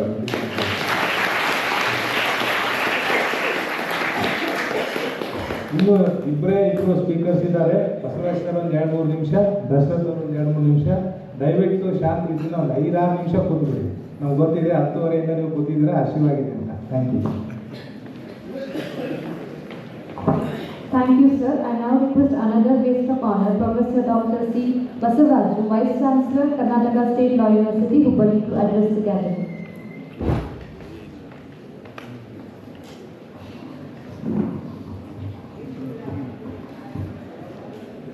ಎಲ್ಲರಿಗೂ ನಮಸ್ಕಾರ. ಇಂದಿನ ಸಮಾರಂಭದ ಗೌರವಾನ್ವಿತ ಕಾನೂನು ಮಂತ್ರಿಗಳು, ಮಾನವ ಹಕ್ಕುಗಳು ಹಾಗೂ ಪಾರ್ಲಿಮೆಂಟರಿ ಅಫೇರ್ಸ್ ಹಾಗೂ ಗದಗ ಜಿಲ್ಲೆಯ ಉಸ್ತುವಾರಿ ಸಚಿವರು ಹಾಗೂ ಹಿರಿಯರು ಆದಂತಹ ಸನ್ಮಾನ್ಯ ಡಾಕ್ಟರ್ ಎಚ್ ಕೆ ಪಾಟೀಲ್ ಅವರೇ, ಕಾನೂನು ಆಯೋಗದ ಅಧ್ಯಕ್ಷರು ಹಾಗೂ ಹಿರಿಯರಾದಂತಹ ಡಾಕ್ಟರ್ ಅಶೋಕ್ ಬಿ ಇಂಜಿನಿಯರಿ ಅವರೇ, ಕಾನೂನು ಆಯೋಗದ ಸದಸ್ಯರು ಮತ್ತೊಬ್ಬ ಸದಸ್ಯರಾದಂತಹ ಸನ್ಮಾನ್ಯ ಶ್ರೀ ಅಶೋಕ್ ಬಿ ನಿಜಗಣ್ಣನವರೇ, ಕಾನೂನು ಆಯೋಗದ ಸದಸ್ಯ ಕಾರ್ಯದರ್ಶಿಗಳು ಹಿರಿಯರಾದಂತಹ ಶ್ರೀ ಧರ್ಮಗೌಡ ಅವರೇ, ಶಿಕ್ಷಣ ಕ್ಷೇತ್ರದಲ್ಲಿ ಸಾಕಷ್ಟು ಕೆಲಸಗಳನ್ನು ಮಾಡಿ ಶಿಕ್ಷಣ ಕ್ಷೇತ್ರಕ್ಕೆ ಸಾಕಷ್ಟು ಕೊಡುಗೆಯನ್ನು ಕೊಟ್ಟಿರತಕ್ಕಂಥ ಹಾಗೂ ಇದೇ ವಿಶ್ವವಿದ್ಯಾಲಯದ ಪ್ರಭಾರ ಕುಲಪತಿಗಳ ಆತ್ಮೀಯರು ಆದಂತಹ ಪ್ರೊಫೆಸರ್ ಸುರೇಶ್ ನಾಗೂರ್ ಅವರೇ, ಬೆಂಗಳೂರು ವಿಶ್ವವಿದ್ಯಾಲಯದ ಪ್ರಾಂಶುಪಾಲರು, ಕಾನೂನು ಇಲಾಖೆಯ ಪ್ರಾಂಶುಪಾಲರ ಆತ್ಮೀಯರಾದಂಥ ಪ್ರೊಫೆಸರ್ ಟಿ ಎನ್ ದಶರಥ್ ಅವರೇ, ಇದೇ ವಿಶ್ವವಿದ್ಯಾಲಯದ ಹಣಕಾಸು ಅಧಿಕಾರಿಗಳು ಆದಂತಹ ಶ್ರೀ ಪ್ರಶಾಂತ್ ಅವರೇ, ಸಮಾರಂಭದ ಎಲ್ಲ ಆಯೋಜಕರೇ, ಸಮಾರಂಭದಲ್ಲಿ ಉಪಸ್ಥಿತಕ್ಕಂಥ ಎಲ್ಲ ಆತ್ಮೀಯ ಗೌರವಾನ್ವಿತ ಅತಿಥಿಗಳೇ, ಆಹ್ವಾನಿತರೇ, ಮಾಧ್ಯಮ ಮಿತ್ರರೇ, ಆತ್ಮೀಯ ವಿದ್ಯಾರ್ಥಿ ಬಂಧುಗಳೇ, ಬಹುಶಃ ಈ ಒಂದು ಮಾನವ ಹಕ್ಕುಗಳ ವಿಚಾರ ಸಂಕಿರಣದಲ್ಲಿ ಎಲ್ಲೋ ಒಂದು ಕಡೆ ನಮ್ಮ ಗೌರವಾನ್ವಿತ ಮಂತ್ರಿಗಳು ಹೇಳ್ತಾ ಇದ್ರು,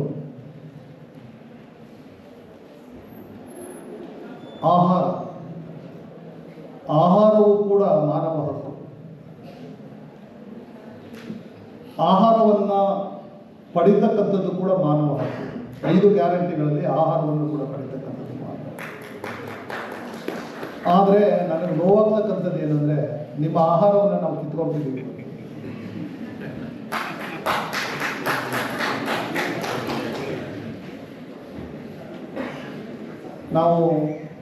ನನಗೆ ಗೊತ್ತಿದೆ 2:30 ಗಂಟೆ ಆಗಿದೆ, ತಮ್ಮೆಲ್ಲರ ಮಧ್ಯಾಹ್ನದ ಊಟದ ಹಕ್ಕನ್ನು ಕೂಡ ಕಿತ್ಕೊಂಡಿದ್ದೀವಿ ನಾವು. ನೋಡಿ, ಮಾನವ ಹಕ್ಕುಗಳ ಉಲ್ಲಂಘನೆ ಆದ ನಂತರನೇ ಮಾನವ ಹಕ್ಕುಗಳ ಬಗ್ಗೆ ಜಾಗೃತಿಯನ್ನು ಮೂಡಿಸ್ತಕ್ಕಂಥದ್ದು. ಜಾಗೃತಿ ಯಾವಾಗ ಅಂತಂದರೆ, ಅಜಾಗರೂಕತೆ ಯಾವಾಗ ಬರುತ್ತೆ ಆವಾಗ ಜಾಗೃತಿ ಬರುತ್ತೆ. ಬುದ್ಧ ಹೇಳಿದ, ಜಾಗೃತಿಯೇ ಬದುಕು, ಅಜಾಗೃತಿಯೇ ಸಾವು.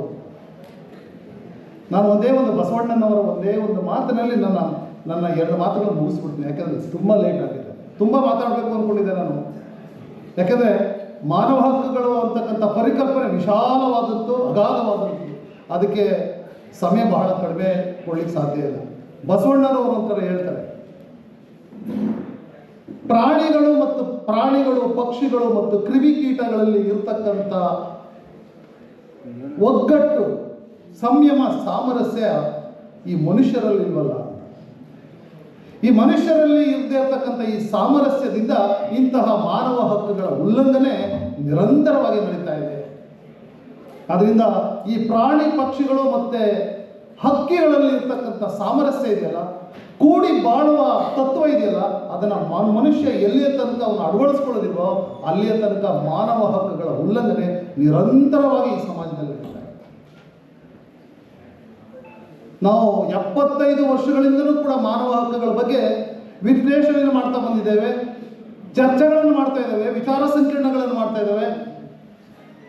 ಆದರೆ 75 ವರ್ಷ ಆದ ನಂತರ ಬಹುಶಃ ಈಗ ನಮಗೆ ಒಳ್ಳೆಯ ದಿನಗಳು ಬರ್ತಾ ಇದೆ.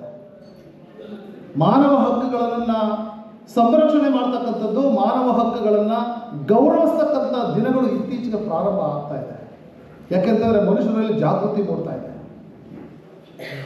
75 ವರ್ಷಗಳ ಹಿಂದೆ ಇದ್ದಂತಹ ವಾತಾವರಣ ಇವತ್ತು ಇಲ್ಲ.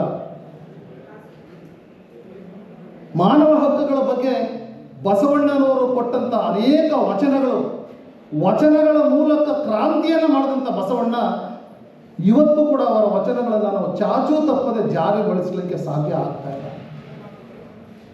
ಸಂವಿಧಾನದಲ್ಲಿರ್ತಕ್ಕಂಥ ಎಲ್ಲ ಆಶಯಗಳು ಬಸವಣ್ಣನವರ ಚಿಂತನೆಗಳೇ.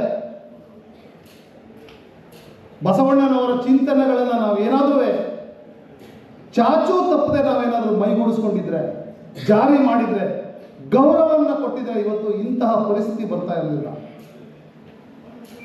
ಮಾನವ ಹಕ್ಕುಗಳ ಬಗ್ಗೆ ನಾವು ಒಂದು ಕ್ಷೇತ್ರ, ಒಂದು ಆಯಾಮದಲ್ಲಿ ನೋಡ್ಲಿಕ್ಕಾಗಲ್ಲ. ಹಲವಾರು ಆಯಾಮಗಳಿದೆ ಮಾನವ ಹಕ್ಕುಗಳನ್ನು ನೋಡಬೇಕಾದ್ರೆ. ಇವತ್ತು ಬಾಲ ಕಾರ್ಮಿಕ ಪದ್ಧತಿ ಇದೆ, ಮತ್ತೆ ಅರ್ಲಿ ಮ್ಯಾರೇಜ್ ಇದೆ, ಅಸ್ಪೃಶ್ಯತೆ ಆಚರಣೆ ಇದೆ, ಜಾತೀಯತೆ ಇದೆ, ಲಿಂಗ ತಾರತಮ್ಯವಿದೆ. ಪೊಲೀಸ್ ಸ್ಟೇಷನ್ಗಳಲ್ಲಿ ಹಿಂಸೆಯನ್ನು ಕೊಡ್ತಾ ಇದ್ದಾರೆ, ಕಾರಾಗೃಹದಲ್ಲಿ ಹಿಂಸೆ ಇದೆ. ಈಗ ಹಲವಾರು ಕ್ಷೇತ್ರಗಳಿದೆ. ಮಾನವ ಹಕ್ಕುಗಳ ಕ್ಷೇತ್ರಗಳು, ಅದರ ಆಯಾಮಗಳು ನೂರಾರು. ಆದರೆ ಒಂದೇ ಒಂದು ನಮಗೆ ಬೇಕಾಗಿರ್ತಕ್ಕಂಥದ್ದು ಏನು ಅಂತಂದರೆ, ಮನುಷ್ಯನ ಮಾನಸಿಕ ಮನೋಭಾವನೆ ಬದಲಾವಣೆ ಆಗಬೇಕು. ನೀವು ಯಾವುದೇ ಕಾನೂನುಗಳನ್ನು ತಗೊಂಡ್ಬನ್ನಿ, ನೀವು ಯಾವುದೇ ತೀರ್ಪುಗಳನ್ನು ಕೊಡಿ, ಎಲ್ಲಿಯ ತನಕ ಮನುಷ್ಯನ ಮಾನಸಿಕ ಸ್ಥಿತಿ, ಅವನ ಮನೋಧರ್ಮ ಬದಲಾವಣೆ ಆಗೋದಿಲ್ವೋ, ಇತರರನ್ನ ಗೌರವಿಸೋದಿಲ್ವೋ, ಇತರರ ಮಾನವ ಹಕ್ಕು ನನ್ನ ಹಕ್ಕು ಅಂತ ಅವನು ಎಲ್ಲಿಯ ತನಕ ಅವನು ಭಾವಿಸೋದಿಲ್ವೋ ಅಲ್ಲಿಯ ತನಕ ಮಾನವ ಹಕ್ಕುಗಳ ಉಲ್ಲಂಘನೆ ನಿರಂತರವಾಗಿ ಈ ಸಮಾಜದಲ್ಲಿ ನಡೀತಾ ಇದೆ. ಅದಕ್ಕೆ ಬಸವಣ್ಣನವರು ಹೇಳಿದರು, ಪ್ರಾಣಿ ಪಕ್ಷಿಗಳಿಗಿರ್ತಕ್ಕಂಥ ಆ ಒಮ್ಮತ, ಆ ಸಾಮರಸ್ಯ ಮನುಷ್ಯರಲ್ಲಿಲ್ಲ. ಯಾಕೆ? ಒಂದು ವೇಳೆ ಮನುಷ್ಯರಲ್ಲಿ ಆ ಸಾಮರಸ್ಯ ಮೂಡಿದ್ರೆ ಈ ಸಮಾಜದಿಂದ ಈ ಮಾನವ ಹಕ್ಕುಗಳ ಉಲ್ಲಂಘನೆ ನಿರಂತರವಾಗಿ ಅದನ್ನು ನಾವು ತೊಡೆದಾಕ್ಬೋದು, ನಿರ್ಮೂಲನೆ ಮಾಡ್ಬೋದು ಅಂತಕ್ಕಂಥ ಮಾತನ್ನು ಹೇಳ್ತಾರೆ. ಸ್ನೇಹಿತರೆ, ಆತ್ಮೀಯರೇ, ಮಾನವ ಹಕ್ಕುಗಳ ಬಗ್ಗೆ ಮಾತಾಡಲಿಕ್ಕೆ ಸಾಕಷ್ಟು ಇದೆ. ಇದು ಸಮಯ ಇಲ್ಲ.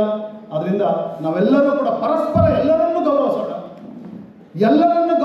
ಎಲ್ಲರ ಮಾತುಗಳನ್ನು ಕೇಳೋಣ, ಎಲ್ಲರ ವಿಷಯಗಳನ್ನು ಚರ್ಚೆ ಮಾಡೋಣ. 6ನೇ ಶತಮಾನದ ಬುದ್ಧ ಹೇಳಿದಾಗೆ ಪರಿಶೀಲಿಸಿ, ಯಾರೇ ಏನೇ ಹೇಳಿದ್ರು ಕೂಡ ಪರಿಶೀಲಿಸಿ, ನಿಮ್ಮ ಮನಸ್ಸಿಗೆ ಅದು ಸರಿ ಅಂತ ಅನಿಸಿದ್ರೆ ಅದನ್ನು ಅಳವಡಿಸ್ಕೊಳ್ಳಿ, ಅದು ತಪ್ಪು ಅಂದರೆ ಬಿಟ್ಬಿಡಿ. ಯಾಕಂದರೆ you are the master of your mind, you are the final decision maker. ಕೆಟ್ಟದ್ದು ಯಾವುದು ಒಳ್ಳೆಯದು ಯಾವುದು ಅಂತಕ್ಕಂಥ ಪರಿಶೀಲನೆ ಮಾಡಿ ನೀವು ನಿರ್ಧಾರವನ್ನು ತೆಗೆದುಕೊಳ್ಳಿ. ಅಂಥ ನಿರ್ಧಾರದಿಂದ ನಮ್ಮ ಮಾನವ ಹಕ್ಕುಗಳ ಉಲ್ಲಂಘನೆ ಆದಷ್ಟು ಕಡಿಮೆ ಆಗಲಿ. ನಿರ್ಮೂಲನೆ ಅಂತೂ ಮಾಡಲಿಕ್ಕೆ ಸಾಧ್ಯ ಇಲ್ಲ ಈ ಸಮಾಜದಲ್ಲಿ, ಯಾಕಂದರೆ ಸಮಾಜ ಭಾಳ ದ್ವಂದ್ವದಲ್ಲಾಗೋಗಿದೆ, ಪ್ಯಾರಾಡಾಕ್ಸ್ನಲ್ಲಿದ್ದೀವಿ ನಾವು. ಅಟ್ಲೀಸ್ಟ್ ಕನಿಷ್ಠ ಮಾನವ ಹಕ್ಕುಗಳ ಉಲ್ಲಂಘನೆಯ ಪ್ರಮಾಣವನ್ನು ಕೂಡ ನಾವು ಕಡಿಮೆ ಮಾಡೋಣ. ನಾವೆಲ್ಲರೂ ಕೂಡ ಗೌರವಯುತವಾಗಿ ಇತರರನ್ನು ನಾವು ಗೌರವಿಸೋಣ. ಗೌರವಿಸಿದ ಮೂಲಕ ಮಾನವ ಹಕ್ಕುಗಳಿಗೂ ಕೂಡ ಗೌರವವನ್ನು ಕೊಡೋಣ ಅಂತ ಹೇಳ್ತಾ ನನ್ನ ಮಾತುಗಳಿಗೆ ವಿರಾಮವನ್ನು ಹೇಳ್ತೇನೆ.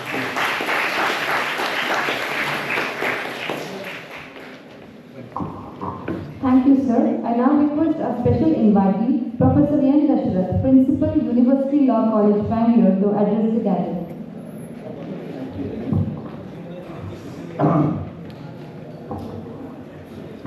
ಈ ಒಂದು ವೇದಿಕೆಯನ್ನು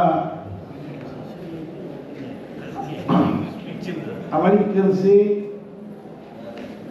ಉತ್ತಮವಾದ ಮಾತುಗಳಿಂದ ತಮ್ಮನ್ನೆಲ್ಲ ತಮ್ಮಲ್ಲಿ ಅರಿವು ತಂದುಕೊಟ್ಟಿರತಕ್ಕಂಥ ಗೌರವಾನ್ವಿತ ಕರ್ನಾಟಕ ಪ್ರದೇಶದ ಜನಪ್ರಿಯ ಸಚಿವರು ಡಾಕ್ಟರ್ ಎಚ್ ಕೆ ಪಾಟೀಲ್ ಸಾಹೇಬ್ರೆ, ಗೌರವಾನ್ವಿತ ನಿವೃತ್ತಿ ಕರ್ನಾಟಕ ಉಚ್ಚ ನ್ಯಾಯಾಲಯದ ನ್ಯಾಯಮೂರ್ತಿಗಳೇ,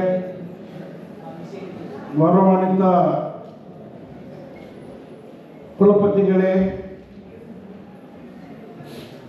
ಪ್ರಾಧ್ಯಾಪಕರುಗಳೇ,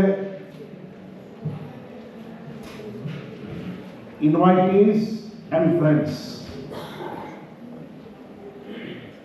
The chairman of the Karnataka State Law Commission has made a very relevant statement saying that Dr. H.K. Patil sir, Honorable Minister for Law and Parliamentary Affairs, is an institution in himself. There is a cogent reason for this statement. You know, friends, I was speaking in the plenary session. Very few politicians are there in this world, in this great nation, who have established institutions for the first time. So here is an example. Our Honorable Minister, that too coming from the northern part called Mumbai, Karnataka area, has built the Karnataka State Law University, the Mahatma Gandhi Karnataka Rural Development University,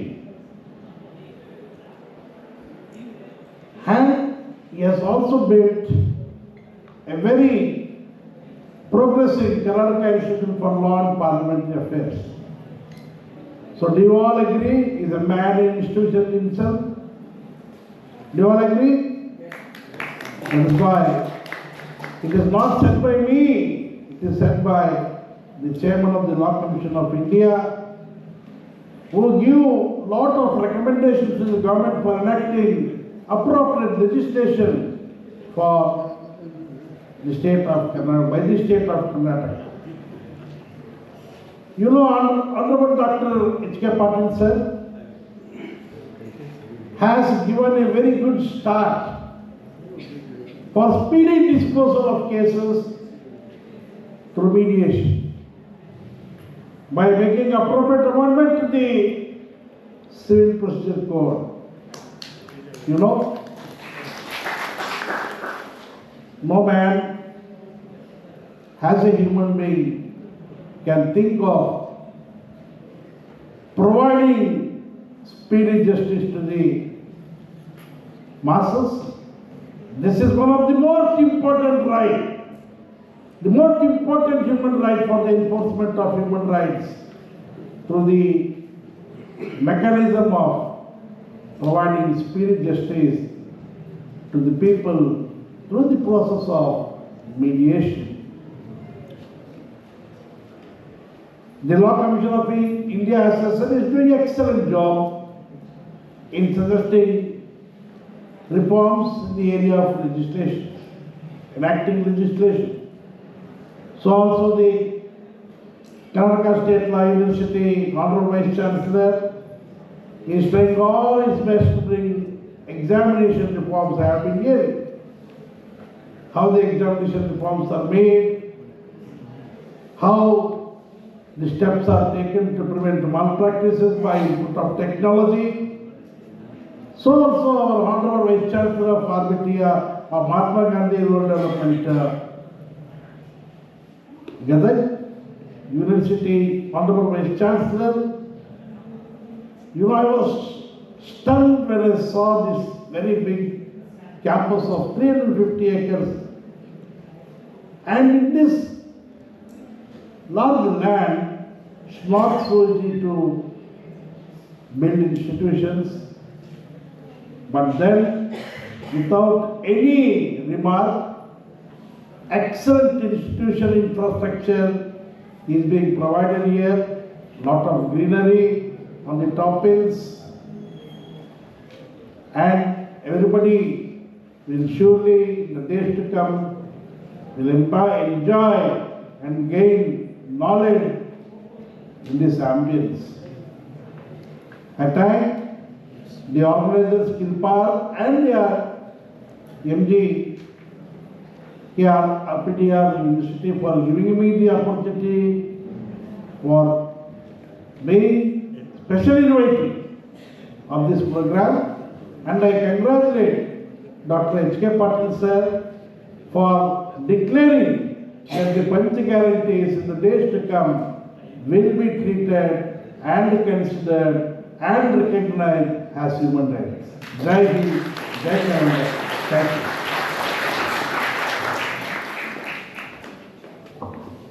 Thank you, sir. I now request Professor Dr. Suresh V. Nalagowda, sir, Vice Chancellor and Registrar. Now I request Sridhar Harimanan, sir, to give vote of thanks. ಎಲ್ರಿಗೂ ನಮಸ್ಕಾರ. Last ಒಂದೇ ನಿಮಿಷದಲ್ಲಿ ಹೇಳ್ತೀನಿ vote of thanks. Please ಕುತ್ಕೊಳ್ರಮ್ಮ, ಯಾರು ಹೋಗ್ಬೇಡ್ರಿ. ಒಂದೇ ನಿಮಿಷ. ಎಲ್ರಿಗೂ ನಮಸ್ಕಾರ. ಯಾವುದೋ ಒಂದು ಕಾರ್ಯಕ್ರಮ, ಸಭೆ, ಸಮಾರಂಭಗಳು ಹೊಸ ವಿಚಾರಗಳಿಗೆ, ಹೊಸ ಜ್ಞಾನಕ್ಕೆ ದಾರಿಯನ್ನು ಕೊಡ್ತವು ಅಂತ ನಾವು ನೀವೆಲ್ಲ ಕೇಳಿದ್ದೀವಿ. ಹಾಗಾಗಿ ಇವತ್ತು ಈ ಒಂದು ಕಾರ್ಯಕ್ರಮ ಹ್ಯೂಮನ್ ರೈಟ್ಸ್ ಮತ್ತು ಒಬ್ಬ ಮನುಷ್ಯನಿಗೆ ಸಾಮಾನ್ಯವಾಗಿ ಗೊತ್ತಿರಬೇಕಾದಂಥ ಹಕ್ಕುಗಳು ಮತ್ತು ಕಾನೂನುಗಳ ಬಗ್ಗೆ ಗೊತ್ತಿರಬೇಕಾಗುತ್ತೆ. ಹಾಗಾಗಿ ನಮ್ಮೆಲ್ಲರಲ್ಲಿ ಹೊಸ ವಿಚಾರಗಳನ್ನು ಈ ಒಂದು ಕಾರ್ಯಕ್ರಮ ನಮಗೆ ಕೊಟ್ಟಿದೆ. ನಿಜವಾಗ್ಲೂ ಈ ವೇದಿಕೆ ಕಾರ್ಯಕ್ರಮದ ಕೊನೆಯ ಹಂತ ವಂದನಾರ್ಪಣೆ, ಮತ್ತು ಇದನ್ನು ಮುಗಿದ ನಂತರ ಸೆಷನ್ಸ್ಗಳು ಕೂಡ ಇರ್ತಾವು. ಇದು ವೇದಿಕೆ ಕಾರ್ಯಕ್ರಮಕ್ಕೆ ಮಾತ್ರ ವಂದನಾರ್ಪಣೆ ಆಗಿರುತ್ತದೆ. ಈ ಒಂದು ಕಾರ್ಯಕ್ರಮವನ್ನು ಅಂದರೆ ಮಹಾತ್ಮ ಗಾಂಧಿ ಗ್ರಾಮೀಣಾಭಿವೃದ್ಧಿ ಮತ್ತು ಪಂಚಾಯತ್ ರಾಜ್ ವಿಶ್ವವಿದ್ಯಾಲಯ ಗದಗ್ ಹಾಗೂ ಕಾನೂನು ಮತ್ತು ಸಂಸದೀಯ ಸುಧಾರಣಾ ಸಂಸ್ಥೆ ಬೆಂಗಳೂರು ಇವರ ಸಂಯೋಗದೊಂದಿಗೆ human rights crossroads in India and west ಅನ್ನೋ ಒಂದು ಸೆಮಿನಾರನ್ನು ಎರಡೂ ಸಂಸ್ಥೆಗಳ ಸಂಯುಕ್ತ ಆಶ್ರಯದಲ್ಲಿ ಇವತ್ತು ನಾವು ಹಮ್ಮಿಕೊಂಡಿದ್ದೀವಿ. ಈ ಕಾರ್ಯಕ್ರಮವನ್ನು ಉದ್ಘಾಟಕರಾಗಿ ಆಗಮಿಸಿದ ಕಾನೂನು ಸಚಿವರು, human rights, parliamentary affairs, legislation and tourism, government of Karnataka ಹಾಗೂ ನಮ್ಮ ಗದಗ ಜಿಲ್ಲೆಯ ಡಿಸ್ಟ್ರಿಕ್ಟ್ ಇನ್ಚಾರ್ಜ್ ಮಿನಿಸ್ಟರ್ ಆಗಿರತಕ್ಕಂಥ doctor H K Patil sir ಈ ಕಾರ್ಯಕ್ರಮವನ್ನು ಉದ್ಘಾಟಿಸಿ ಕಾನೂನು ಕುರಿತಾದ ಕೆಲವೊಂದಿಷ್ಟು ವಿಚಾರಗಳನ್ನು ಈ ಒಂದು ವೇದಿಕೆಯ ಮುಖಾಂತರ ಹಂಚಿಕೊಂಡಿದ್ದಾರೆ. ತಮ್ಮೆಲ್ಲರ ಪರವಾಗಿ ಹಾಗೂ ಎರಡು ಸಂಸ್ಥೆಗಳ ಪರವಾಗಿ ಅವರಿಗೆ ತುಂಬ ಹೃದಯದ ಧನ್ಯವಾದಗಳನ್ನು ತಿಳಿಸ್ತಾ ಇದ್ದೇನೆ. ನಮಸ್ತೆ. ಅದೇ ರೀತಿ ಈ ಕಾರ್ಯಕ್ರಮದಲ್ಲಿ ಮುಖ್ಯ ಅತಿಥಿಯಾಗಿ ಆಗಮಿಸಿದ honourable justice doctor Ashok Hinchigeri sir, chairman law commission of Karnataka, ಮತ್ತು ವಿಶ್ರಾಂತ ನ್ಯಾಯಾಧೀಶರು ಹೈಕೋರ್ಟ್ ಆಫ್ ಕರ್ನಾಟಕ ಅವರಿಗೂ ಕೂಡ ಈ ಕಾರ್ಯಕ್ರಮಕ್ಕೆ ಆಗಮಿಸಿ ತಮ್ಮ ಮುಖ್ಯ ಅತಿಥಿ ಭಾಷಣದಲ್ಲಿ ಕಾನೂನಿನ ಬಗ್ಗೆ ಹಲವಾರು ವಿಚಾರಗಳನ್ನು ವ್ಯಕ್ತಪಡಿಸಿದ್ದಾರೆ. ಈ ಕಾರ್ಯಕ್ರಮದ ಭಾಗವಾಗಿ ವಿಶ್ವವಿದ್ಯಾಲಯದ ಪರವಾಗಿ ಹಾಗೂ ಮತ್ತು ಕಿಲ್ಪಾ ಸಂಸ್ಥೆಯ ಪರವಾಗಿ ತಮಗೆ ಹೃತ್ಪೂರ್ವಕ ಧನ್ಯವಾದಗಳು.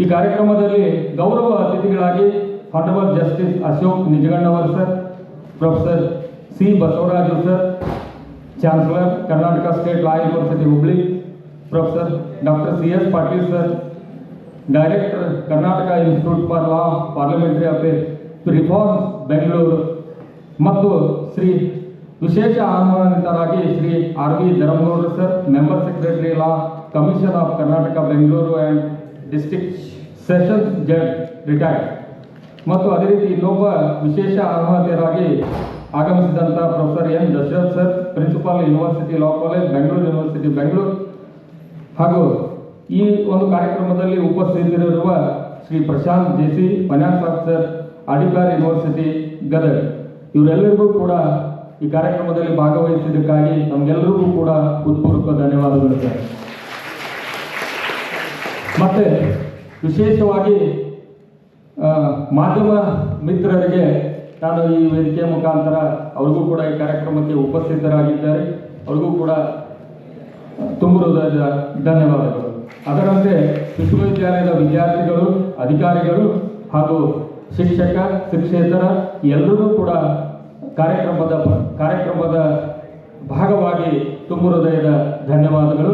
ಕೊನೆಯದಾಗಿ ವಿಶೇಷವಾಗಿ ಆಹ್ವಾನಿತರಾಗಿರ್ತಕ್ಕಂಥ ನಮ್ಮ ಜೀವನ್ ಕುಮಾರ್ ಸರ್, ವಿಶ್ವನಾಥ್ ಸರ್, ಹಾಗೆ ಒಡೆಯರ್ ಸರ್ ಅವರಿಗೂ ಕೂಡ ಧನ್ಯವಾದಗಳು.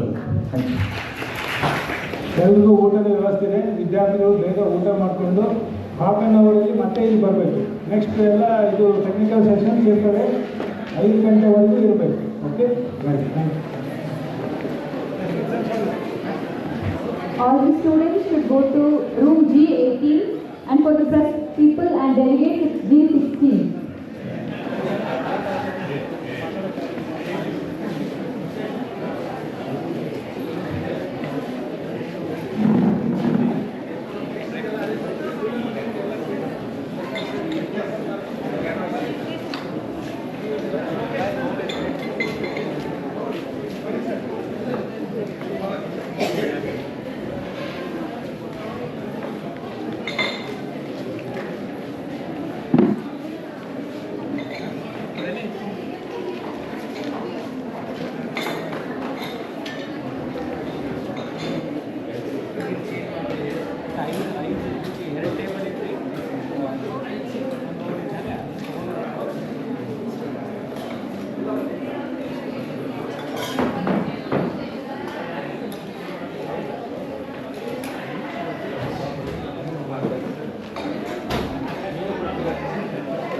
La la la la la la la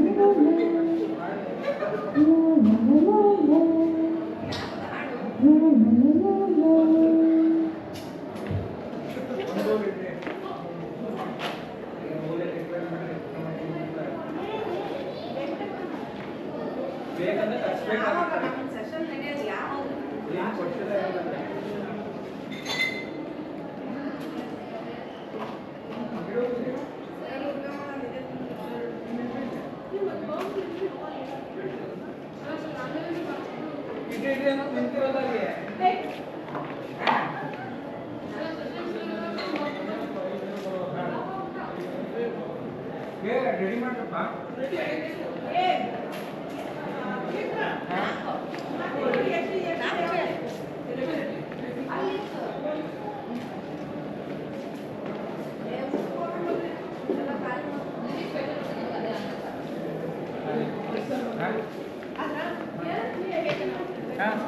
ಸೆಷನ್ಗೆ notepad ಮತ್ತು ಇದನ್ನ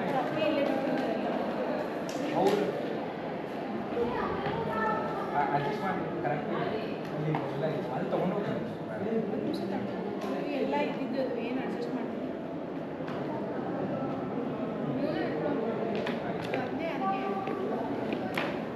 ಮತ್ತೆ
It gives me immense pleasure to introduce and welcome our chairperson for this session, Professor Jeevan Kumar Sir,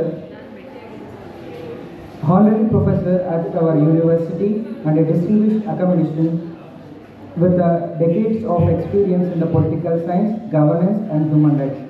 His insights and guidance continue to inspire scholars, students and practitioners alike. I heartily welcome Professor Jeevan Kumar Sir to chair this session. Heartily welcome, sir.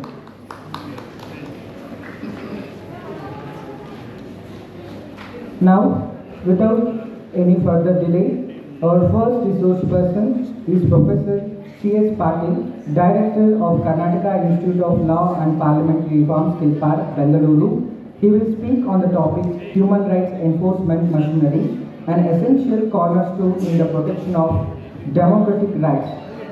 Sir, the podium is yours.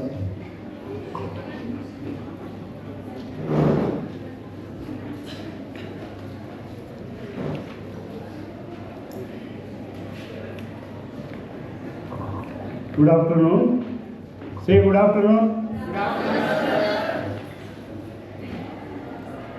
Most respected Professor Jeevan Kumar Sir, my colleague Professor Vishwanath, Professor Kamlakshi, and my dear friend Abhishek, and all of you gracious ladies and gentlemen. Right from the beginning, you have heard so many things about human rights. ಒಂದು ನಾಯಿ,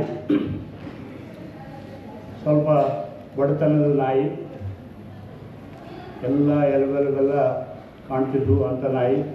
ಸ್ವಲ್ಪ ತಿನ್ನೋದಕ್ಕೆ ಊಟ ಗೀಟ ಅಷ್ಟೇ ಇತ್ತು, ಅದು ಜಾಸ್ತಿ ಹಂಗೆ ಮೈಕೈ ತುಳ್ಕೊಂಡಿದ್ದಿದ್ದಿಲ್ಲ ನಾಯಿ.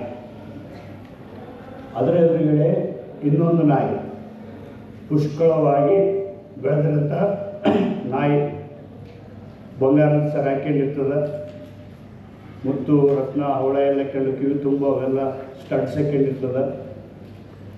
ಈ ಬಡವ್ರ ನಾಯಿ ಆ ನಾಯಿ ಕೇಳ್ತದೆ, ಯಾರು ನೀನು, ಎಲ್ಲಿಂದ ಬಂದಿದ್ದಿ? ಅವಾಗ ಆ ನಾಯಿ ಹೇಳ್ತದ, ನೋಡಿದ್ರೆ ಗೊತ್ತಾಗೋದಿಲ್ಲ, ನಾನು ಭಾಳ ಶ್ರೀಮಂತ ದೇಶದಿಂದ ಬಂದಿದ್ದೆ. ನಾನು ಯಾವ ದೇಶ? ನಾನು ಪಾಕಿಸ್ತಾನ. ಹೆಂಗೈತೆ ಅಲ್ಲಿ ಜೀವನ? ಜೀವನ ಏನು ಬೇಕಾದಂಗೆ, ಎಲ್ಲ ತಿನ್ನೋದು ಕುಣ್ಣೋದಕ್ಕೆ ಏನು ಕಡಿಮೆ ಇಲ್ಲ. ನೋಡಿ ಬಂಗಾರ ಎಲ್ಲ ಎಷ್ಟು ಹಾಕೊಂಡು ಬಂದಿದ್ದೀನಿ, ಏನು ಹಾಕೊಂಡು ಎಲ್ಲ ಊಟ ಬಿರಿಯಾನಿ ಎಲ್ಲ ಸಿಗ್ತದೆ. ಅವಾಗ ಈ ಬಡಕಲಿದ್ದ ನಾಯಿ ಅದಕ್ಕೆ ಕೇಳ್ತದೆ, ಅಲ್ಲ ನಿನಗೆ ಆ ಥರ ಎಲ್ಲ ಬಿರಿಯಾನಿ ಬಂಗಾರ ಎಲ್ಲ ಇದ್ದು ಆ ದೇಶ ಬಿಟ್ಟು ಈ ದೇಶಕ್ಕೆ ಯಾಕೆ ಬಂದಿದ್ದೀಯ?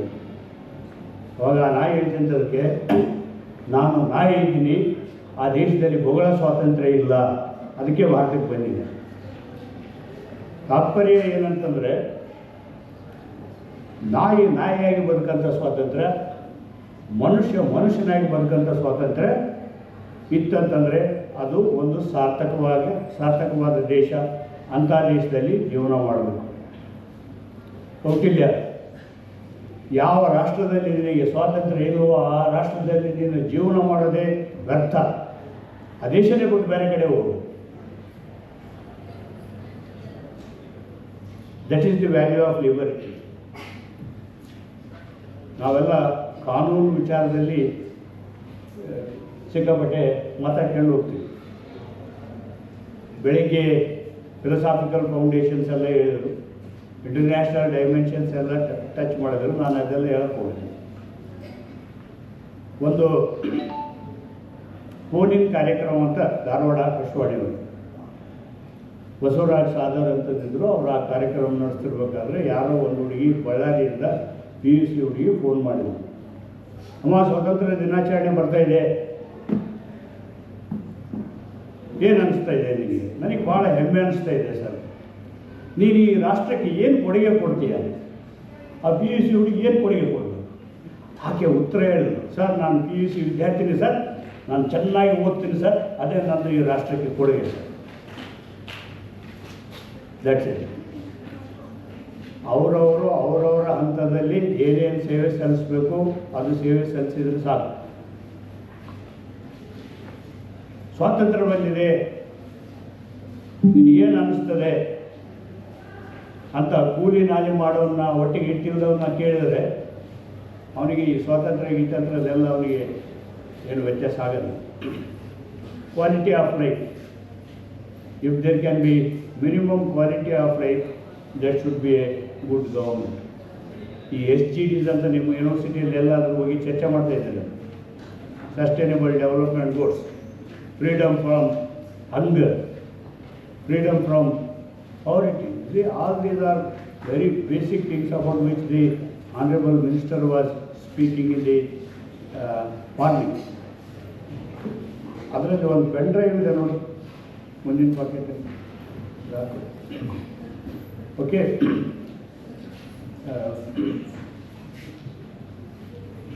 why we are speaking of human rights?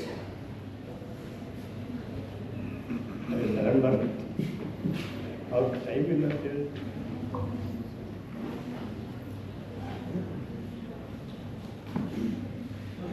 ಇಲ್ಲಿ ಕೂಡ ಪ್ರದೀಪ್ ಇಸ್ಕೋ ಸರ್ ಕೂಡ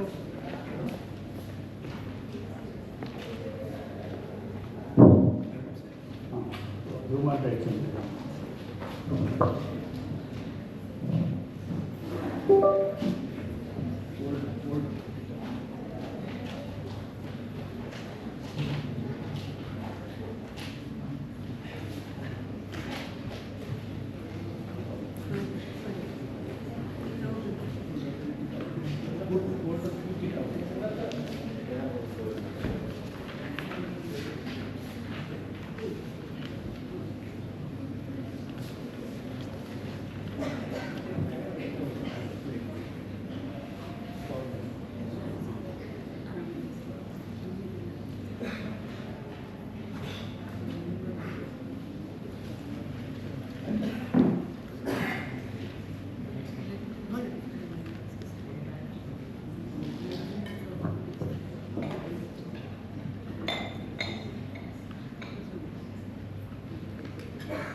subject, why we are speaking of human rights.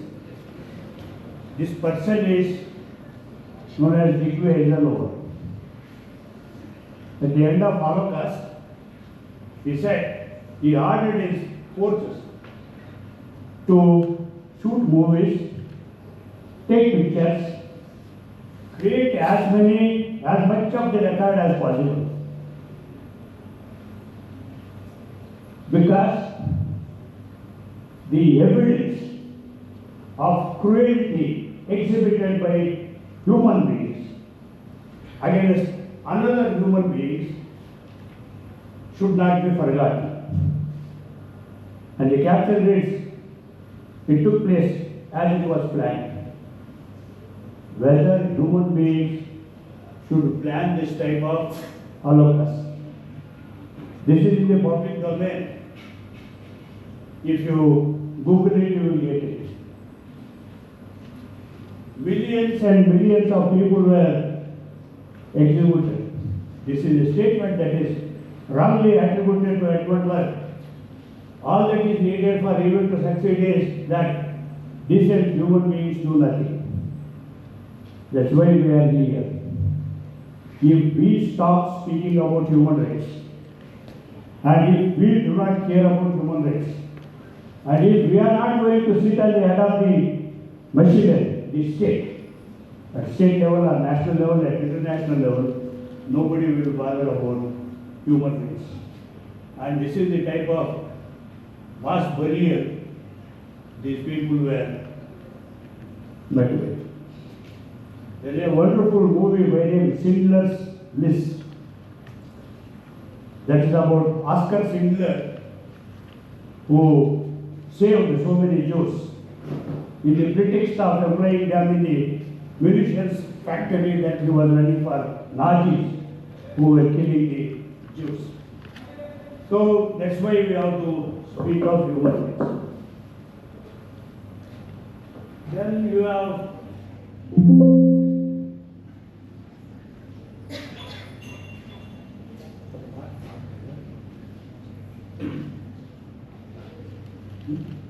not support.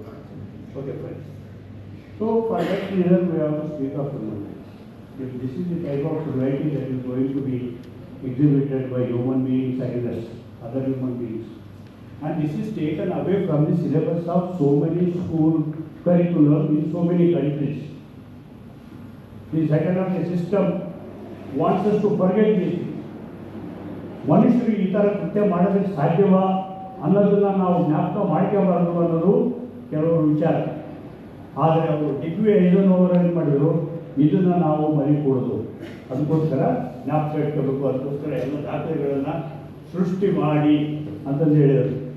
ಇದು ಎಲ್ಲರೂ ಹೇಳ್ತಾನೆ ಇರ್ತಾರಂತೆ, ಯಾರು ಕೇಳೋದಿಲ್ಲ. ಹೀಗಾಗಿ ಮತ್ತೆ ನಾವು ಅದನ್ನೇ ಹೇಳಬೇಕು. Time constant, I will skip all these things. Okay, ಬೆಳಿಗ್ಗೆ ಮಿನಿಸ್ಟರ್ ಸಾಹೇಬರು ಮಾತಾಡ್ತಿದ್ರಲ್ಲ, protection of human rights act ಅಂತ 1993, 1947 freedom, 1950 constitution. From 1950 to 1993, we did not do anything about human rights. It was only in 1993 that we enacted this act, and as Honorable Minister said, it was only after another 10 years that human rights courts were designated in Karnataka. ಏನಿದೆ ಈ ಕೋರ್ಟಲ್ಲಿ? These courts are established at the district level for the expeditious trial of offences involving violation of human rights. ಯಾವುದೇ ಒಂದು ಅಪರಾಧ ಆಗಿರಬೇಕು, ಅಪರಾಧದಲ್ಲಿ ಮಾನವ ಹಕ್ಕುಗಳ ಉಲ್ಲಂಘನೆ ಆಗಿರಬೇಕು, ಅಂತಹ ಸಂದರ್ಭದಲ್ಲಿ ಜಿಲ್ಲಾ ಮಟ್ಟದಲ್ಲಿ ಪರಿಹಾರ ಸಿಗುವಂಥ ಒಂದು ವ್ಯವಸ್ಥೆ ಕರ್ನಾಟಕ ರಾಜ್ಯದಲ್ಲಿ ಮಾಡಲಾಗಿದೆ. ಸಾಹೇಬರಂತೆ ಇರಲ್ಲ, ರೂಲ್ಸು 2006ರಲ್ಲಿ ರೂಲ್ಸನ್ನು ಮಾಡಿ ನೋಟಿಫೈ ಮಾಡಿದ್ದಾರೆ. ಇಡೀ ಇಂಡಿಯಾದಲ್ಲಿ ಎಲ್ಲಿ ಆಗಿರಲಿಲ್ಲ ಇಂಥ ಒಂದು ಪ್ರಯತ್ನ. ಎಚ್ ಕೆ ಪಾಟೀಲ್ ಸಾಹೇಬರ ನೇತೃತ್ವದಲ್ಲಿ ಕರ್ನಾಟಕ ವಾಸ್ ಫಸ್ಟ್. ನಾನು 4 ದಿವಸದಿಂದ ಕೇರಳ ಯೂನಿವರ್ಸಿಟಿಗೆ ಆಕ್ಸೆಸ್ ಟು ಜಸ್ಟಿಸ್ ಅನ್ನೋ ಒಂದು ಟಾಪಿಕ್ ಮೇಲೆ ಮಾತಾಡ್ತಿರ್ಬೇಕಾದ್ರೆ ಇದನ್ನೇ ಹೇಳಿದ್ರೆ ಅವರೆಲ್ಲ ಬೆರಗಾಗಿದೆ. ಈ ಥರದ್ದೆಲ್ಲ ಎಕ್ಸ್ಪೆರಿಮೆಂಟ್ ನೀವು ಕರ್ನಾಟಕದಲ್ಲಿ ಮಾಡಿದ್ದೀರಲ್ಲ. ಮಾನವ ಹಕ್ಕುಗಳು ಸರ್ಕಾರದ ವಿರುದ್ಧ, ಅಧಿಕಾರಿಗಳ ವಿರುದ್ಧ, ಅಧಿಕಾರಿ DC ಮೇಲೆ ನಾನು ಮಾನವ ಹಕ್ಕು ಉಲ್ಲಂಘನೆ ಆಗಿದೆ ಅಂತ ನಾನು ಕಂಪ್ಲೇಂಟ್ ಕೊಡೋದಾದ್ರೆ ಯಾವ ಪೊಲೀಸ್ ಸ್ಟೇಷನ್ ಆಗಲ್ಲ.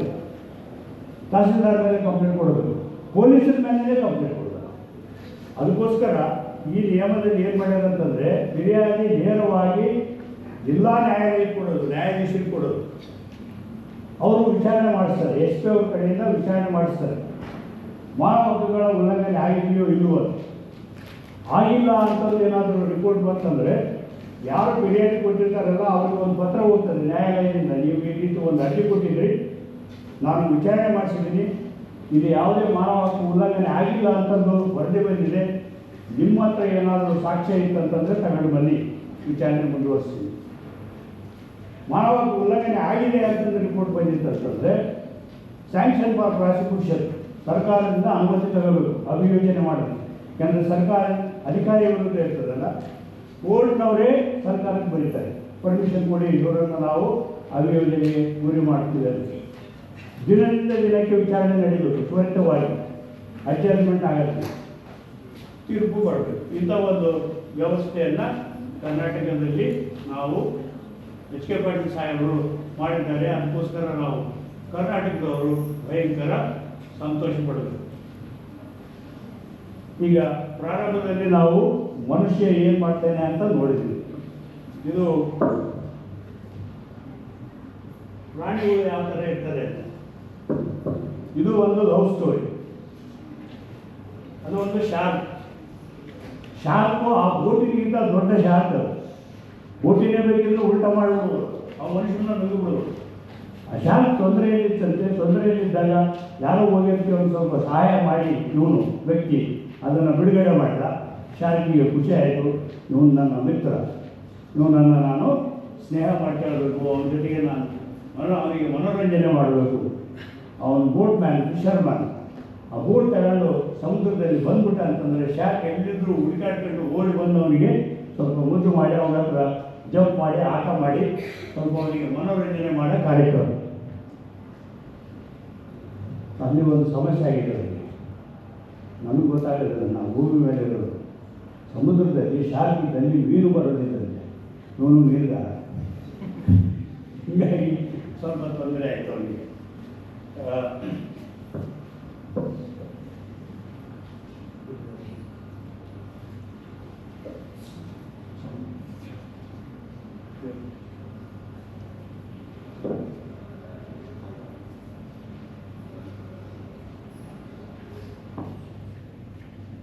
And you have to see this video to believe it. What first looks like a lion about to attack is actually an African lion bonding with its rescuer with a hug and a kiss.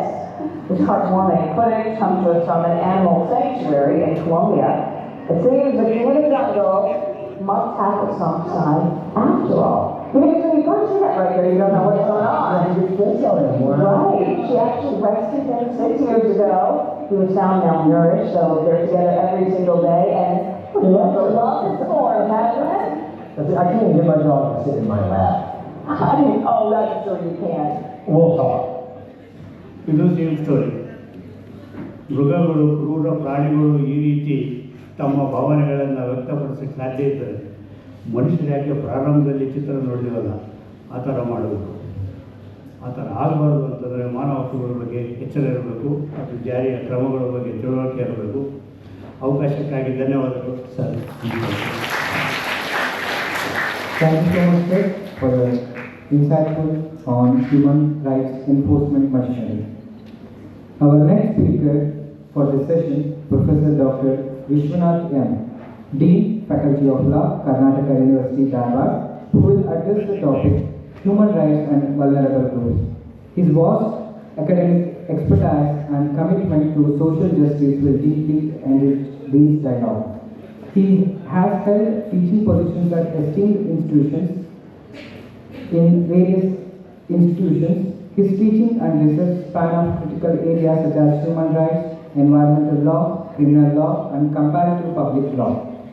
Dr. Vishwanath sir's work is particularly focused on the intersection of development, displacement, and the human rights, and he was contributed extensively to the national and international legal literature. He has also successfully supervised several PhD scholars shaping the future researchers in this field. We welcome you to deliver your address, sir. Thank you so much.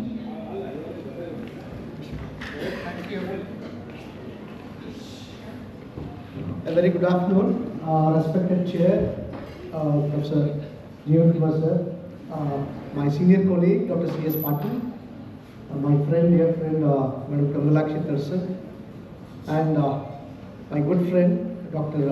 Nat Gowda, Vice Chancellor of RDPR, and all my dear young friends. Vulnerable groups.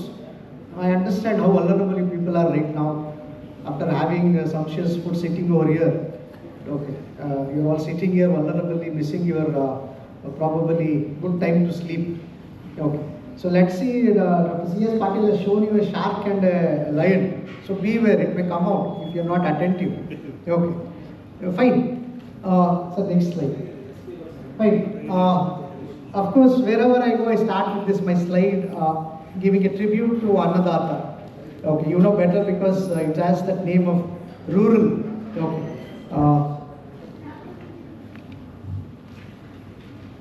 ಭಾಳ ಜನ ಬೆಳಗ್ಗೆ ಹೇಳಿದ್ರು that what is human rights? Very simple, you're born as human, that's why you've got human rights. Forget about who is X, who is Y, it's human, that is what is more important, then comes all the other factors. So our focus is just, we are humans, what are we supposed to do? An aggregate statement, ಹೇಳಿದ್ದೆ ಹೇಳು ಹೇಳ್ತಾನೆ ಇರಬೇಕು, because we don't listen. Okay, we are like that, humans are like that. Okay, so especially this context is everybody there, everything that needs to be said has already been said, but since no one is listening, everything must be said again. Okay, so that's what we do. UDHR, okay. Who are vulnerable groups? Okay, why are we discussing this human rights anta helkondu? Adrille matle we are segregating. No, one ಸ್ವಲ್ಪ focus ಮಾಡೋಣ vulnerable groups ಅಂತ. So who are these vulnerable groups? The meaning of vulnerable is highly evasive. Okay, na ಹೇಳಲ್ಲ, you people are vulnerable ಅಂತ ಆಗ್ಬೋದು, but it's very evasive. You cannot have a definite definition of who is this vulnerable, but definitely you can identify. However, in common understanding, people who are easily susceptible to physical or emotional injury or subject to unnecessary criticism or in a less advantageous position in the society may be defined as vulnerable group. Okay. So there are many sections in the society who undergo this. Okay. That may be anybody, but there are certain classes that we identify. This group can be or should be treated as vulnerable because of the positions what they hold in the society.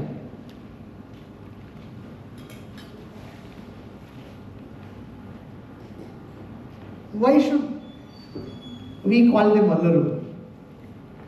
The political, social, economic and cultural inequalities present in each society many a times hamper the rights of this weaker section of the society, thereby obstructing them from fully realizing their rights. This is the context, the last line, it tells that fully realizing their rights. ಮನುಷ್ಯನಾಗಿ ಹುಟ್ಟಿದ ಮೇಲೆ ಮನುಷ್ಯನಿಗೆ ಏನೇನು ಇರಬೇಕು, okay, all faculties when it has been given, he should enjoy it to the maximum, or he should realize it to the maximum to be more productive. Sir stated, ಯಾರ್ಯಾರು ಯಾವ ವಯಸ್ಸಲ್ಲಿ ಏನೇನು ಕಾಂಟ್ರಿಬ್ಯೂಷನ್ ಕೊಡಬೇಕು, that is absolutely right, but how do you realize that I can do it? Until you have a free hand to understand that yes, I am also okay, the product of the same society. But that is not the case. We have not kept them like that. And the slides what sir told about the Second World War, how it was recorded to show that how inhuman we can be to the fellow human is what that makes us society indifferent. That is the context. So if I ask you a question, who is vulnerable according to you? Anybody? ನಮ್ಗೊಂದು ಸ್ವಲ್ಪ ಹಿಂಗೆ ಸ್ವಲ್ಪ interactive. Who is vulnerable according to you? Students. What? Even my students don't answer. That's the problem. Who constitute 50% of the population? Men. Sir has to. Sir told men. so that you become alert to tell women, is it not? The context that we are trying to tell is that the 50% what men thinks that we are in a dominant position because it is a society that is gender discriminated in the context of which is totally loaded towards the physical appearance of man's capability. That's it. That's where women became vulnerable. Of course, next session is about women. Madam will talk about it. I'm not going into it. Okay. So even calling somebody vulnerable may be a bit odd sometimes. So in 2008, there is a guidelines from UN telling that calling them as marginalized sections. Okay. So from vulnerable, we call them as marginalized sections. So introduce this term marginalized and disadvantaged groups instead of vulnerable groups. Okay. So there are many guidelines, all those things, but these are synonymous. Vulnerable group and the marginalized sections of the society. Now, who are these? I am talking about the Indian context. Children, women, scheduled caste, scheduled tribe, religious minorities, indigenous people, elderly people are called senior citizens, project displaced people, person with disabilities, and poor from all sections of the society. You can add, but I don't want to add, because ours should not be a society which should be discriminating. Okay, especially because people are vulnerable. Women and children.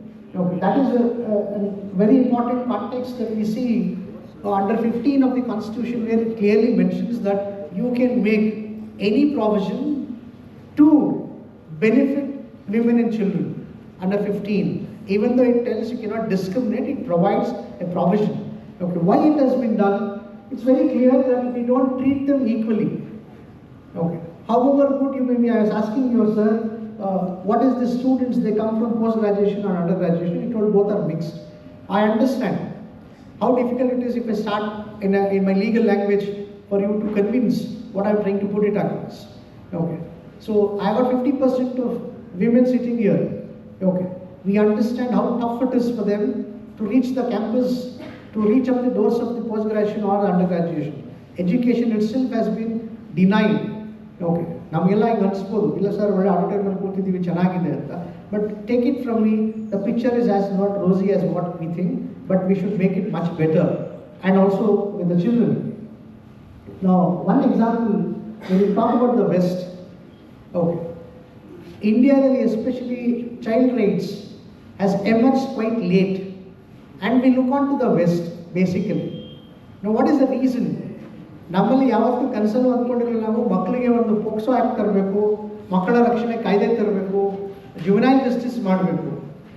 No, it was not there. It is all basically just emerged from West because the family structure in West is not as what we have in India. And thank God that our family structures are a bit rooted enough to realize this protection and care of children, which is not there in the West. ವೆಸ್ಟ್ನಲ್ಲಿ stepfather stepmother ಅನ್ನೋದು common, ನಮ್ಮಲ್ಲಿ ಭಾಳ ಭಾಳ ವಿರಳ. Okay, family structure ಚೆನ್ನಾಗಿದೆ. So probably we did not fell that we need this protection of children, enactment of laws or policies or certain guidelines. But ಇವತ್ತು ಆ ಪರಿಸ್ಥಿತಿ ನೋಡ್ತಾ ಇದೆ. Women, of course, madam will try to cover that certain points of women. I'm not going detail into it.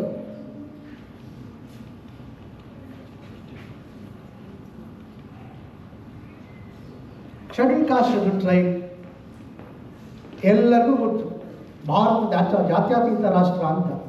But ನಿಜವಾಗ್ಲೂ ಹೋಗಿದೆಯಾ? India secular. ಇಂಗ್ಲೀಷಲ್ಲಿ ಚೆನ್ನಾಗಿದೆ ಕೇಳೋಕ್ಕೆ.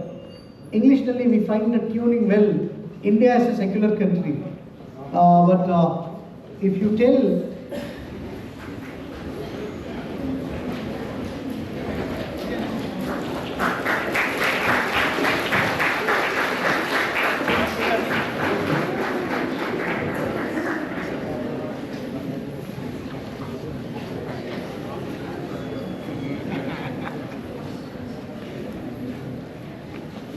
Okay.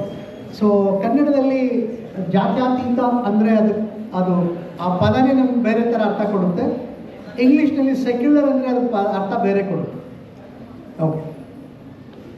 Whether you agree or not, whether anybody agrees or not, it's a fact that ಇಂಡಿಯಾದಲ್ಲಿ ಜಾತಿ ಪದ್ಧತಿ ಭಾಳ deep ರೂಟೆಡಲ್ಲಿದೆ. Okay, ಮನುಷ್ಯರನ್ನು ಅಳೆಯುವ ರೀತಿ, ನೋಡುವ ರೀತಿ ಅವನ ಜಾತಿ ಮೇಲೆ ನಮ್ಮ ದೇಶದಲ್ಲಿ ಮಾತ್ರ ಬೇರೂರ್ಬಿಟ್ಟಿದೆ. ಇದನ್ನು ನೀವು 75 years down the line, if you bring in the Indian Constitution, which abolishes caste system, untouchability, still it prevails. ದಿನ ಬೆಳಗಾದರೆ ಪೇಪರಲ್ಲಿ ನೋಡ್ತಾನೆ ಇರ್ತೀವಿ, ಕೇಳ್ತಾನೆ ಇರ್ತೀವಿ. ಇದು ಸತ್ಯ ಕೂಡ. ಓಕೆ, ಸೊ ಇದು ಯಾವಾಗ ಹೋಗುತ್ತೆ ಅಂತ ಉತ್ತರ ನನ್ನಲ್ಲಿ ಇಲ್ಲ. ಓಕೆ, ಬಟ್ ಅದನ್ನು ನಶಿಸ್ಬೋದಾ? Can we bring it down? Yes, it is education. The context that goes in to your knowledge system brings an awareness. ಇವತ್ತು ಬೆಳಗ್ಗೆ ಬರ್ತಾ ಒಂದು ವಾಟ್ಸಪ್ ಮೆಸೇಜ್ ಬಂದಿದ್ದು ನೋಡ್ತಾ ಇದ್ದೆ. ಒಂದು ಬಲೂನ್ ಓಕೆ ಮೇಲ್ಗಡೆ ಹೋಗಿ ಹೇಳ್ತದೆ, ನಾನು ಮೇಲಿರುವುದು ನನ್ನ ಮೇಲಿನ ಆಕಾರದಿಂದಲ್ಲ, ನನ್ನ ಒಳಗಡೆ ಇರೋ ಆಕಾರದಿಂದ. Okay, so what does it mean? Don't see outside, see inside. ನಿಮ್ಮ ಒಳಗೆ ನೀವು ನೋಡ್ಕೊಳ್ಳಿ. ಉತ್ತರ ಬೇಕು ಇದಕ್ಕೆ ಕಾಸ್ಟ್ ಸಿಸ್ಟಮ್ಗೆ ಅಂದರೆ ನಾವು ಒಳಗಡೆ ನೋಡ್ಕೊಳ್ಳಿ. Whether we are on dot respecting humans as humans. Okay, ನಾವು ಹೆಸರು ಹೇಳಿದ್ರೆ ಹೇಳ್ತಾರೆ, ವಾಟ್ಸ್ ಯುವರ್ ನೇಮ್? ಆ ನೇಮ್ ಎಸ್ಪೆಷಲಿ ನಾರ್ತ್ ಕರ್ನಾಟಕ ಭಾಳ ಇದೆ.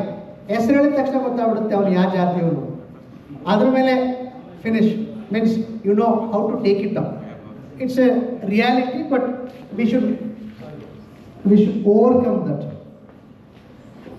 ನಾವು ಕ್ಯಾಸ್ಟ್ ಸೆನ್ಸಸ್ ಪ್ರಕಾರ ಮೇಲೆ ಸೆನ್ಸಸ್ ಪ್ರಕಾರ ಈಗ ನಡೆಯುತ್ತೆ. ಈಗ we around SC population of the country is around 25%. Okay. You just see this. As per the crime statistics of India, every 18 minutes a crime is committed against Dalits. Every day 27 atrocities against them, 3 rapes, 11 assaults, 13 murders. Every week 5 of their homes or possessions are burned and 6 persons kidnapped or abducted. ಇದು ನಂದಲ್ಲ, NCRB records. ಈಗ ನಿಲ್ಲಿಸ್ಬಿಟ್ಟಿದ್ದಾರೆ. NCRBನಲ್ಲಿ ಈ ಥರ ಮಾಡ್ತಾ ಇಲ್ಲ, they are bringing it in general. But this is A Starc reality for us. Okay, ನಿಮ್ಮ ಜಾತಿ ಮೇಲೇ ನಿಮ್ಮನ್ನು ಎಲ್ಲೆಲ್ಲಿ ನಿಲ್ಲಿಸಬೇಕೋ ಅಲ್ಲಿ ನಿಲ್ಲಿಸಿರುವಂಥ ಸಮಾಜದಲ್ಲಿ ಖಂಡಿತ ನಮಗೆ ಈ ವಲ್ನರಬಿಲಿಟಿ ಆಫ್ ಅಟ್ರಾಸಿಟೀಸ್ ಪ್ರತಿದಿನ ಆಗ್ತಾನೇ ಇದೆ. This is evident for it.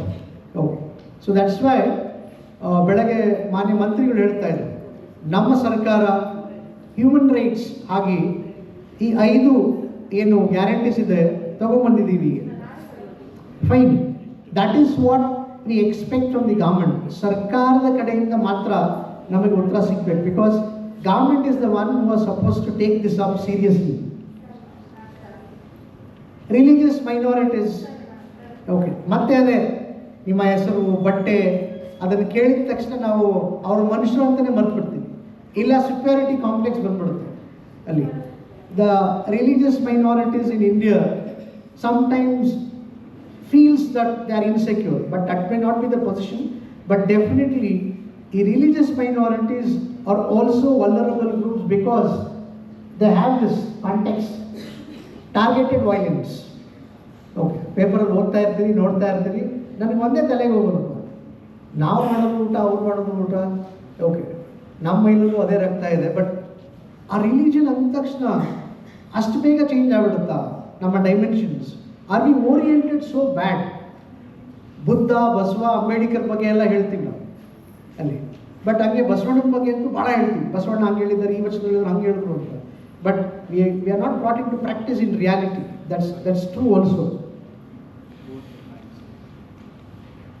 Elderly persons, senior citizens. Okay, ಎಷ್ಟು ಜನ ಮನೆಯಲ್ಲಿ ಎಲ್ಲ ಅಜ್ಜಿದಿರು ಇದ್ದಾರೆ, ಅಜ್ಜ, ಅಜ್ಜಿ. ಓಕೆ, ಫೈನ್, ಗುಡ್, ಎಲ್ಲ ಚೆನ್ನಾಗಿ ನೋಡ್ಕೊತಾ ಇದ್ದೀರಾ? ಎಸ್, ನಿಮ್ಮನ್ನು ನೋಡಿದ್ರೆ ಗೊತ್ತಾ, I can make out that how good you are with your grandparents. But ultimately what happens, especially property. ಇದು it has become a biggest contention in India that elderly people are abused for their properties. Okay, ಎಲ್ಲ ಮಾಡಿರೋದು ಮಕ್ಕಳಿಗಾಗಿ. S, ಆ ಮಕ್ಕಳೇ ನಾಳೆ ಬೆಳೆದು ದೊಡ್ಡವರಾಗಿ ತನ್ನ ತಂದೆ ತಾಯಿಗೆ ಏನು ಮಾಡ್ತಾರೆ ಅನ್ನೋದು ಒಂದು they are vulnerable. Because they are past the prime age. Okay. So it's our duty to see that we would never indulge as humans into these kind of activities. Indigenous people, indigenous has so many meaning, I call local people. Okay. So who are considered to be holding, okay, their rights or the land because of usage from centuries. ಶತಶತಮಾನಗಳಿಂದ ಅವರು ಅಲ್ಲಿ use ಮಾಡ್ಕೊಂಡು ಬಂದಿದ್ದಾರೆ, but we are trying to pull them away in the name of development and so many other activities. Project displaced people, of course, development ಯಾರಿಗೆ ಬೇಡ, ಎಲ್ಲರಿಗೂ ಬೇಕು. In the name of development, okay, many things happen, especially they get displaced. Okay, so displacement ಅನ್ನೋದು ಅಷ್ಟು ಸುಲಭ ಇಲ್ಲ. It's not so easy, okay, to get adjusted to a new place. Okay, how it is, especially ask a women, ಮದುವೆ ಆಗಿ ತನ್ನ ಗಂಡನ ಮನೆಗೆ ಬೇರೆ ಕಡೆ ಹೋಗಬೇಕು ಅಂದರೆ ಎಷ್ಟು ಕಷ್ಟ ಆಗೋದು for to adjust to the place. Okay, ಎಷ್ಟು ಜನ ಬಾಡಿಗೆ ಮನೇಲಿದ್ದೀರಿ ಇಲ್ಲಿ? How many people stay in rented house? ಹೇಳ್ರಪ್ಪ, ನಾನು ಬಾಡಿಗೆ ಮೇಲೆ ಇರೋದು. ಓಕೆ, ಸರಿ. ಅಂದರೆ ಯಾಕೆ ಹೇಳ್ತಾ ಇದ್ದೀನಿ, I just have A photo year.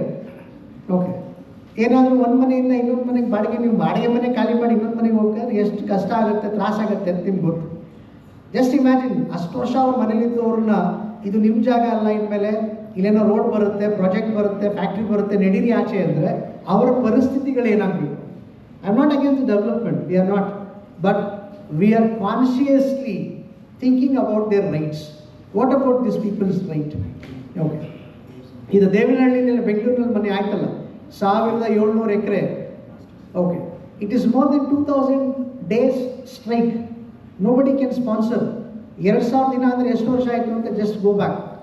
Okay, so people resilience will always have a victory sign. Disability, okay, person with disability, and of course I saw the campus, it is disable friendly, but ನಾವು ಭಾಳ ಅವ್ರನ್ನ ಲಘುವಾಗಿ ಕಾಣೋದು ಮತ್ತು ಅವ್ರ opportunities ಕಿತ್ಕೊಳ್ಳೋದು ಭಾಳ ಇದೆ. Okay, that keeps on happening. Poor from all sections of the society. Okay, who are vulnerable, definitely poor. Okay, ಅವ್ರು ಯಾವುದೇ ಜಾತಿ, ಯಾವುದೇ ಇರಲಿ, ಯಾವುದೇ ಊರಿರಲಿ, ಏನೇ ಕಾಯಿಲೆ ಇರಲಿ, ಕಷಾಯ ಇರಲಿ, ಏನೇ ಇರಲಿ, ultimately the context is if they are poor enough, we make them vulnerable. Okay, so it is evident that ಎಲ್ಲರೂ ಶ್ರೀಮಂತರಾಗಿರೋಕ್ಕಾಗಲ್ಲ ಅಥವಾ ಎಲ್ಲರೂ ಬಡವರಾಗಿ ಸಾಯೋಕ್ಕಾಗಲ್ಲ. But only thing is opportunity, that is what demands. Okay, equal respect. Okay, ಯಾರೋ ಏನೋ ಇಲ್ಲಿ sweeping ಕೆಲಸ ಮಾಡ್ತಾರೆ ಅಂದರೆ ಹೋಗೋ ಬಾರೋ, that's not the way. It is dignity that requires. Okay, give them dignity. How we our self transform into upholding human rights ಅಂದರೆ just respecting the other as humans. Whatever job they do, respect it. Arjun Sen Gupta, the economist, ಅವ್ರದೊಂದು theory ಇದೆ, this 5 circle theory, where he tells development is a right-based approach by adopting 5 principles from human rights: equity, non-discrimination, participation, accountability, transparency. Okay, so all are connected. ನೀವು ಒಂದನ್ನು ಬಿಟ್ಟು ಬೇರೆ ಮಾಡಕ್ಕೆ ಹೋದರೆ you will fail. Equity, that's what it is. Non-discrimination, no discrimination. Participation, exactly. I should get an opportunity to participate. Amartya Sen ಅವರಿಗೆ Nobel Prize ಬಂದಿದ್ದು ಇದೇ ಕಾರಣಕ್ಕೆ. He never told anybody give them a fish. No, he wanted that provide an opportunity for everybody to participate in the system. ಅವ್ರಿಗೆ ಅವಕಾಶ ಮಾಡಿಕೊಡಿ. Okay, so that's what participation. Accountability and transparency. This is governance part that we should definitely do it. The P. Sayanath, one of the famous, who writes wonderful things, who participates in so many things that are connected with humans. Okay. How organized we are over how people die. How untroubled we are by how they live. Okay. ಸತ್ತಾಗ ಅಯ್ಯೋ ಪಾಪ ಏನಾಯ್ತು, ರೈತ ಆತ್ಮಹತ್ಯೆ ಮಾಡ್ಕೊಂಡ, ಇಲ್ಲ ಇವ್ರು ಎಲ್ಲೋ ಅವ್ರು ಸ್ಕ್ಯಾವೆಂಜರ್ ಕೆಳಗಡೆ ಇಳಿದಿದ್ದ ಸತ್ತ, ಅಯ್ಯೋ ನೋವಾಗುತ್ತೆ. ಬಟ್ ಅವ್ನು ಹೆಂಗೆ ಬದುಕ್ತಾ ಇರುವಾಗ ನಾವು ಆ ಕರುಣೆ ತೋರಿಸಿದ್ರೆ ಅಥವಾ ಕನ್ಸರ್ನ್ ತೋರಿಸಿದ್ರೆ ಅದು ಸರಿ ಇರ್ತಾ ಇತ್ತು. That is the context. Okay, so for us to have human rights, to be a man with human values, you should respect it. That's where the contention goes. Okay, Buddha Basava Ambedkar ಬಗ್ಗೆ ಭಾಳ ಮಾತಾಡ್ತೀವಿ. I just end up with that. Buddha ಯಾರು? ಬುದ್ಧ ಒಂದು ಬೀಜ. ಬಸವ ಯಾರು? ಬಸವ ಒಂದು ಮರ. ಅಂಬೇಡ್ಕರ್ ಯಾರು? ಅಂಬೇಡ್ಕರ್ ಆ ಬೀಜದಿಂದ ಆ ಮರವಾಗಿ ಮರದಿಂದ ಬಂದಂಥ ಫಲ ಅಂಬೇಡ್ಕರ್. ನಾವು ಯಾರು? ಅದರ ಫಲಾನುಭವಿಗಳು. V are all the beneficiaries of this great people. Never forget this. Okay, make a note that ಇವರೆಲ್ಲ ನಮಗೆ ಕೊಟ್ಟಂಥ ಆ ಬಳವಳಿಯನ್ನು ನಾವು ಸಂವಿಧಾನದ ಮೂಲಕ ನೋಡ್ತಾ ಇದ್ದೀವಿ. We are seeing it the Indian constitution. So make a note that you uphold the ಎಪೋಸ್ principal values of the Indian Constitution, live with dignity, have fraternity. Thank you. Thank you so much, sir. It gives me immense pleasure to welcome our Honorable Vice Chancellor, sir, Professor Dr. Suresh Nagagowda, for the post-lesson session. Good afternoon, everyone. Indeed, we are very happy to have Mr. Rohan Jagdish, a very young and dynamic police officer who has now taken charge as a Superintendent of Police, SP of Gadag district. We are really proud that Mr. Rohan was a student of University Law College, Bangalore University, Bangalore, when I was the principal of that college. So Rohan was a very brilliant student of University Law College, and in fact he got his LLM with the rank and various gold medals. And in fact we are really very happy and proud again that he has passed his IPS exam, All India Service exam, in the first attempt itself. That too taking a rank of 214 or something like that, and become the Karnataka cadre officer. Earlier he served in Mangalore, I think Chikmagalur, Dakshina Kannada, and also he was a DCP at Belgaum, and fortunately he has come here, and in fact because of our relations he has promised me that I have told him that university we are having a competitive examination center, which is in fact coordinated by one Mr. Praveen, who is a faculty of public administration. So he was asking me many times that we should get good officers, experienced people who can interact with our students, who can guide, motivate, and all that. So now it is a God-sent opportunity for all of us. Rohan is here. He has promised me whenever we request him, he would come and interact with the aspiring students, and now it is in your hand to take the help of Mr. Rohan. And I wish in this 2-3 years, at least 1 or 2 IPS or IAS should be from our university, and many players. Okay, with this, of course, Rohan is a very, he has a busy schedule, and in fact, with the permission of Jivan Kumar sir and other speakers, I request Mr. Rohan to address you, and Rohan's topic is that role of police in protection of human rights. Thank you. Please, Rohan.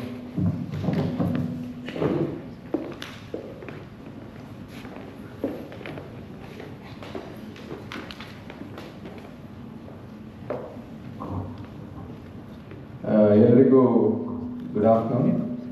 ಮೊದಲನೇದಾಗಿ ಈ ಒಂದು ದಿನ ನನಗೆ ಬಹಳ ಒಂದು ವಿಶೇಷವಾದ ದಿನ ಆಗಿರುತ್ತೆ. ಏನಕ್ಕೆ ಅಂತ ಅಂದರೆ ಅಬೌಟ್ 10 years ಬ್ಯಾಕ್ ನಾನು ಯೂನಿವರ್ಸಿಟಿ ಲಾ ಕಾಲೇಜಲ್ಲಿ ಸ್ಟೂಡೆಂಟ್ ಆಗಿ ಓದ್ತಾ ಇದ್ದೆ. ಆ ಸಮಯದಲ್ಲಿ ನನಗೆ ಯಾರು ಪ್ರಿನ್ಸಿಪಲ್ ಆಗಿ ಇದ್ದರು ಅವರೇ ನನಗೆ ಈ ದಿನ ಇನ್ವೈಟ್ ಮಾಡಿ ಈ ಒಂದು ಕಾಲೇಜಿಗೆ ನಾನು ಅವರಿಂದ ಭಾಳ ಲೆಕ್ಚರ್ಸ್ನ ಕೇಳಿದ್ದೀನಿ. ಇವಾಗ ಅವ್ರಿಗೆ ಲೆಕ್ಚರ್ನ ಕೊಡಲಿಕ್ಕೆ ನನಗೆ ಒಂದು ಸೌಭಾಗ್ಯ ಸಿಕ್ಕಿದೆ. ಸೊ ಅದಕ್ಕಾಗಿ ನನಗೆ ಭಾಳ ಒಂದು ವಿಶೇಷ ದಿನ. ಇದರಲ್ಲಿ ನಾನು ನಿಮ್ಗೆ ಏನು ಹೇಳಲಿಕ್ಕೆ ಬಯಸ್ತೀನಿ ಅಂದರೆ ಇದು ತಮಗೆ ಸ್ಫೂರ್ತಿಯಾಗಿರಬೇಕು. ಏನಕ್ಕೆ ಅಂತ ಹೇಳಿದ್ರೆ ನೀವು ಸಹ ತಾವು ಯಾವ ಶಾಲೆಯಲ್ಲಿ ಓದಿದ್ರಿ ಅಥವಾ ತಾವು ಯಾವ ಕಾಲೇಜಲ್ಲಿ ಓದಿದ್ರಿ ಅಥವಾ ಯಾವ ಯೂನಿವರ್ಸಿಟಿಯಲ್ಲಿ ಓದಿದ್ರಿ ಅಲ್ಲಿಗೆ ತಾವು ಸಹ ಒಂದಿನ ತಮ್ಮ ಪ್ರಾಂಶುಪಾಲರೇ ಅಥವಾ ತಮ್ಮ ಟೀಚರ್ಸ್ ತಮಗೆ ಇನ್ವೈಟ್ ಮಾಡಿ ಒಬ್ಬ ಚೀಫ್ ಗೆಸ್ಟ್ ಆಗಿ ಅಥವಾ ಒಂದು ಕೀನೋಟ್ ಸ್ಪೀಕರ್ ಆಗಿ ತಮಗೆ ಕರೆದ್ರೆ ತಮ್ಮ 100% ಜೀವನದಲ್ಲಿ ಒಂದು 25% ಜೀವನನ ಸಾರ್ಥಕ ಆಗುತ್ತೆ ಅಂತ ಹೇಳಿ ನಾನು ಭಾವಿಸ್ತೀನಿ. ಓಕೆ, ಸೊ ಈ ಒಂದು ಲೆಕ್ಚರ್ನ ಪ್ರಾರಂಭ ಮಾಡಲಿಕ್ಕೆ ಮುಂಚೆ ನಾನು ಏನು ಹೇಳಲಿಕ್ಕೆ ಬಯಸ್ತೀನಿ ಅಂತ ಹೇಳಿದ್ರೆ, ಇಂಥ ಒಂದು ವೇದಿಕೆ ಮೇಲೆ ಈ amid such elite legal and ಮತ್ತು ವೇರಿಯಸ್ ಸೋಷೋ ಪೊಲಿಟಿಕಲ್ ಬ್ಯಾಕ್ಗ್ರೌಂಡ್ ಇರೋವಂಥ ಇಲ್ಯುಮಿನರೀಸ್ ಮುಂದೆ ನಾನು ಯಾವತ್ತೂ ಒಂದು ಸ್ಪೀಚ್ ಅಥವಾ ಕೀನೋಟ್ ಅಡ್ರೆಸ್ ಮಾಡಿಲ್ಲ. ಸೊ ನಂದೇನ ಒಂದು ಸ್ವಲ್ಪ ಸಣ್ಣ ಪುಟ್ಟ ತಪ್ಪಾದರೆ ಮತ್ತು ನನ್ನ ಫ್ಯಾಕ್ಟ್ಸ್ ಯಾವುದನ್ನ ಡಿಸ್ಟಾರ್ಟ್ ಆದರೆ ಪ್ಲೀಸ್ ಫಾರ್ಗಿವ್ ಮೀ ಅಂತ ಹೇಳಿ I would like to start. Also I am just about 10 years older than you, so I understand your psychology very well. The more I speak, the less you listen. So I will speak very, very less. ಒಂದು 5 minutesಗಿಂತ ಕಡಿಮೆ ಮಾತಾಡಲಿಕ್ಕೆ ಬಯಸ್ತೀನಿ, ಮತ್ತು ನನ್ನ ಮನಸ್ಸಲ್ಲಿ ಏನಿದೆ ಅದು ನಿಮಗೆ ಹೇಳ್ತೀನಿ. ನನ್ನ ಕೆಲಸದ ಒತ್ತಡದಿಂದ PPT ಅಂತೂ ನಾನು ಮಾಡಿಲ್ಲ. ಸೊ ನಾನು ಚಿಕ್ಕದಾಗಿ ಒಂದು ನೋಟ್ ಮಾಡಿದ್ದೀನಿ. ಇದು ಕೂಡ ನಾನು ChatGPT ಯೂಸ್ ಮಾಡಿ ಪ್ರಿಪೇರ್ ಮಾಡಿದ್ದೀನಿ. ಓಕೆ,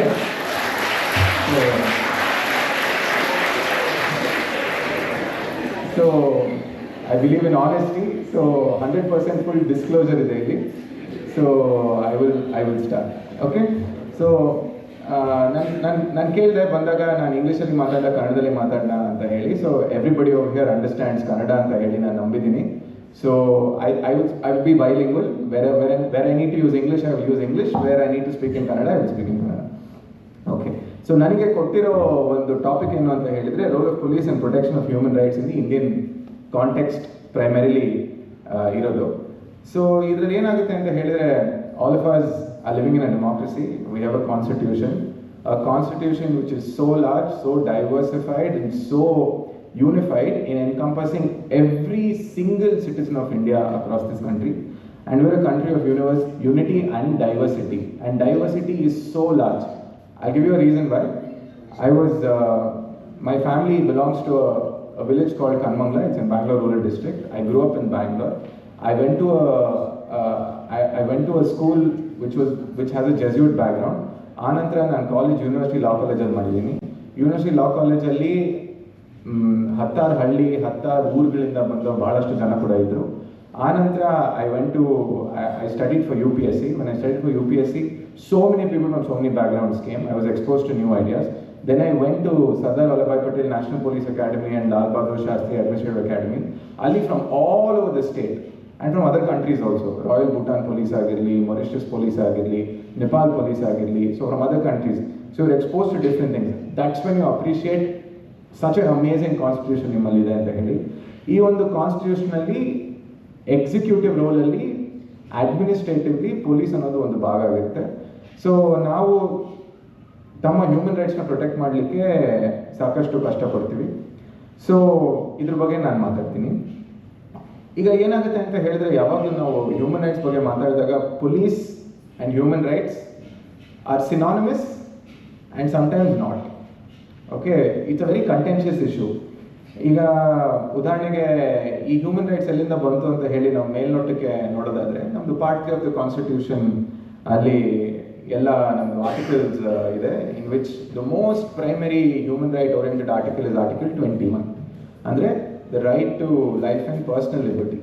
ಸೊ ಪ್ರತಿಯೊಬ್ಬನಿಗೂ ತನ್ನ ಜೀವನನ ತಾನು ಹೆಂಗೆ ಇಷ್ಟಪಡ್ತಾನೋ ಸ್ವಇಚ್ಛೆಯಿಂದ ಯಾರ್ದು ಒತ್ತಡ ಇಲ್ಲದೆ ಅವನು ಬಾಳೋದಕ್ಕೆ ಅವನಿಗೆ ಹಕ್ಕಿನ ನಮ್ಮ ಕಾನ್ಸ್ಟಿಟ್ಯೂಷನ್ ನಮಗೆ ಕೊಟ್ಟಿದೆ. ಸೊ ಇದು ಹೆಂಗೆ ಬಂತು ಅಂತ ಹೇಳಿ ಒಂದ್ಸಲಿ ಯೋಚನೆ ಮಾಡಿದರೆ, first we were all barbaric, we were cavemen. So ಎಲ್ಲರೂ ಏನು ಮಾಡ್ತಿದ್ವಿ, ಹಂಟಿಂಗು ಗ್ಯಾದರಿಂಗು ಅಂಥದ್ದೆಲ್ಲ ಮಾಡ್ತಿದ್ವಿ. Where might is right. Okay, ಯಾವನಿಗೆ ಬಲ ಇದೆ ಅವನೇ ಬೇರೆಯವ್ರಿಗೆ ಕಂಟ್ರೋಲ್ ಮಾಡ್ತಿದ್ದ. ಆಮೇಲೆ ನಾವೇನು ಮಾಡಿದ್ವಿ, all the people came together as a society, took some amount of their rights and gave it to state. So the state is protecting it. So ಅದು ನಮ್ಮ ಪಾರ್ಟ್ 3 ಅಲ್ಲಿ ಇದೆ. ಮತ್ತು ಇನ್ನೊಂದು ಬೇಸಿಸ್ ಅಂದರೆ universal declaration of human rights. ಅದು ಕೂಡ ಈ ಒಂದು ಹ್ಯೂಮನ್ ರೈಟ್ಸ್ದು ಒಂದು ಅಂಗ ಆಗಿರುತ್ತೆ. ಸೊ ನಮ್ಮ ರೋಲ್ ಏನಿದೆ ಪ್ರೊಟೆಕ್ಷನ್ ಆಫ್ ಹ್ಯೂಮನ್ ರೈಟ್ಸ್, ಒಂದು protection of life and personal liberty. ಇದು ಯಾವ ಹಂತಕ್ಕೆ ನಮ್ಮ ದೇಶದಲ್ಲಿ ಈ ಒಂದು ಹ್ಯೂಮನ್ ರೈಟ್ಸ್ನ ಸೀರಿಯಸ್ನೆಸ್ ಆಗಿ ತಗೊಂತೀವಿ ಅಂತ ಹೇಳಿದ್ರೆ, ಇವನ್ ದ ಸುಪ್ರೀಂ ಕೋರ್ಟ್ ಯಾವ ಒಂದು ಆರೋಪಿ, even in the most heinous of the heinous crime, okay, murder ಆಗಿರಲಿ, ಪೋಕ್ಸೋ ಆಗಿರಲಿ, ರೇಪ್ ಆಗಿರಲಿ, ಆಸಿಡ್ ಅಟ್ಯಾಕ್ ಆಗಿರಲಿ, ಇವನ್ ಅ ಪ್ರಿಸನರ್ ಹ್ಯಾಸ್ ರೈಟ್ಸ್ ಅನ್ನೋದಕ್ಕೆ ಒಂದು ಭಾಗ ಇದೆ.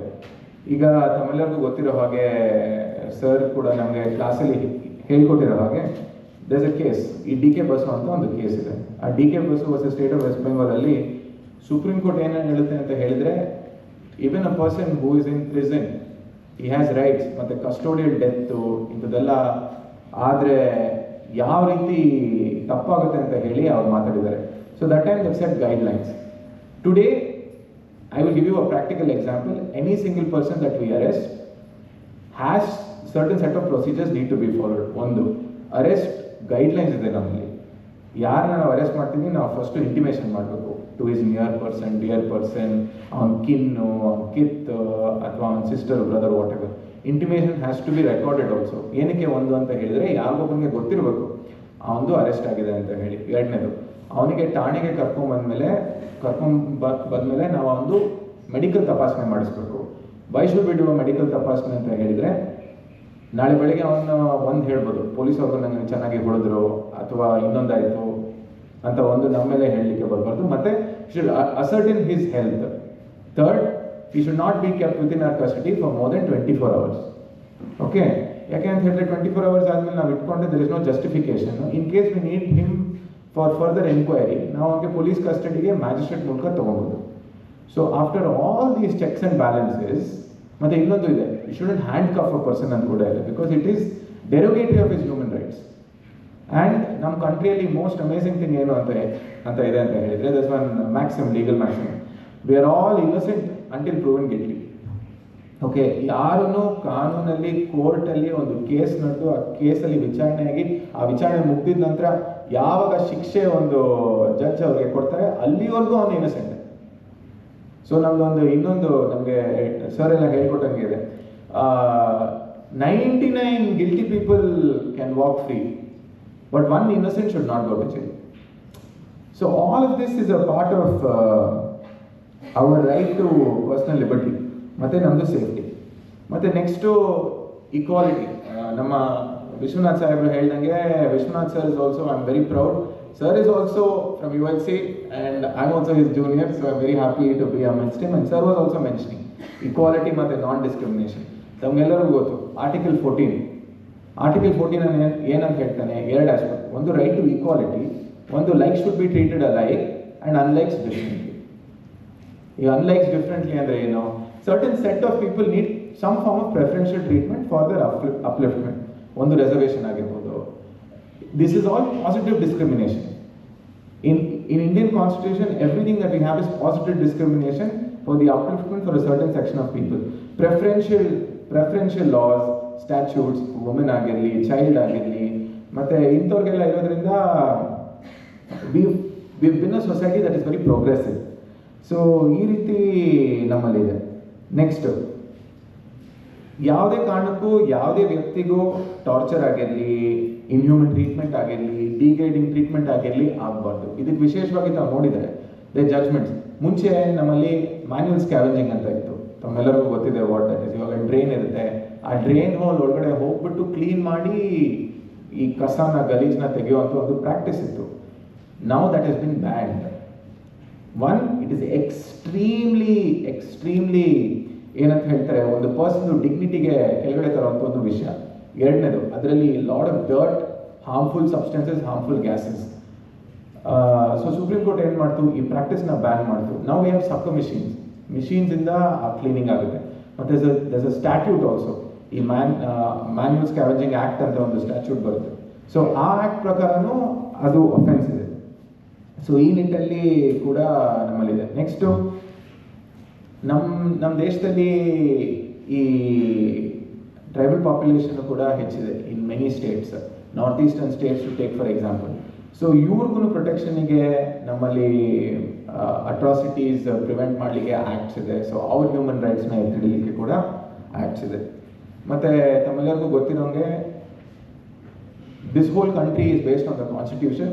ಮತ್ತು ಈ ಕಾನ್ಸ್ಟಿಟ್ಯೂಷನ್ನ ಮುಂದೆ ತೊಗೊಂಡೋಗೋದು ಸೆಟ್ ಆಫ್ ಅಮೇಸಿಂಗ್ ಲಾಯರ್ಸ್ ಮತ್ತು courts. So the supreme court lays down time and again landmark judgments. ಅದರಲ್ಲಿ ಕೂಡ we've seen so many cases. ಈ ಡಿ ಕೆ ಬಾಸು ಆಗಿರ್ಬೋದು, ಕೇಶವಾನಂದ ಭಾರತಿ ಆಗಿರ್ಬೋದು, ಮತ್ತು ನಮ್ಮದು Shankari Prasad versus union of India ಆಗಿರ್ಬೋದು, ಮತ್ತು ಇನ್ನೊಂದಿದೆ. ಸೊ ಬೇಸಿಕಲಿ ನಾವೆಲ್ಲ ರಿಟ್ಸ್ ಓದ್ತಿದ್ವಿ ಕಾಲೇಜಲ್ಲಿ. ಸೊ ರಿಟ್ ಜೂರಿಸ್ಟಿಕ್ಷನಲ್ಲಿ ತಮ್ಮೆಲ್ಲ ಗೊತ್ತಿರೋಂಗೆ ಮ್ಯಾಂಡಮಸ್ ಆಗಿರಲಿ, ಸರ್ಶರಿ ಆಗಿರಲಿ, ಹಿಬಿಸ್ ಕಾರ್ಪಸ್ ಆಗಿರಲಿ, ಕೋ ವಾರಂಟ್ ಆಗಿರಲಿ, ಇವೆಲ್ಲ ಇರ್ತಿತ್ತು. But you know one day what happen, there was a guy, I think he was in prison. ಪ್ರಿಸನಲ್ಲಿ ಇರುವಾಗ ಅವನದು ರೈಟ್ಸ್ ವೈಲೇಟ್ ಆಗಿತ್ತು. ಸೊ ಅವನೇನು ಮಾಡ್ದ ಅಂತ ಹೇಳಿದ್ರೆ, ಒಂದು ಪತ್ರ ಬರ್ದ ಟು ಚೀಫ್ ಜಸ್ಟಿಸ್ ಆಫ್ ಇಂಡಿಯಾನೋ ಅಥವಾ chief justice of some high court. Sir Sunil Batra case ಇರ್ಬೋದು ಅಂತ ಹೇಳಿ ಅನ್ಬೋದು. Sunil Batra versus Delhi administration sir ಅದು. ಸೊ ಡೆಲ್ಲಿ ಹೈಕೋರ್ಟಿಗೆ ಒಂದು ಪತ್ರ ಬರ್ದ. ಆ ಟೈಮಲ್ಲಿ ಅವರು ಒಂದು ಜೂರಿಸ್ಟಿಕ್ಷನ್ನ ಎನ್ವಿಷನ್ ಮಾಡಿದ್ರು. It is called epistolary jurisdiction. ಈ ಅಪಿಸ್ಟೋಲರಿ ಜೂರಿಸ್ಟಿಕ್ಷನ್ ಅಲ್ಲಿ court can take cognizance of even letters. So see how forward thinking are countries. So ಹೀಗಿರುವಾಗ ಅವನಿಗೂ ಕೂಡ ರಿಲೀಫ್ ಕೊಟ್ಟು that became a landmark judgment. So in this way I feel we have come ahead so much with respect to how it is. And police is an organ of the state which is for the protection of the people. Now one more thing about the police which I would like to tell you is, namdu ilakeyalli iga we are a reflection of the society. Nimma maneyalli, nimma beediyalli, nimma ಓಣಿಯಲ್ಲಿ, ನಿಮ್ಮ ಕಾಲೋನಿಯಲ್ಲಿ ಮತ್ತೆ ನಿಮ್ಮ ಊರಲ್ಲಿ ಯಾವ ಥರ 100 ಜನ ಒಳ್ಳೆಯವರಿದ್ರೆ ಆ 100 ಜನ ಮೀರಿ ಒಂದು 10 ಜನ ಅಥವಾ ಒಂದು 5 ಜನ ಕೆಟ್ಟವರಿರ್ತಾರೆ. ಅದೇ ರೀತಿ ಪ್ರತಿಯೊಂದು ಇಲಾಖೆಯಲ್ಲಿ ಇರುತ್ತೆ. ಸಾಕಷ್ಟು ನಮ್ಮ ಕೆಲಸದಲ್ಲಿ ನಮಗೆ ಪಾಸಿಟಿವ್ ಪಬ್ಲಿಸಿಟಿ ಸಿಕ್ಕೋದು ಬಿಟ್ಟು ನೆಗೆಟಿವ್ ಆಗಿನೇ police will get portrait, because ಅದು ಹಂಗೆ ಕಂಡು ಬರುತ್ತೆ. But I would like to tell you that the 99% of the good work that we do, nobody will know. Time and again, like I will tell you, when I was DCP in Belgaum, okay, I will just give you an example. Ganesha ಅನ್ನೋದು ಒಂದು religious festival, which as a South Karnataka person we celebrated at home and it is this, but in Belgaum it is larger than life. Okay, ತಾವೆಲ್ಲ ನೋಡಬೇಕು. ಆ immersion ದಿನ total Ganpatis in Belgaum will be around 1057 or 1058. Each one will be 15 feet high. So ಅಂಥ ಸಮಯದಲ್ಲಿ police is working almost 48 hours without sleep, without rest, and with some remnants of food. So to protect the rights of person, the rights of police is something that we're keeping aside, because we are for the society, for the larger interest. Okay, ಅಲ್ಲಿ ಲಕ್ಷಾಂತರ ಜನ ಇರ್ತಾರೆ, road ಎಲ್ಲ ಇರುತ್ತೆ, procession ಇರುತ್ತೆ. So ಈ ಥರ police, like I said in the beginning, it's a contentious thing. So with this being said, I think I've already taken about 4 minutes. I would just say a few things. Okay, with respect to how police can improve, there are a few things. One is training. As with everybody, constant upgradation of skills is required. New laws need to be taught. Now we have new laws also. ಮುಂಚೆ ಇದ್ದಿದ್ದು IPC ಈಗ BNS, ಮುಂಚೆ ಇದ್ದಿದ್ದು CRPC ಈಗ BNSS. So ಈ ಥರ we need to get trained, we need to get upgraded. More accountability. These days, if you see in all our police stations, there are 4 cameras, and those 4 cameras are working 24 hours, 365 days. Everything is being recorded. Each recording will be for 1 year. So anybody with a 10 rupees RTI paper can come file an application, and you can say, "Nange ee dinadu, ee samayadu, idondu video clipping beku anta heli." Why is that camera there? It is because we want to protect the citizen. Second, ಈ community ನಮ್ಮ ಜೊತೆ ನಿಲ್ಬೇಕು. Okay, ಎಲ್ಲನ ಏನಾನ ಅನ್ಯಾಯ ಆದರೆ, ದೌರ್ಜನ್ಯ ಆದರೆ ನೀವು ನಮಗೆ ತಿಳಿಸ್ಕೊಡ್ಬೇಕು. You should be a voice. Each one of us has a phone number these days. You should message us, you should say this thing is happening, so some senior officer somewhere can sit and inquire. Third, greater scrutiny. Iga the hierarchy is more, so we can scrutinize more. Hing madidre definitely we'll be able to bring about some form of positive change. So with this, I think I've taken 5 minutes of your invaluable time. So I would like to thank all the dignitaries on the dais and all the dignitaries in front of me and all the teaching and non-teaching staff and all of you young listeners and young minds who I hope with the bottom of my heart that one day Dr. Suresh Nadegowda sir will say, "Please come and give a speech on this dais." Thank you very much.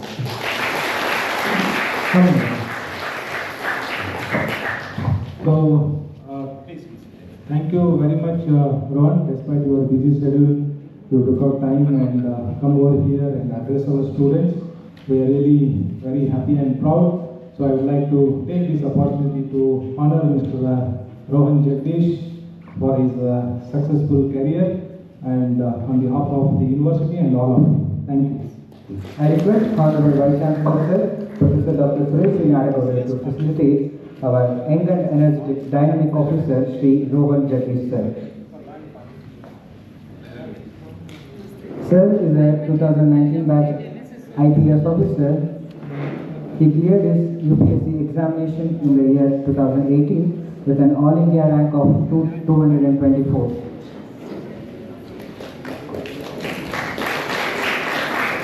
Sir's father is also served in the Karnataka State Police over 37 years. Behind the policing, Sir is also an author, mentor, known for his motivational work, Ticket to the Civil Service, where he shares UPSC journey and guidance with the aspirants. ಎಲ್ಲ ವಿದ್ಯಾರ್ಥಿಗಳು ಕೂತ್ಕೊಳ್ಬೇಕು. ದಯವಿಟ್ಟು bus ಇಲ್ಲೇ ಇರುತ್ತೆ, ಯಾವುದೇ ಕಾರಣಕ್ಕೂ ಹೋಗೋದಿಲ್ಲ. Bus ಎಲ್ಲಿ ಹೋಗಲ್ಲ. ನಿಮ್ದು ಮುಗಿಯೋವರೆಗೂ ಇನ್ನು ಲಾಸ್ಟ್ ಇನ್ನೊಬ್ಬರು ಮೇಡಮ್ ಸ್ಪೀಕರ್ ಇದ್ದಾರೆ. Will speak on rights of women ಅಲ್ವಾ, rights of children. That is very important. ನಾವು ನೀವೆಲ್ಲ ಮಕ್ಕಳಾಗಿ ಇಲ್ಲಿವರೆಗೂ ಬಂದಿದ್ದೀವಿ. ದಯವಿಟ್ಟು ಕೂತ್ಕೊಂಡು ಇನ್ನೊಂದು 15-20 ನಿಮಿಷ ಕೇಳಿ. ಇಲ್ಲಿ ಎಸ್ ಪಿ ಅವರು ಇದ್ದಾರೆ, ಅವ್ರ ಕಾರ್ಯನಿಮಿತ್ತವಾಗಿ ಹೋಗ್ತಾ ಇದ್ದಾರೆ. ಆದರೂ ನಿಮಗೆಲ್ಲ ಹೇಳ್ತಾ ಇದ್ದಾರೆ, ಯಾರು ಹೋಗ್ಬಾರ್ದು. Thank you.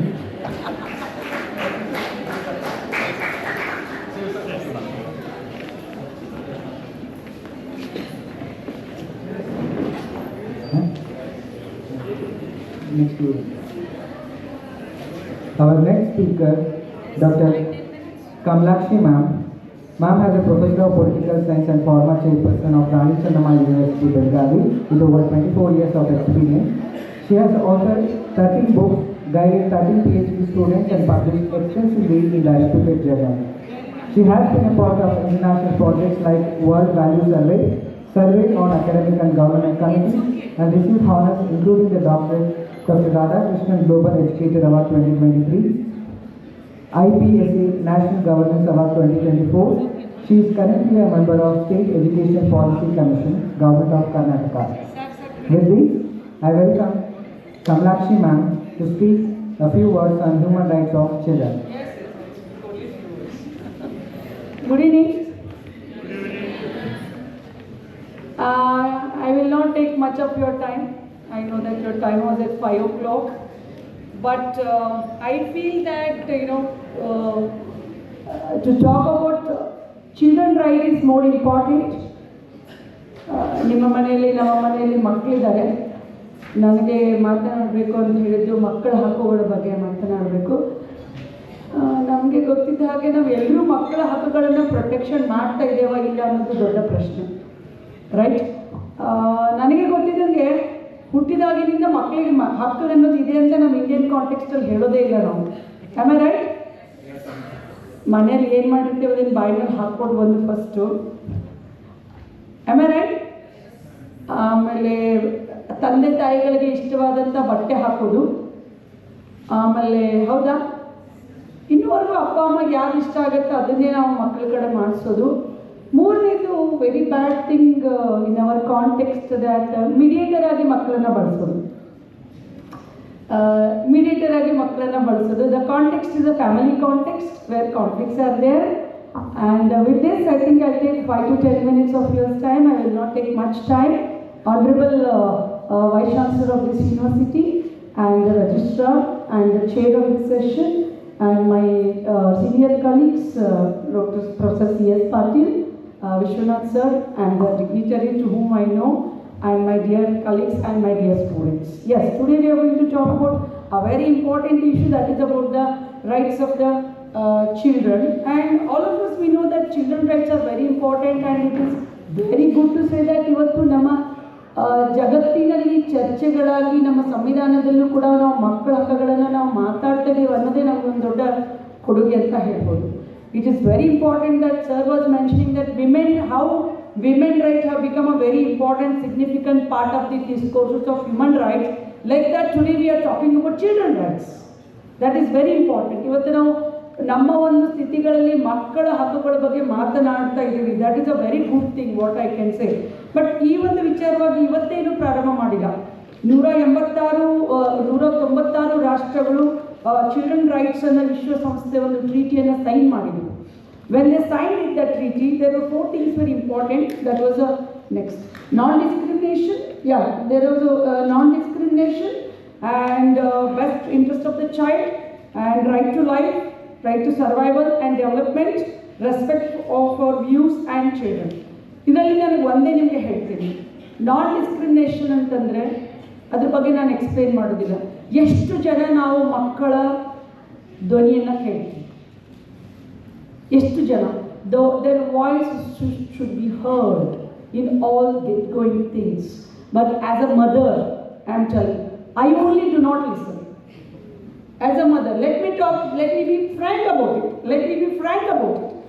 I tell which is convenient for me, I tell please do that, please wear this dress, please eat this. As a father and mother, we only say that, yes, here only I tell you, talking and carrying the discourses about human rights and the children as a part and integral part of discourses is very wrong. And ವಿಶ್ವಸಂಸ್ಥೆಯಲ್ಲಿ ನಾವು 196 ರಾಷ್ಟ್ರಗಳೊಂದಿಗೆ ನಾವು ಪ್ರೀತಿಯನ್ನು ಸಹಿ ಹಾಕಿದ್ವಿ. But ಇಲ್ಲಿವರೆಗೆ ನನ್ನ ಮಗುಗೆ ಏನು ಬೇಕು ಅಂತ ಇವತ್ತು ನಾನು ಮಲ್ಟಿನ್ಯಾಷನಲ್ ಕಂಪನಿ ಮತ್ತು ಇವತ್ತು ಆನ್ಗೋಯಿಂಗ್ ತಿಂಡಿಗಳನ್ನು ನನಗೆ ಬೇಕಂತ ನಾನು ಕಲಿಬೇಕು ಅಂತ ನಾನು ಮಾಡಿಕೊಡ್ತೀನಿ ಹೊರತು ಅವುಗಳಿಗೆ ಇಂಟ್ರೆಸ್ಟ್ ಇದೆ ಅಂತ ಮಾಡಿಕೊಡೋದಿಲ್ಲ. ಆಮೇಲೆ ರೈಟ್, ಇಲ್ಲೆಲ್ಲರೂ ಪೇರೆಂಟ್ಸು ಇದ್ದಾರೆ, ಅಣ್ಣಂದ್ರು ಇದ್ದಾರೆ. ನಾನೇನೋ ಇವತ್ತು ಟಿ ವಿನಲ್ಲಿ ಮೊಬೈಲಲ್ಲಿ ನೋಡ್ತಾ ಇರ್ತೀನಿ, ನನಗೇನೋ ಒಳ್ಳೆ ಮೂಡ್ ಬಂತು ಎಕ್ಸ್ಪೆರಿಮೆಂಟ್ ಮಾಡೋದು ಮಾಡಿಕೊಡ್ತೀನಿ. ಅವಾಗ ಮಗು ಏನಾಗಿದೆ ಇವತ್ತು ನಮ್ಮ ಅಮ್ಮ ಇದೆಲ್ಲ ಮಾಡಿಕೊಡ್ತಾ ಇದ್ದಾಳೆ ಅಂತ ಬಂದು ಒಂದು ಕಿಸ್ ಕೊಡುತ್ತೆ. ವೆರಿ ನೈಸ್ ಅಮ್ಮ, ರೈಟ್. ಇದು ಒಂದು ನಾನು ನಿಮ್ಮ ಮುಂದೆ ಹೇಳ್ತಾರೆ. ಎರಡನೇದು, ನಾವು ಆಸೆ ತೋರಿಸಿ ಕೆಲಸ ಮಾಡಿಕೊಡ್ತೀವಿ. ನಿನಗೊಂದು ಚಾಕ್ಲೇಟ್ ಕೊಡ್ತೀನಿ, ನಾನು ಕೆಲಸ ಮಾಡಿಕೊಡು. ನಿಮಗೆ ಒಂದು 2 ಚಾಕ್ಲೇಟ್ ಕೊಡ್ತೀನಿ, ಇವತ್ತು ಹೋಮ್ವರ್ಕ್ ಮಾಡು. ನೀವು ಹೋಮ್ವರ್ಕ್ ಮಾಡಿದರೆ ನಿಮ್ಗೆ ಮಾರ್ಕೆಟಿಗೆ ಕರ್ಕೊಂಡು ಹೋಗ್ತೀನಿ. Am I right? Let me be frank about it, right. ಇದರಿಂದ ನಾವು ಬ್ರೈಟ್ ಕೊಡೋದು ಕಲಿಸ್ತಾ ಇದ್ದೀವಿ. ನಾಳೆ ಅದೆಲ್ಲರೂ ಸರ್ಕಾರಿ ನೌಕರಿ ಮಾಡೋಕ್ಕೆ ಸೇರಿದ್ರೆ ಏನಾರು ಕೊಟ್ಟರೆ ಕೆಲಸ ಮಾಡ್ತೀನಿ ಅಂತದ. ನಮ್ಮ ಸಮಾಜದ ಮಕ್ಕಳನ್ನ ನಾವೇ ಹಾಳು ಮಾಡ್ತಾ ಇದ್ದೀವಿ. ಇದು ಒಂದು. ಎರಡನೇದು, ನಿನಗೆ 2 ಚಾಕ್ಲೇಟ್ ಕೊಡ್ತೀನಿ, ಅವ್ನಿಗೆ 1 ಚಾಕ್ಲೇಟ್ ಕೊಡ್ತೀನಿ, ಹೇಳ್ಬೇಡ ಅಂತ ಹೇಳ್ತೀವಿ. Dual standards we are teaching.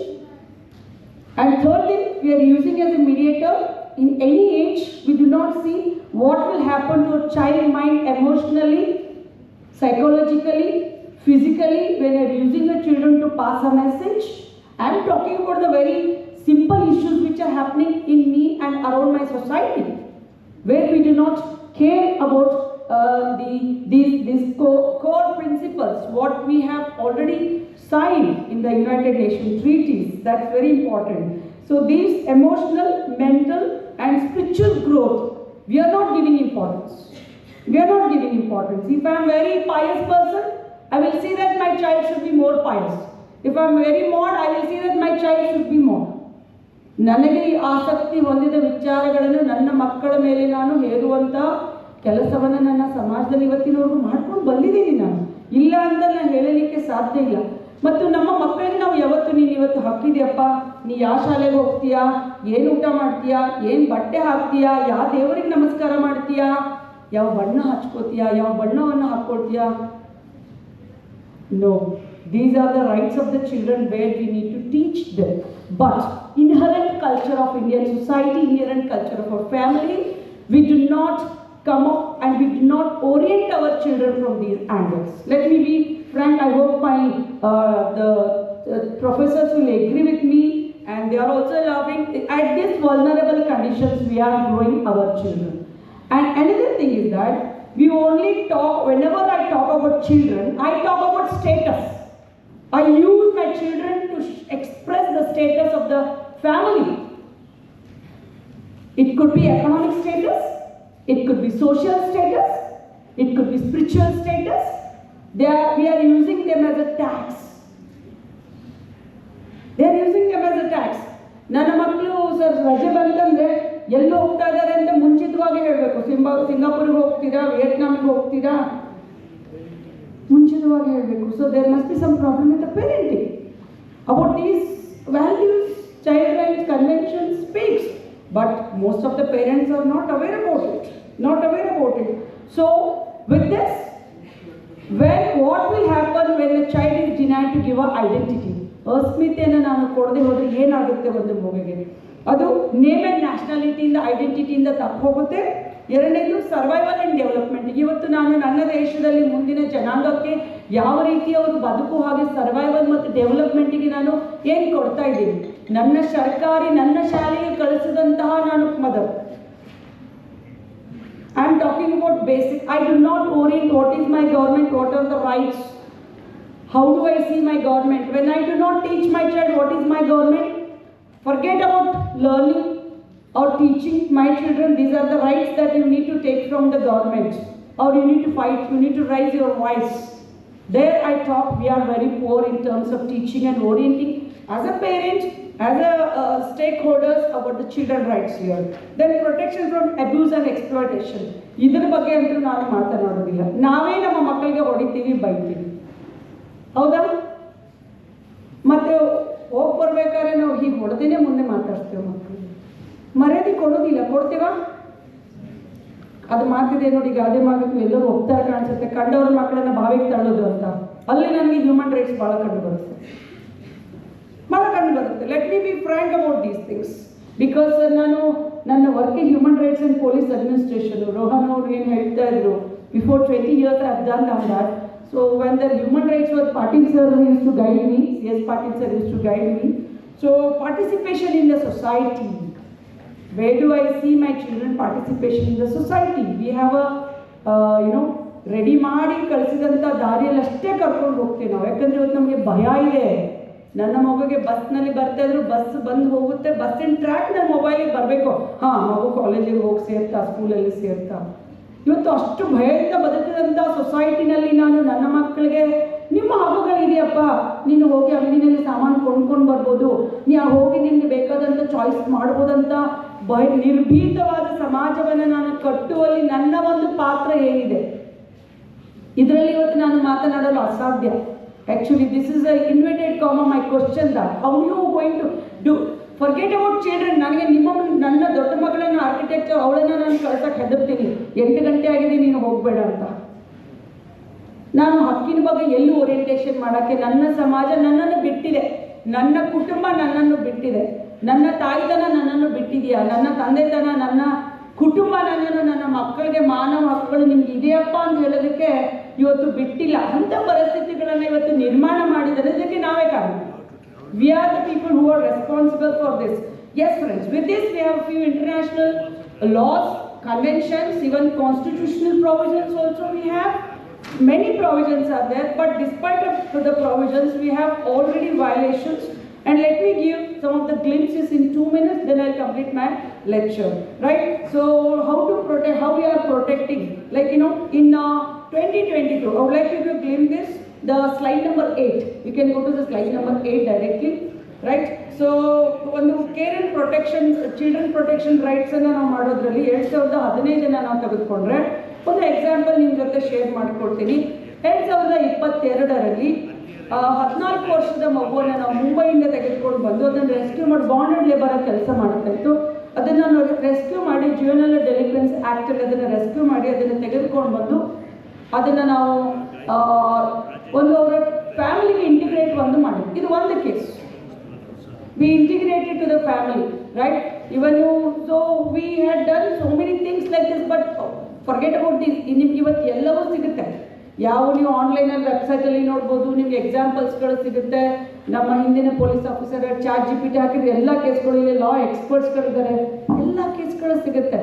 But ನಾನು ನನ್ನ ಸಮಾಜದಲ್ಲಿ, ನನ್ನ ಮನೆಯಲ್ಲಿ, ನನ್ನ ಮಕ್ಕಳಿಗೆ, ನನ್ನ ಕಲಿಸ್ತಾ ಇರೋ ಮಕ್ಕಳಿಗೆ, ನಾನು ಪ್ರೊಫೆಸರ್ ಆಗಿದ್ದೀನಿ, ನನ್ನ ಮಕ್ಕಳಿಗೆ ನಿಮ್ಮ ಮನೆಯಲ್ಲಿ ಹೋಗಿ ನೀವು ಮಕ್ಕಳಿಗೆ ರೈಟ್ಸ್ ಬಗ್ಗೆ ಕಲಿಸ್ತೀರಾ?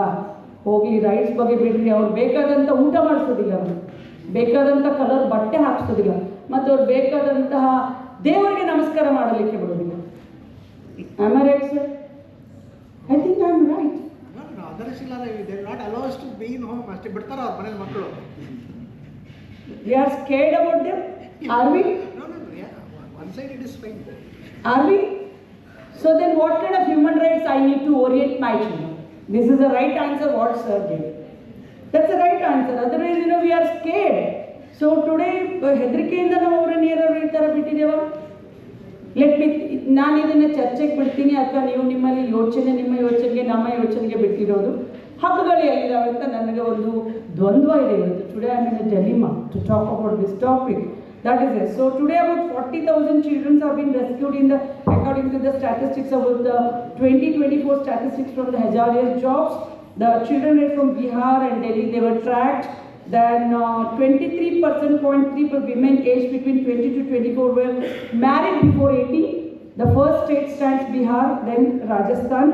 Then in Rajasthan about 70% of them with the help of NGOs were stopped. ತುಂಬ ದೂರ ಹೋದ್ವಿ. ನಮ್ಮ ಕರ್ನಾಟಕ ಬೆಳಗಾವಿನಲ್ಲಿ ಪಾಠ ಮಾಡ್ತೀನಲ್ಲ, ಕೋವಿಡಲ್ಲಿ highest child marriage in Belagavi. You can see the statistics before attaining 18 years. Highest child marriage in Belgium, that is also there. So highest Gujjar marriage. Yes, that was also there, the highest. So ನಮಗೆ ಹೀಗೆ ನಾವು ಇರಬೇಕಾದ್ರೆ ನಾನು ಇವತ್ತು ಮಕ್ಕಳ ಹಕ್ಕುಗಳ ಬಗ್ಗೆ ಮಾತನಾಡಿ ನಿಮಗೆ ಸುಮ್ಮನೆ ಸೆಕೆಂಡರಿ ಡಾಟಾ ತಗೊಂಡು ನನ್ನಲ್ಲೆಲ್ಲ ನಾನು ಲಿಂಕ್ ಕೊಟ್ಟಿದ್ದೀನಿ, ಮುಂದೆ ಹೋಗಿ ಲಿಂಕ್ ಎಲ್ಲ ಕೊಟ್ಟಿದ್ದೀನಿ ನಾನು. ಆ ಲಿಂಕಲ್ಲಿ ನಿಮಗೆ ಚೈಲ್ಡ್ ಲೇಬರ್ ಆ್ಯಂಡ್ ಎಕ್ಸ್ಪ್ಲಾಯ್ಟೇಷನ್ ಆ ಲಿಂಕಲ್ಲಿ ಎಲ್ಲ ಸ್ಟ್ಯಾಟಿಸ್ಟಿಕ್ಸ್ ಸಿಗುತ್ತೆ. ಎಷ್ಟು NGOsಗಳು, ಸಿವಿಲ್ ಸೊಸೈಟಿಗಳು ಮಕ್ಕಳ ಹಕ್ಕುಗಳನ್ನು ಇವತ್ತು ಪ್ರೊಟೆಕ್ಷನ್ ಮಾಡ್ತಾ ಇದ್ದಾರೆ, ಮತ್ತು ಅವರ ಹಕ್ಕುಗಳನ್ನು ವಲ್ನರಬಲ್ ಕಂಡೀಷನಿಂದ ಬಿಡಿಸಿ ಶಾಲೆಗೆ ಹಾಕ್ತಾ ಇದ್ದಾರೆ. ಮತ್ತು ನಮ್ಮ ಸರ್ಕಾರಗಳು ಇವತ್ತು ಬಹಳ ಸ್ಥಿತಿವಂತಿಕೆಯಲ್ಲಿ ಬದುಕ್ತಾ ಇದ್ದಾವೆ. We are in a very good positions that we are giving education free, food free, and uniforms and shoes, everything we are giving free. Despite that, we have a dropout rates more, where the children are going to labor work, because parents are also going. ಈಗಂತೂ bus free ಐತಿ, parents ಎಲ್ಲ ಹೋಗ್ಬಿಡ್ತಾರೆ, ಮಕ್ಕಳೆಲ್ಲ ಹೋಗ್ತಾರೆ ಗೊತ್ತಿಲ್ಲ.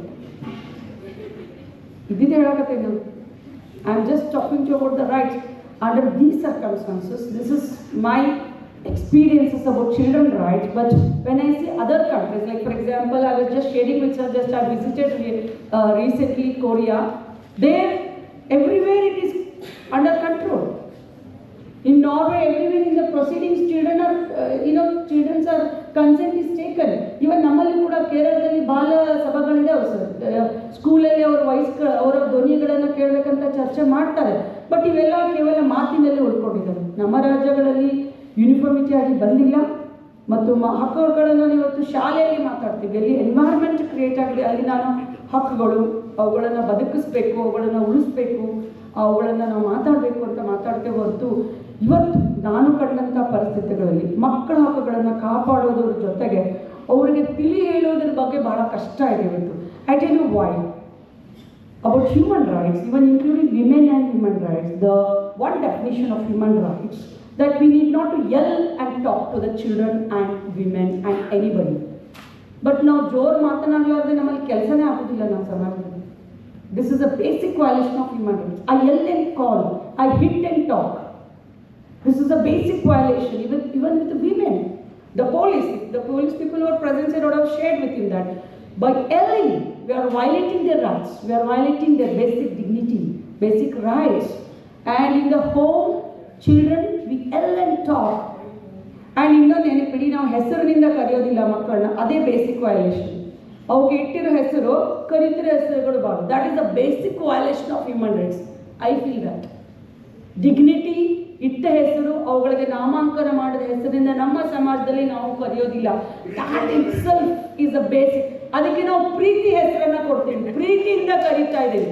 ಮಕ್ಕಳಿಗೆ ಕೇಳಬೇಕು, ನಿಮ್ಗೆ ಇಷ್ಟ ಇದೆಯಾ ನಾ ಕರೀತಾ ಇರೋದು, ನಾ ತಿನ್ನಿಸ್ತಾ ಇರೋದು ನಿಮ್ಗೆ ಇಷ್ಟ ಇದೆಯಾ, ನೀ ಈ ಶಾಲೆಗೆ ಹೋಗ್ತಾ ಇದೆಯಾ. ನಮ್ಮ ಸರ್ಕಾರಿ ಶಾಲೆಗಳಲ್ಲಿ ಎಷ್ಟು ಮಕ್ಕಳು ನನಗೆ ಇದು ಬೇಡ ಇದು ಕೊಡಿ ಅಂತ ಧೈರ್ಯದಿಂದ ಮಾತಾಡ್ತಾರೆ. ಆ ಧೈರ್ಯವನ್ನು ತುಂಬುವುದರಲ್ಲಿ ಇವತ್ತು ನಾನು failure parent. I am telling you, I am a failure parent. It's all because of our society, friends. So let us, I hope from you people, as a good stakeholders, your young generations, please teacher, even I support you people, we will try to do best to protect the children's rights at the large.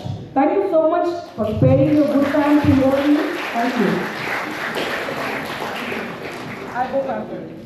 Thank you so much, ma'am. Any questions? We are now open for the floor for a brief question and answer session. ಏನಾದರೂ ಮಾನವ ಹಕ್ಕುಗಳ ಬಗ್ಗೆ, ಮಕ್ಕಳ ಹಕ್ಕುಗಳ ಬಗ್ಗೆ, ಮಹಿಳಾ ಹಕ್ಕುಗಳ ಬಗ್ಗೆ ಪ್ರಶ್ನೆಗಳಿದ್ದರೆ ದಯವಿಟ್ಟು ಕೇಳಬಹುದು. Faculties, students. Sir,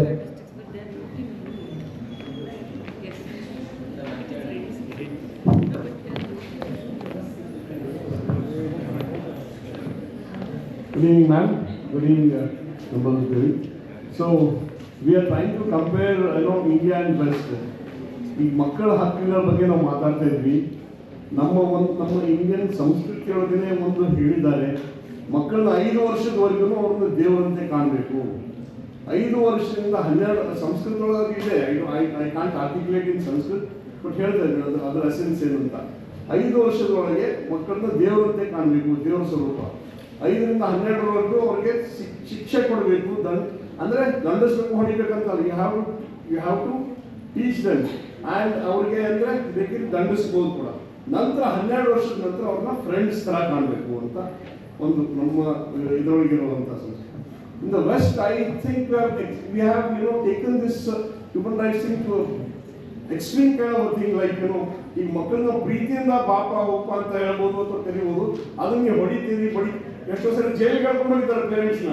There was a movie in which Rani Mukherjee had acted, and they take her away from the children and they deprive her. It was a very heart-wrenching movie. So ಹಿಂಗಿದ್ದಾಗ ಒಂದು ನಾವು where do we draw a line? Where do we draw a line? One is, yes, human rights, ಮಕ್ಕಳ ಅಧಿಕಾರ ಅದೆಲ್ಲ we have to see. Regimentation is one part of it. Whereas, love, affection should also be there, and it should be a mix of both. That's what I feel. Thank you. ಭಾಳಷ್ಟು confusion ಇದೆ. Human rights ಅಂತಂದರೆ ಈ boxer practice ಮಾಡೋಕೆ ಒಂದು punching bag ಅಂತ ಮಾಡ್ಕೊಂಡಿರ್ತಾರೆ, ಹೋಗೋದು ಅದು ಗುಮ್ಮೋದು ಬರೋದು, ಹಂಗಿರೋದಿಲ್ಲ ಹ್ಯೂಮನ್ ರೈಟ್ಸ್ ಅಂತಂದರೆ. ಹ್ಯೂಮನ್ ರೈಟ್ಸು ಸರ್ಕಾರದ ವಿರುದ್ಧ ಮಾತ್ರ ಲಭ್ಯ, ತಂದೆ ತಾಯಿ ವಿರುದ್ಧ ಅಲ್ಲ. Human rights only against the state, against the authorities, against the power holders.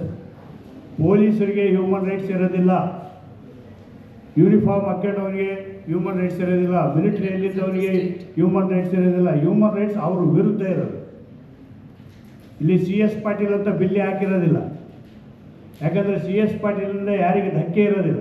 ಆ ಪೊಲೀಸರಿಗೆ ಒಂದು ಹಾಕಿರ್ತಾರೆ, ಚಿದಾನಂದ ಗೌಡ ಅಂತ, ಅವನಿಂದ ಧಕ್ಕೆ ಇರ್ತದೆ. ಯಾವ ಉಲ್ಲಂಘನೆ ಮಾಡ್ಯಾನೆ ಅವ್ನು ಯಾರು ಅನ್ನೋದು ನನಗೆ ಗೊತ್ತಾಗಬೇಕಲ್ಲ, ಬಿರಿಯಾನಿ ಕೊಡಬೇಕಲ್ಲ, ಅದಕ್ಕೋಸ್ಕರ ಕ್ಲಾರಿಟಿ ಇರಲಿ. Human rights are only against the state, it is not against individuals. Sir, 1 minute. Fundamental rights, subject to 2 exceptions, are available only against the state. Right against exploitation and rights of children. These things are available, and discrimination, atrocity, untouchability. These are the rights which are available against the individuals and also against the state. Human rights, ಇದು clarity ಇರಲಿ ನಮಗೆ. There are other methods. If you beat a child 10, 9, 8 phone ಮಾಡಿದಂತಂದರೆ ಅದು that is a different program. Cruelty, corporal punishment, either in the school or in the home, that is not a human rights issue. When state is involved, there is a human rights issue. ಸ್ವಲ್ಪ clarity ಇರಬೇಕು. That's how, sir, in law. So in practice we use the terms interchangeably, but in law it is something different. ಮತ್ತು ಏನೇನೋ ಎಲ್ಲ ಅಲ್ಲ. Right relating to life, liberty, equality, dignity, 4 ವಿಚಾರಗಳು ಮಾತ್ರ, which have found place in the Constitution and international instruments which can be enforced through law, through court of law. That is the only category which is human rights, not everything.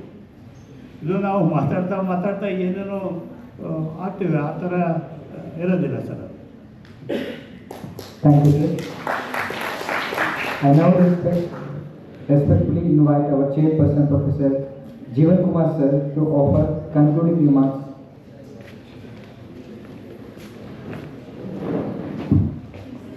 ಎಲ್ಲರಿಗೂ ನಮಸ್ಕಾರ. 2 minutes ಎಲ್ಲ ಕೂತ್ಕೊಳ್ಳಿ. 2 ನಿಮಿಷ ದಯವಿಟ್ಟು ಕೂತ್ಕೊಳ್ಳ್ರಮ್ಮ. ಬೆಳಗ್ಗೆ ತಾನೇ ಸಚಿವರು ನಿಮ್ಮನ್ನು ಹೊಗಳಿದ್ದಾರೆ, ಕೂತ್ಕೊಳ್ಳಿ.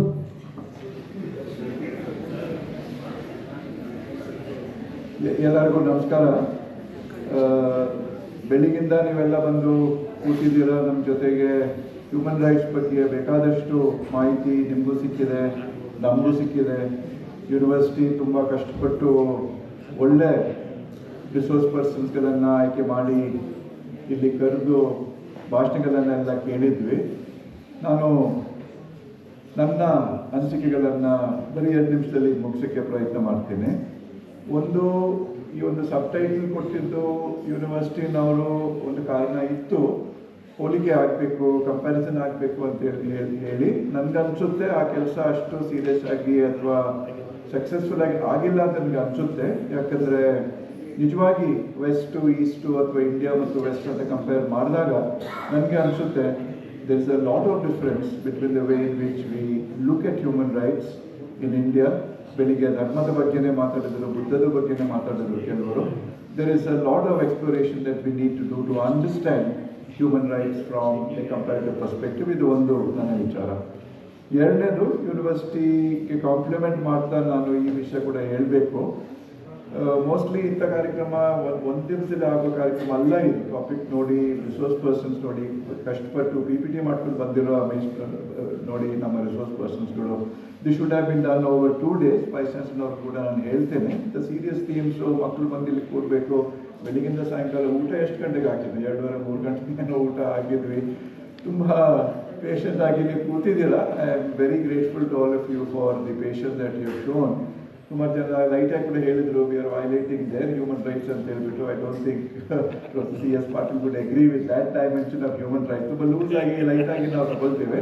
ಲೀಗಲಿ ಆಗಿ ನೋಡೋದಿದ್ರೆ ತುಂಬ ಕೇರ್ಫುಲ್ ಆಗಿ ನೋಡಬೇಕಾಗಿದೆ. ಯೂನಿವರ್ಸಿಟಿ ಇನ್ನೊಂದು ಸಜೆಷನ್ನು, ಒಳ್ಳೆ ಪೇಪರ್ಗಳು, ಒಳ್ಳೆ ಐಡಿಯಾಸ್ ಬಂದಿದೆ. ದಯವಿಟ್ಟು ರಿಸೋರ್ಸ್ ಪರ್ಸನ್ಸಿಂದ ನೀವು ಒಂದು ಟೆಕ್ಸ್ಟ್ ತಗೊಂಡ್ರೆ ಇದನ್ನು ಪಬ್ಲಿಷ್ ಮಾಡ್ಬೋದು ಅಂತ ನನಗೆ ಅನಿಸುತ್ತೆ. ಪ್ರಯತ್ನ ಮಾಡಿ. ನಾನು ಕೂಡ ಒಂದು 2 page ನೋಟು ಪ್ರಿಪೇರ್ ಮಾಡ್ಕೊಂಡು ಬಂದಿದ್ದೇನೆ. ಆದರೆ I will not go into all of that because we are already running so very late. ಎರಡನೇದು, ಹ್ಯೂಮನ್ ರೈಟ್ಸ್ ಬಗ್ಗೆ ಕನ್ಫ್ಯೂಷನ್ ಇದೆ ಅಂತ ನಮ್ಮ ಪಾಟೀಲ್ನವರು ಕೂಡ ತುಂಬ ಚೆನ್ನಾಗಿ ಹೇಳಿದ್ದಾರೆ. ಇದನ್ನು ಕ್ಲಾರಿಟಿ ನೀಡೋಕ್ಕೆ ಒಂದು ಕಾಲದಲ್ಲಿ ನಾನು ಮೇಸ್ಟ್ ಆಗಿರುವ UGCನ ಡೈರೆಕ್ಟರ್ ಬಂತು, ಹ್ಯೂಮನ್ ರೈಟ್ಸು ಸರ್ಟಿಫಿಕೇಟ್ ಕೋರ್ಸನ್ನು ರನ್ ಮಾಡಿ ನಾವು ಸ್ಪಾನ್ಸರ್ ಮಾಡ್ತೀವಿ ಅಂತ ಹೇಳ್ಬಿಟ್ಟು ಅದು ಇವತ್ತು ಎಲ್ಲಿಗೆ ಬಂದಿದೆ ನನಗೆ ಗೊತ್ತಿಲ್ಲ. ರಿವೈವ್ ಆಗಬೇಕು.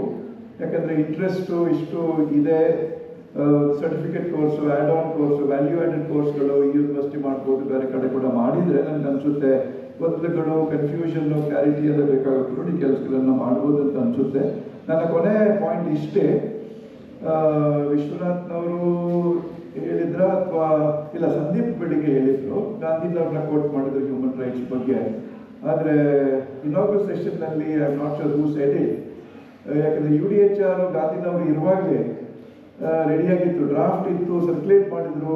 ವಿಚಾರಗಳು ಬೇಕು UDHR ಬಗ್ಗೆ. ಗಾಂಧಿಗೆ ಮುಟ್ಟುತ್ತೆ UDHR ಡ್ರಾಫ್ಟು. ಗಾಂಧಿನವ್ರು ನೋಡಿಬಿಟ್ಟು ದೀಪಕ್ ಸ್ಟಡಿ ಮಾಡಿಬಿಟ್ಟು ಒಂದು ಕಡೆ ಬಿಸಾಕ್ತಾರೆ ಅಂತೆ. ಅವ್ರು ಕೊಟ್ಟಿರೋರು ಏನು ಸರ್ ಹ್ಯೂಮನ್ ರೈಟ್ಸು ಸೀರಿಯಸ್ ಆಗಿ UDHR ವಿಶ್ವಸಂಸ್ಥೆಯು ಈ ಕೆಲಸ ಮಾಡಕ್ಕೆ ಹೋದಾಗ ನ್ಯೂಸ್ ಡೈರೆಕ್ಟರ್ ಅಂತ ಹೇಳಿದಾಗ ಹೇಳಿದ್ರಂತೆ, ನನಗೆ ಒಂದು ಪದ ಬೇಕಾಗಿತ್ತು ಇಲ್ಲಿ, ಹ್ಯೂಮನ್ ರೈಟ್ಸ್ ಜೊತೆಗೆ ರೆಸ್ಪಾನ್ಸಿಬಿಲಿಟೀಸ್ ಕೂಡ ಬರ್ತಾ ಇದ್ದಿದ್ರೆ ನನಗೆ ತುಂಬ ಖುಷಿ ಆಗ್ತಾ ಇತ್ತು. ಅದು ಇಲ್ಲ. ಅದಕ್ಕೆ ಇವತ್ತು ಬೆಳಿಗ್ಗೆ ಒಬ್ರು ಹೇಳಿದ್ರು, rights and responsibilities are 2 sides of the same coin ಅಂತ. ಹಕ್ಕಳ ಬಗ್ಗೆ ಎಷ್ಟು ಮಾತಾಡ್ಬೋದು, ಬೆಳಿಗ್ಗೆ ಸಾಯಂಕಾಲ ಇನ್ನೂ ನಿಮ್ಮನ್ನ ಕೂರ್ಸಿನ ಮಾತಾಡ್ಬೋದು, ಅಷ್ಟಿದೆ ನಮ್ಮಲ್ಲಿ ನಿಮಗೆ ಹೇಳಕ್ಕೆ.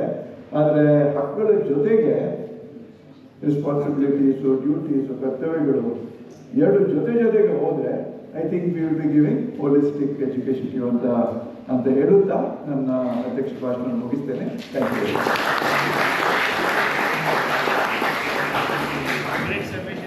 I now request Shri D.C.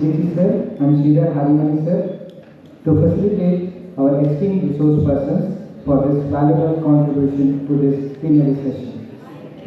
Please, sir. Harimani sir.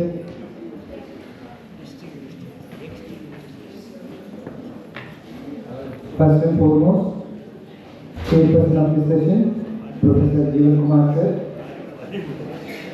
Honorary Professor of this Mahatma Gandhi Rural Development and Panchayat Raj University, Gadag. Now 2 minutes wait ಮಾಡಿ ಇಲ್ಲಿವರೆಗೂ ಕೇಳಿದ್ದೀರಾ ವಿದ್ಯಾರ್ಥಿಗಳು?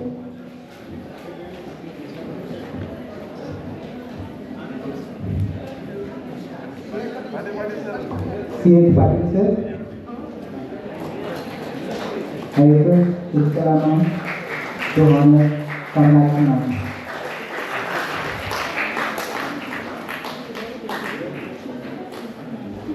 Professor Dr. Vishwanath M. Sir, Dean Faculty of Law, Karnataka University, Dharwad. I request Harmony Sir, the facility, Professor Dr. Vishwanath Sir.